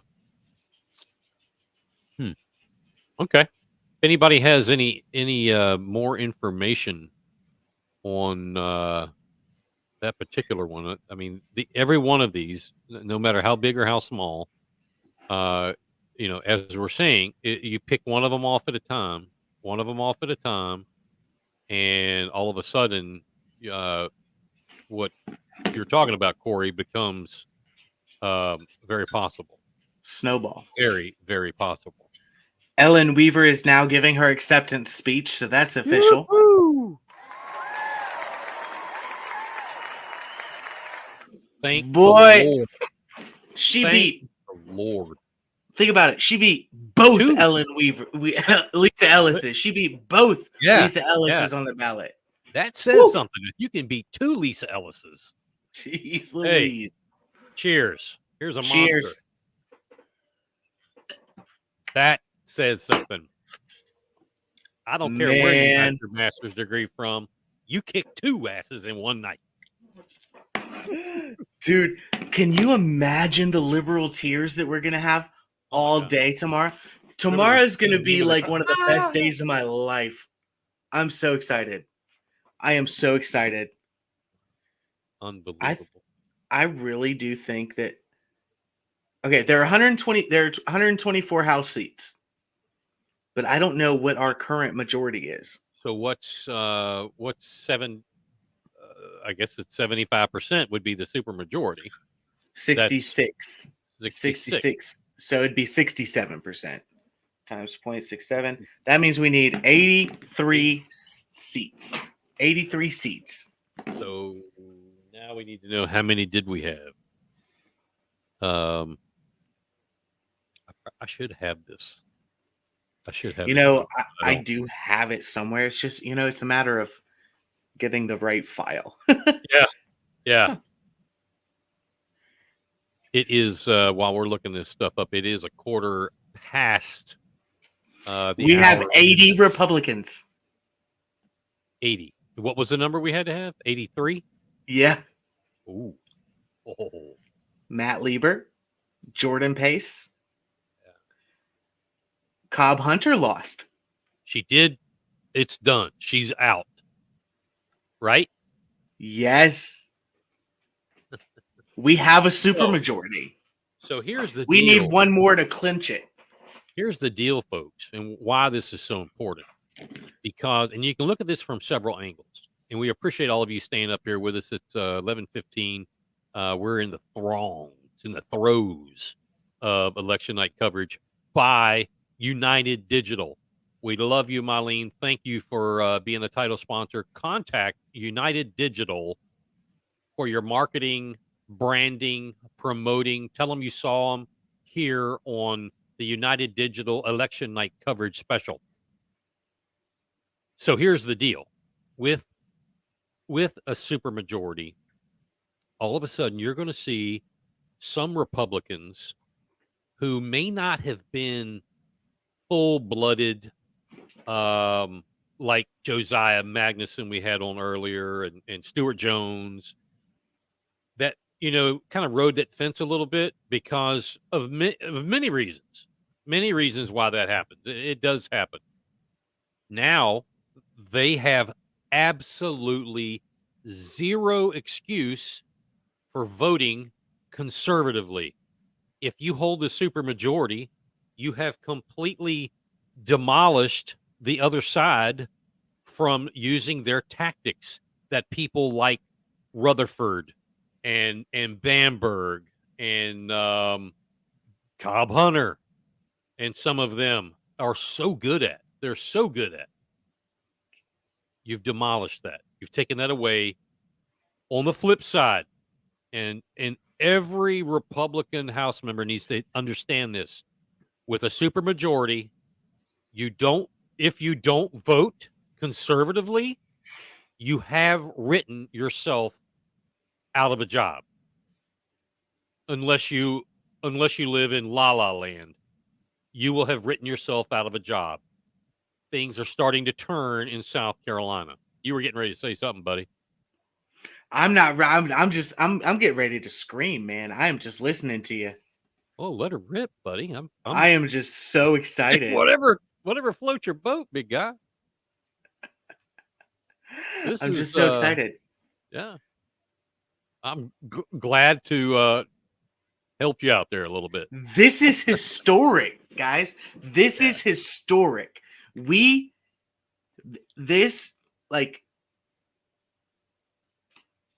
have a chance. This is a mandate against Joe Biden and everything that he has forced our state and the citizens of our state to endure for the past 2 years. After the shenanigans that we saw, that we all saw, we have a chance now. We have a chance to finally draw the line in permanent marker and say this will not be crossed. If you cross it, get out. We have a super majority, and if you do not fall in line, moderate, hit the road, Jack. Yeah. We are here, man. This is so big. This is so big. Huge. This is huge. You just from the fact of now people, we talk about it a lot, whether you're in media or in the press or an actual politician or the public. We talk about holding people accountable. And that's a big buzzword, a big feel-good word when you're running for office. I will be held accountable. Okay. When you have a super majority in any House or Senate or whatever, you have a super majority, there is absolutely no reason. And you talk about being held accountable, now it's time. Now, quite frankly, you're going to see some people who for years probably have voted in some precarious ways. Once a super majority comes, all of a sudden they're going to be voting a different way. I would fully suspect that. If they hit, here's an example. If the South Carolina Senate was to have a supermajority Republican, you would all of a sudden start seeing Sandy Sin voting conservatively because she would have to. Yes. She doesn't right now. That would Because force she doesn't it. have to. She doesn't have to. That would force it. That would force her to vote the way the constituents said, or you got to go. Supermajority rules. So, and this is interesting because I think a lot of people get it twisted, okay? Like, thank God we don't have any governing body that is filled with hard-headed, ideologically pure leaders, right? It's actually not in and of itself a bad thing that some people are followers. Okay, it's not inherently good. It's not necessarily inherently bad either. It just is the way that humans work, and it's no different in a legislature. So as long as we can make sure that the leaders, the true leaders, two things: one, that the true leaders and the ideologically pure conservatives are the leaders. As long as we can make sure that they hold the forefront, and as long as we can make sure that we have enough of a majority to make it uncomfortable for the populists of the group to go against that majority that's pure and good and conservative, then we'll be okay. That's going to be just the way of things, and that's getting into, political philosophy on a whole nother level, but that's just the way that things will always be. Like District 1 is a good example of this. District 1, Nancy Mace, the leader, the House of Representatives in District 1, the representative from District 1 will never be a ruby red, ideologically pure conservative, because there are too many Democrats here at this point. Now, when I say never, I mean just like not in this election cycle. We can work, to move it further and further to the right over the course of the next few years. But think about it. She beat Joe Cunningham barely. She's now beat Annie Andrews, a woman who thinks that you can castrate children barely. And that's not because, and that's with her being not very conservative. Nancy Mace is not very conservative, no. But she barely beat that. So it's like, if we put Ralph Norman, for example, a very good head on his shoulders, very conservative man in District 1, it would be very hard to win that seat. So it's one of those things where, to an extent, you know, you kind of have to understand the lay of the land. That doesn't mean you, like we saw the Charleston County Republican Party do, that doesn't mean you forfeit your principles, you know. Sure. But it's one of those things where a person like Sandy Sin, if the Democrats are in charge, Sandy Sin is going to be, or I'm sorry, if the Democrats have a large minority, Sandy Sin will act as a Democrat. But with us having a supermajority, like you said, it's going to put a lot of pressure on her. A lot of pressure on her to be at least a moderate Republican or act as one. I think it'll put the pressure even harder on her. Absolutely. Harder than moderate. I mean, it will be her moderate to center left votes that she has historically cast that are all of a sudden going to say, hey, well, what happened? You know, when she's voted for, whether it's an industry or, you know, whatever, the people are going to come calling and you voted for me before. Why can't you vote for me now? I can't. There's going to be no excuse. It's going to be, well, we don't need you. So currently there are 10 Senate seats left in play. 10 Senate seats left in play. 45 right now. 10 seats left in play. So who are those 10 seats? Are any of them strongly held Republican? And we're talking U.S. Senate. Yeah. Sorry. North Carolina, Georgia, Wisconsin, Nevada,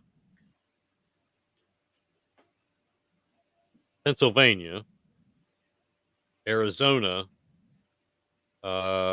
Washington. I believe that's all. Arizona, okay. Is that you 10? Were talking about House District 122 earlier, right? Yeah. Right. And that was, who was the Democrat that you were talking about? Let me find it here. What county was that? Well, it looks like, okay, Representative Bill Hager, Republican Bill Hager and Democrat Shedron Hook Williams. Yeah, Shedron Williams. He was the Democrat's the incumbent. Bill Hager has him whooped. In whatever county we looked at, yeah, he beat him with a. We've got three of 4 counties reporting, and of those 3 out of 4 counties reporting, Bill Hager is at 54%, and Shedron Hook Williams is at 45.9. There's another one. That's another one. Yep. I can confirm this, and Kevin just said it. Warner and Walker in Georgia are at 49.49. We'll see what that goes. I have been given something that says in Georgia, Kemp will retain the governor's seat. But I don't see that in official. So nothing official yet. Nothing official other than I don't know. I don't know about that. We'll see. No matter what happens, Stacey Abrams is going to say she won anyway. Yeah. Well, she's going to say y'all cheated. How about this? Kat Schwalbach. I don't know her. I don't think. Ellis doesn't seem to be willing to concede that she is lost and is not wanted here in South Carolina. Now, Kat is, and maybe you know this, Corey, is something going on out there in the world that she just doesn't want to concede, and she's, not taking her toys home yet? According to reporter Chris Joseph, Lisa is not willing to concede and is attempting to manufacture some type of technical challenge to the seat. I think I believe that this would be considered a seditious act and a conspiracy theory that Lisa Ellis is attempting to concoct in order to deny democracy. She's part of a cult. Mm-hmm. Yeah. Seditious. This is seditious. Yeah, I think is the FBI going to be knocking on Lisa Ellis's door anytime soon? I don't know. You know what? I think I hear them at mine. Actually, never mind. There they are. Hello, who was that? She's probably trying to. She's swatting us both right now. You know it. Yeah, I think she was getting punched. But all kidding aside, so I'd love to hear from someone, whether it's in her camp. Actually, I would like to hear from somebody in the Ellis camp, like explain this. I don't need to talk to somebody in the Winners camp because we know she won. I want somebody to try to convince me from Ellis's standpoint that it's either fixed. Oh, wait a minute now. Oh, could you imagine, Corey, if they came out and said, well, this election is crooked. This election is fake. This election these machines are shitty. Wouldn't that be funny? That would be, would never. I think that you know what I think? I think that their technical fight will be, well, we don't think that her degree is valid. Yeah. But it's funny is that she has until being sworn in to get the master's. So even if they were to try something like that, you got a month before. Well, she has her master's now. Yeah, she's completed all the work, but she doesn't have like the degree to frame it yet.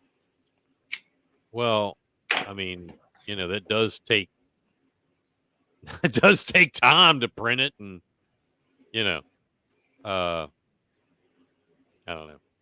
It is insane. Somebody came on here.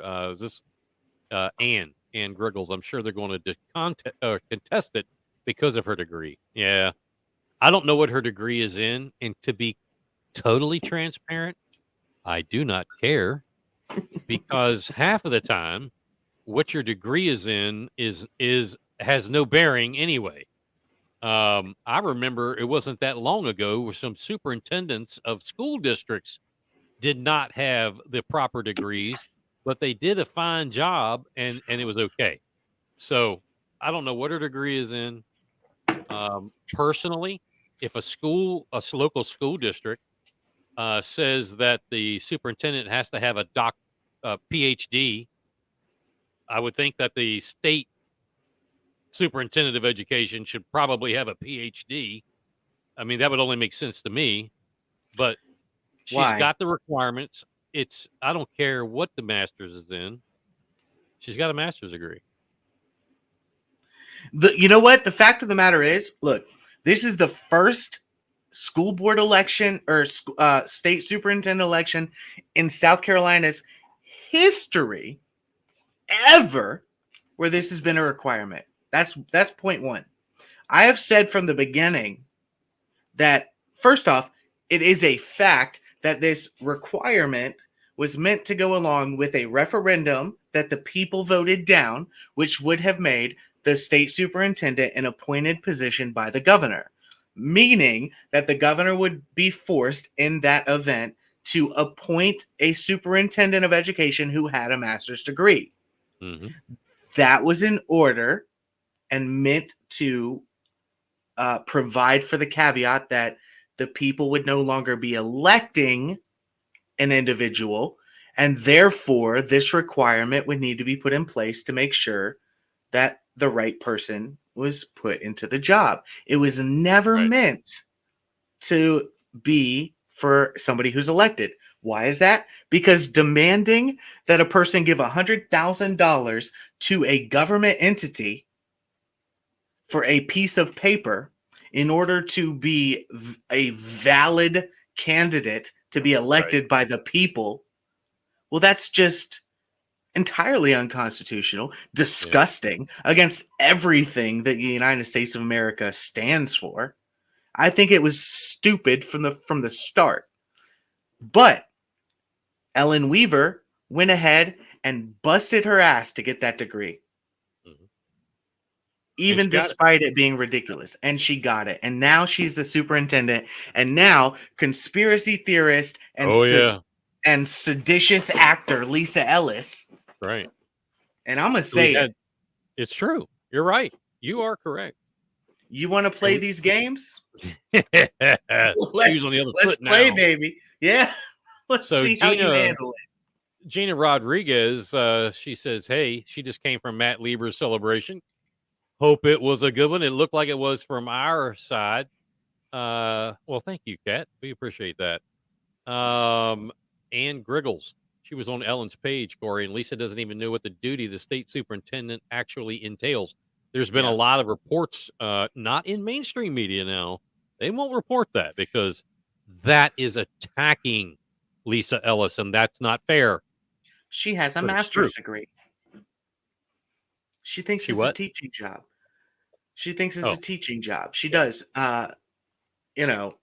She really is way off base when it comes to the duties. And actually, I have footage, and I'm actually glad that Lisa Ellis is thinking about going this route, because there's so much stuff that I was not able to release because there just wasn't enough time. I've got Lisa Ellis talking about being asked very simple questions. Like here's one of the questions that Lisa Ellis was asked by a Democrat, softball. He was trying to give her a softball interview question, and he was like, "So does the state superintendent have any say over universities in the state, or is it really just like a K-12 thing?" She goes, "Well, that's something I think I'll learn on the job." What? This is not cooking fries at the Burger King, sweetheart. He goes, "Oh, I didn't mean to put you on the spot." No, of course not, because the interviewer knew that that's like the easiest question in the world. Of course, the state superintendent of education is only over K-12 schools. Are you kidding me? Do you have any control over universities? And she couldn't answer that? This is the woman that thinks that she knows how election law works all of a sudden tonight. Yeah, she's got no clue of anything. Hey, while you've got your info there, in District 112 here in South Carolina, was Joe Bustos, was he the incumbent or the Democrat? David Artusian. I got a feeling Republican. Okay. Yeah. He was the incumbent. Bustos. Okay. So he's still ahead. In 110, Tom Hartnett or Ellis Roberts? Which one was the... Roberts was... Wait, actually, that might have been an open seat. Okay. Is 110 more... is it only one county or is it more than one county? I think it's only mostly Charleston, because but also Berkeley. All right. Well, let's right now, 53% of the vote Tom Hartnett has, and I'll look at what was the name of that? District 110. Yeah. Nope. It's well, wait a minute. Nope. It's not in Berkeley. Not Berkeley. Nope. Okay, then it's all Charleston. Well, then there's another one. Hartnett at 84%. He's got 53% of the vote to 46. I love that. Tom Hartnett's dad, he's actually a second generation, but his dad retired years and years and years ago. And he decided just recently, he's, an older gentleman, and he decided just recently that he needed to get into politics, and I'm so happy for him. You know, he was attacked because he liked a post of mine. Literally, like the former head of the South Carolina Democrat Party came after him a few days ago because he liked a post of mine. Yeah. Oh, Lord. He's a good dude, though. Now, one we haven't talked about, and I think this is a new seat. Isn't District 80 in the State House a new seat? From redistricting? From redistricting. I'm not sure. Is it? Kathy Landing is just beating the slobber knocker out of Donna Brown Newton. Kathy has taken her to the cleaners, shook her out, and ironed her. So that's another Republican seat. And I know it's got to be a new seat because of redistricting. I think you're right. But that something happened somewhere. You know what I'm saying? So did they take a seat away from somewhere? Right. They had to. Did they go back to net neutral, or did they take a seat away? I mean, these are starting to add up pretty quickly here, Bo. Either way, though, even if, like, let's say it was a Republican seat that they took away from someplace in the Midlands and brought it here, a Republican just won it. So it doesn't matter. We've still got the one up. Right? We're still, like, even if that's a net neutral, we're still into the supermajority. Yeah. Right. We're 5 up now. And if she's included, we're 6 up. If that's a seat that was taken. Oh, wait a minute. I lost it. Kevin Provance is correct. Brian Kemp wins Georgia. Has won Georgia. And apparently, and I'm reading this on another channel, Stacey Abrams apparently has called Kemp, and lo and behold, has conceded. Wow. Who would have thunk that? As Kevin says, hell has frozen over. Kev, I agree with you. I think it must be a cold day in hell. It must be right now. I have no idea. Hope to never, but wow. Wow. Dude. Amazing. This is better than I could have ever hoped for. We did it, Mike.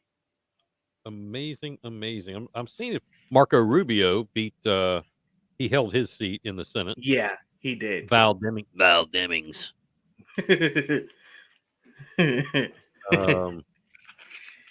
This is big, Mike. I gotta say, man, if it wasn't for media, independent conservative media, telling people the truth, like what you do and what we're doing, like, we would have never gotten to this point, because the mainstream media lies and lies and lies, and for years there has not been anyone to fight back against that shit. I don't know that this has ever been done like what you and I are doing in South Carolina. Maybe, but I don't know of it. Not to this extent. Here's another question for you. In the U.S. House, 435, right? Does Guam get to vote? Okay, so our territories does not. Yes, so territories get a seat, but they don't have a voting seat. Okay, because Guam has a Republican for the first time in over 30 years. Okay, they don't get to vote, but they do have a seat. They don't get to vote on bills, but it's like an advisory role. That's how like District of Columbia. Puerto Rico and DC. Yes, exactly. But actually, not even like District of Columbia, because District of Columbia also gets an electoral vote for the presidency. Guam does not. Territories don't. But almost like looking District. At some of these results, Governor Hochul out of New York beat Republican challenger Lee Zeldin to maintain the governor. Kathy Hochul in New York She beat Lee Zeldin. Okay. Supposed to, give her a run for her money. Don't know the totals of that. Let's see here. What else? The Senate. There are 169 House seats left in play. Currently, Republicans have a 60 House seat lead over the Democrats. So we're not there yet, at least in Congress. But how many? So how many still races are yet to be called? 169. They're left. That's a lot. With 60 seat lead. 218 is a majority. Mhm. So it's 50. Basically 50 seats is what we're looking for there. Interesting. I have a feeling that Herschel Walker and Dr. Reverend Warnock are probably going to go to a runoff. I do have a feeling. Let me look at some of these. Do you think so? Yeah. I could see that. I would like that. Yeah. I would like that. Yeah, that way, just like you said, that way you're getting out of all the picking. Nitpicky, you got two of them, boom, let's go for it. Nothing has changed other than 100% of the vote is, no, it's not. I take that back. Hilton Head still not reporting. In Charleston County, they are at 82% reporting.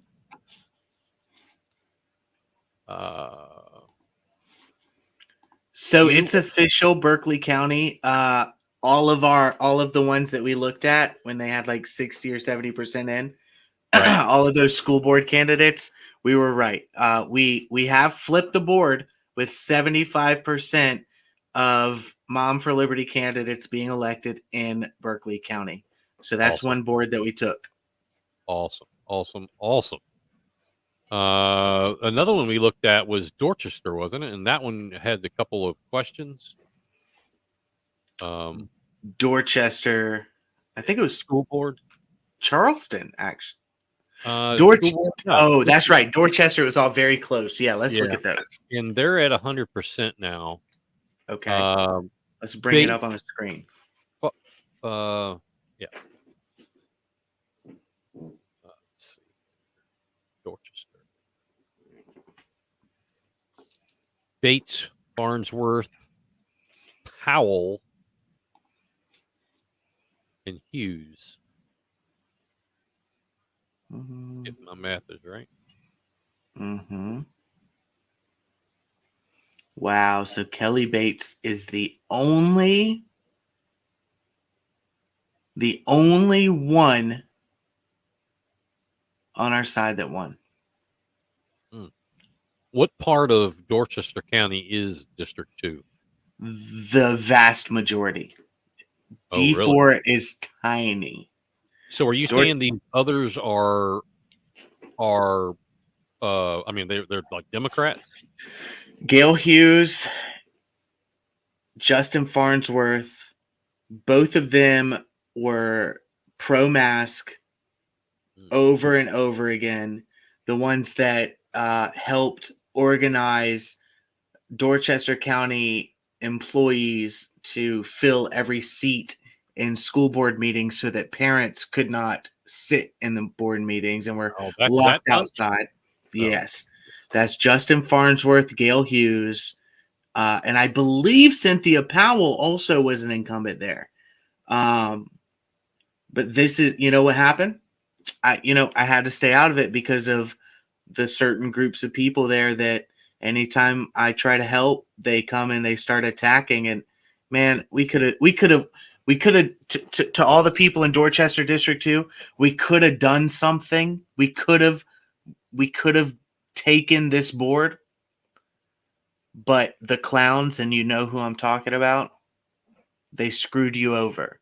To the candidates here who were told that other people don't know what they're talking about and you should listen to them, where did that get you? It got you to the bottom of the barrel. We're here for you next time. Yeah. I'm just saying.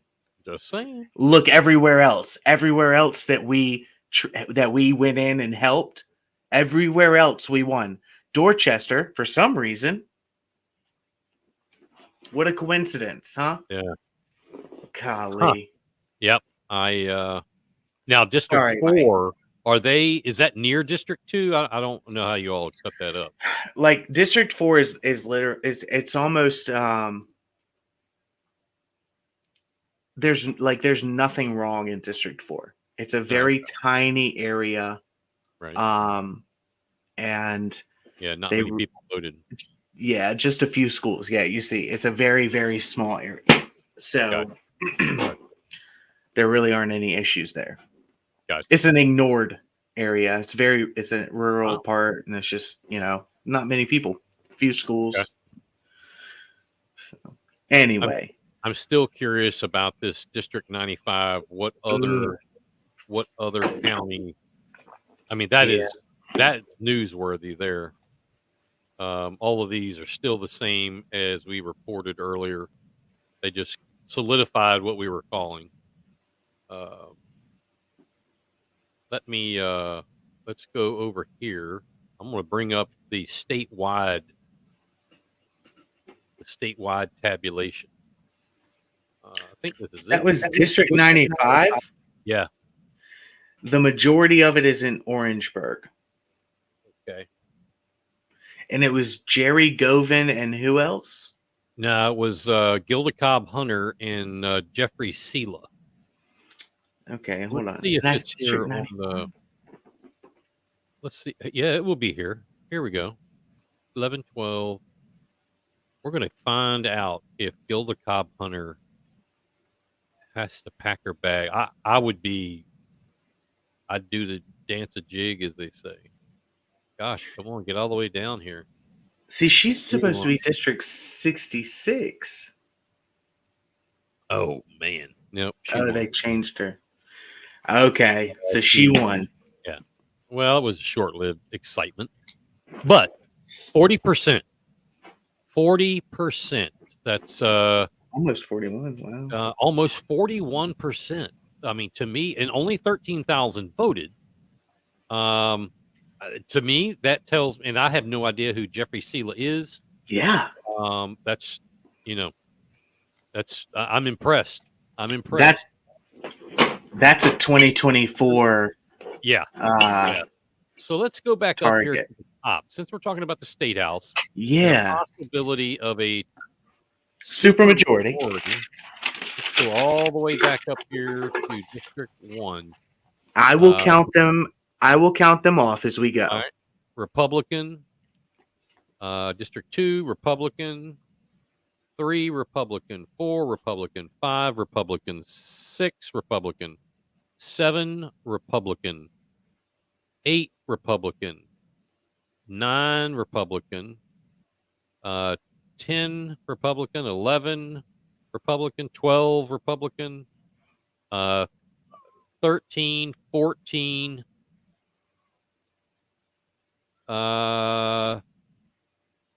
15 is a Democrat. Okay.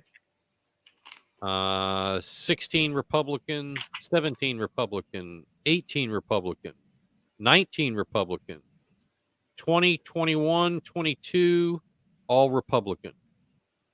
23 is a Democrat. 24 Republican, 25 Democrat. 26 Republican, 27, 28, 29 Republican. My screen's refreshing here. Mm-hmm. Come on. We're at 29, right? Mm-hmm. That was my last one. 30 Republican, 31 Democrat, 32, 33, 34, 35, 36, 37, 38, 39, 40, all Republican. Okay. 41, Democrat. 42, 43, 44, 45, 46, 47, 48, Republican. Okay. 49, Democrat. 50, Democrat. 51, Democrat. 52, Republican. 53, Republican. 54, Democrat. 55, Democrat.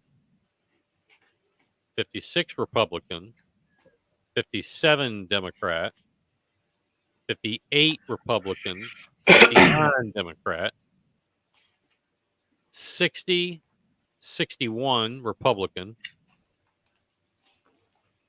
62, Democrat. 63, 64, 65, 66, 67, 68, 69, all Republican.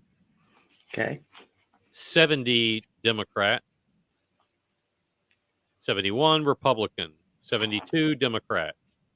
73, 74, 75, 76, 77, 78, 79, all Democrat. All Democrat. Yeah. 1, 2, 3, 4, 5, 6, 72 7, 8. through 79. Gotcha. 80, Republican. 81, Republican. 82, Democrat. 83, 84, 85, 86, 87, 88, 89, all Republican. 90, Democrat. 91, Democrat. 92, Republican. 93, Democrat.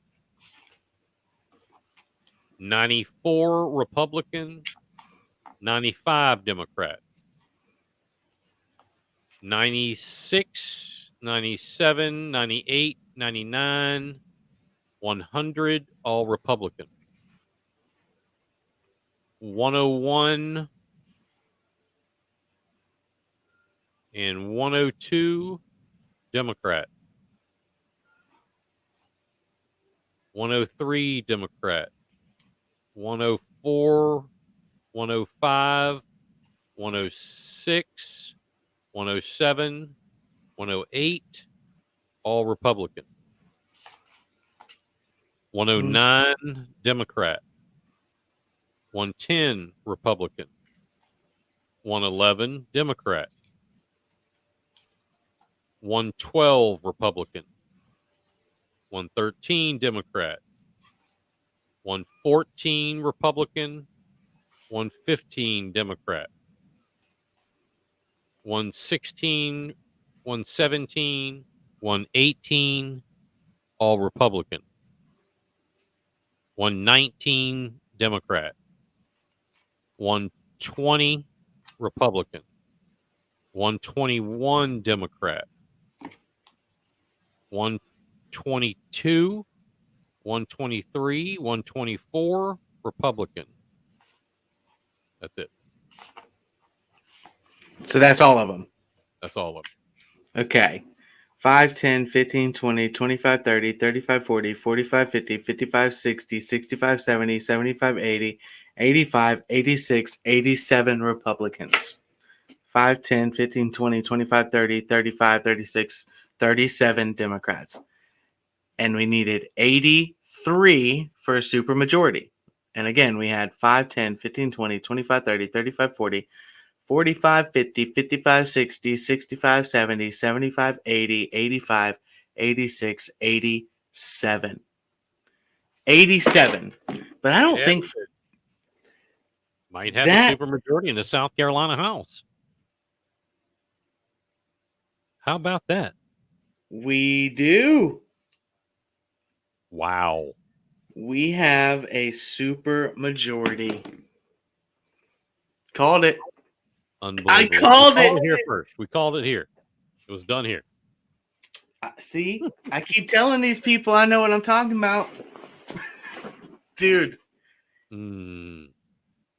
That's amazing. That's amazing. Wow. Wow. I mean, dude, we took the Senate. I'm calling that now. We took the United States Senate. I'm calling. Let's see here. I'm calling it that we took the Congress as well. Nancy Mace. If Nancy Mace won, we won everything because she was the one in the most precarious position. Have they declared her yet? They haven't, but she won. They haven't. I mean, who is they though? You know what I mean? Yeah. Who are they? Let me. I'm gonna try to see if I can narrow down on the AP here. Looks like right now we're at 160. Oh no, we just got another one. 170 Republicans, 116 Democrats. That means there are. Who's the math major? What's in play? You said 170. How many Democrats? 116. Okay.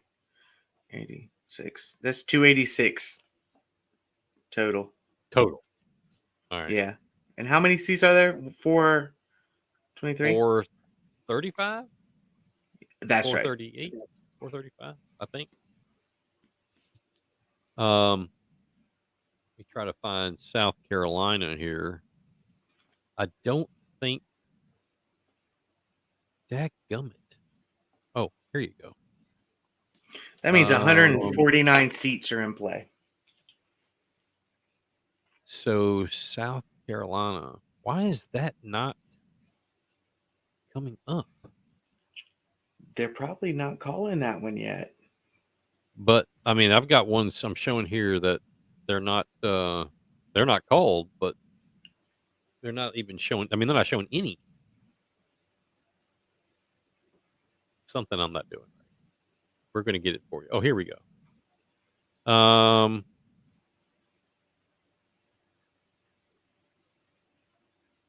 I think they have. No, they have not. Mace, 56% of the vote.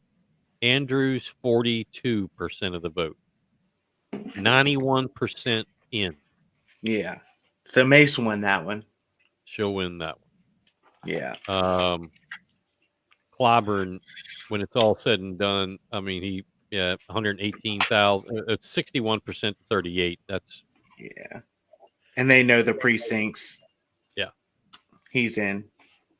Russell Fry just demolished that Democrat up there. I don't think Norman Duncan. Norman was opposed, but he solidly beat the Democrat. Joe Wilson solidly won. Mm-hmm. All that's in. That's good. That's good. Let's go over here to the Senate. And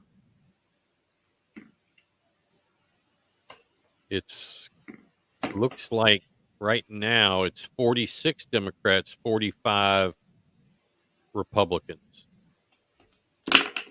And there are 1, 2, 3, 4, 5, 6, 7, 9. Yeah, 9 in play. That's going to be tight. That's going to be tight right there, buddy. Which one? The Senate. The U.S. Senate right now is 46 Democrats, 45 Republicans. We just need one seat, man. I had said, well, there's 9 left in play. Mm-hmm. Yeah, but most of those are, they're gimmies. Each side knows what they're going to win. The ones that we don't know are. That's why there's been so much national attention on the Herschel Walker and Warnock race and the Oz Fetterman race, because those two seats are really the only two that are questionable and at play. And those, hey, coincidentally, are the ones that the Democrats are saying they're going to have to take a few days to count. Yeah. Well, currently, let's look at those. In Georgia, currently, Herschel Walker is at 49.1%. Warnock is at 48.8%. Atlanta now has also said there's a precinct that Atlanta's saying that they have over 1,100 mail-in ballots that they're going to give until the 14th to come in. Yeah. In Wisconsin, this one could be a determining one. Senator Johnson, Republican, has a 51-48 lead over the Democrat. 82% in. That's going to be, every one of these is tight. Lee in Utah, they haven't closed but like an hour, I guess, ago. So 48% in, 53-42 over the Democrat. Interesting. Do you think there's any chance Cortez Masto could lose? Well, I say that hypothetically. I mean, what's this Laxalt in Nevada? Is there a fighting chance, really? In Nevada I really haven't followed that. Yeah. I mean, Cortez Masto is one of the, she doesn't make a lot of waves. She's pretty quiet. But that's a seat. I mean, and she's the Republican? No, God. No, she's hardcore. So now it's just changed. She's an incumbent. Cortez Masto. Who's the Republican running against her? The name is Laxalt. I'm not familiar with them. I don't know. So we just picked up one. Now it's 46-46. Which one? Does it say? North Carolina. Ted Budd won North Carolina. Was he an incumbent? No,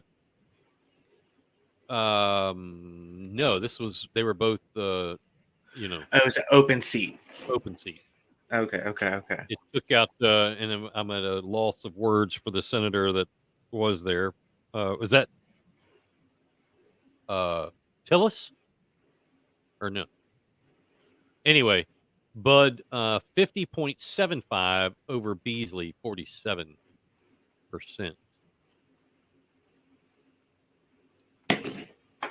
Those still have. What website are you on?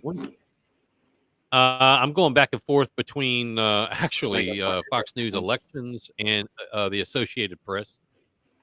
Okay. CNN says this is not the night Republicans had hoped for. What? No, it's exactly the night that we hoped for. We have beat you. CNN is crazy, man. They are literally in a whole nother world. Yeah, and they're using that whole, there are 8 seats left in the Senate. Yeah, but the only 2 that we were hoping to win, y'all are refusing to call. So what can we do, We only need 1. Dang.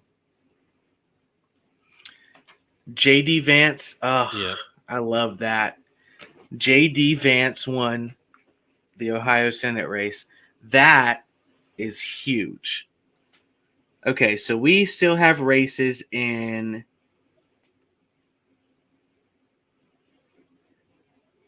oh, wow. We've won 17 of the 27 races that are up, though. Wow. Just so that have been called. That evil, nasty woman, Gretchen Whitmer, governor of Michigan, she won. How did she win? Ugh. I don't see that, man. Beats me. She plotted a kidnapping of her own self. You know, what's going to happen?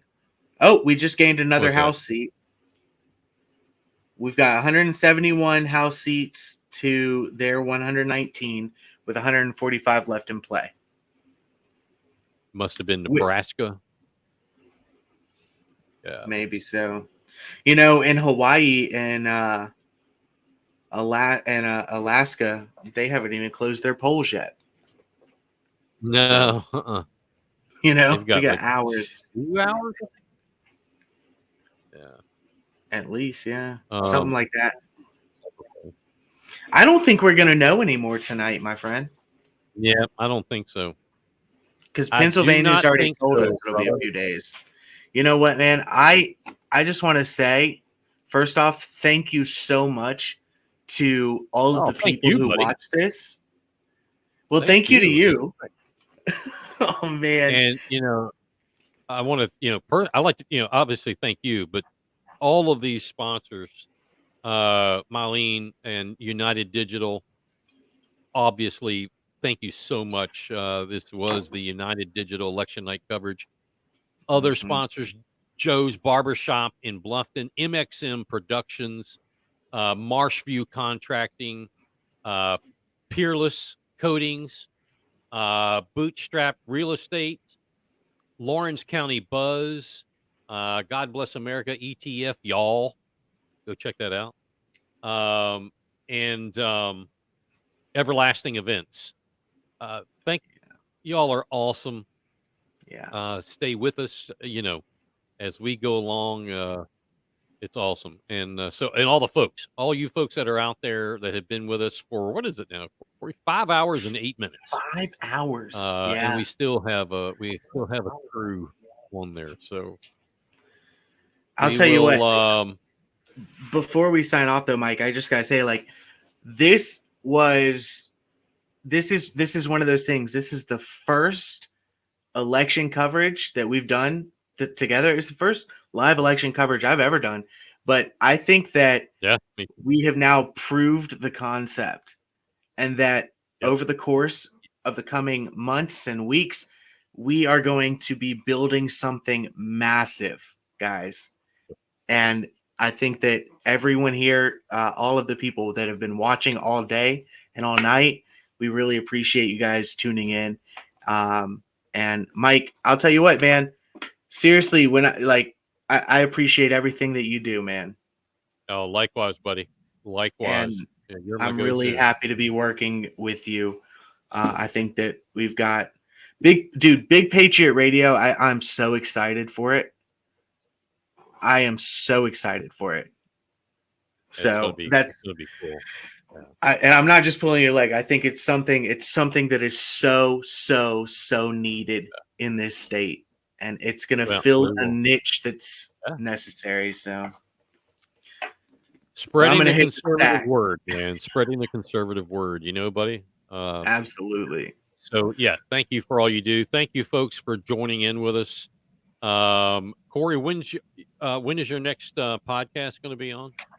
Man, I'm going to do a live video tomorrow, and then this coming week I'm going to have a few exposés that are coming out, but we don't have anything scheduled because I wanted to take a few days to kind of relax after this election because I haven't gotten much sleep. Absolutely. No, I'm right there with you. So check out the Overton Report, Facebook, Substack. I guess they can go to as well. And YouTube. We need just 100 more subscribers on YouTube in order to monetize our YouTube. Just 100 more, and we can monetize our YouTube. I got a lot of catch up to do, but that's our goal too, is to get that page monetized. So yes, go check out the Overton Report on YouTube. Please go check out Beaufort County it's actually Beaufort House of Cards on YouTube. All of you folks that are on YouTube now, just click like or subscribe. I guess it is on YouTube. Stay with us, hang with us. It'd be a lot of fun. Thanks to everyone for being a part of this. I will be back on with Beaufort County House of Cards Thursday night. We're going to talk more history of Beaufort County. We're going to talk some shenanigans that we discovered on Hilton Head again. And we'll talk about this election day. And with that, I say peace. Good night, guys.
Bye.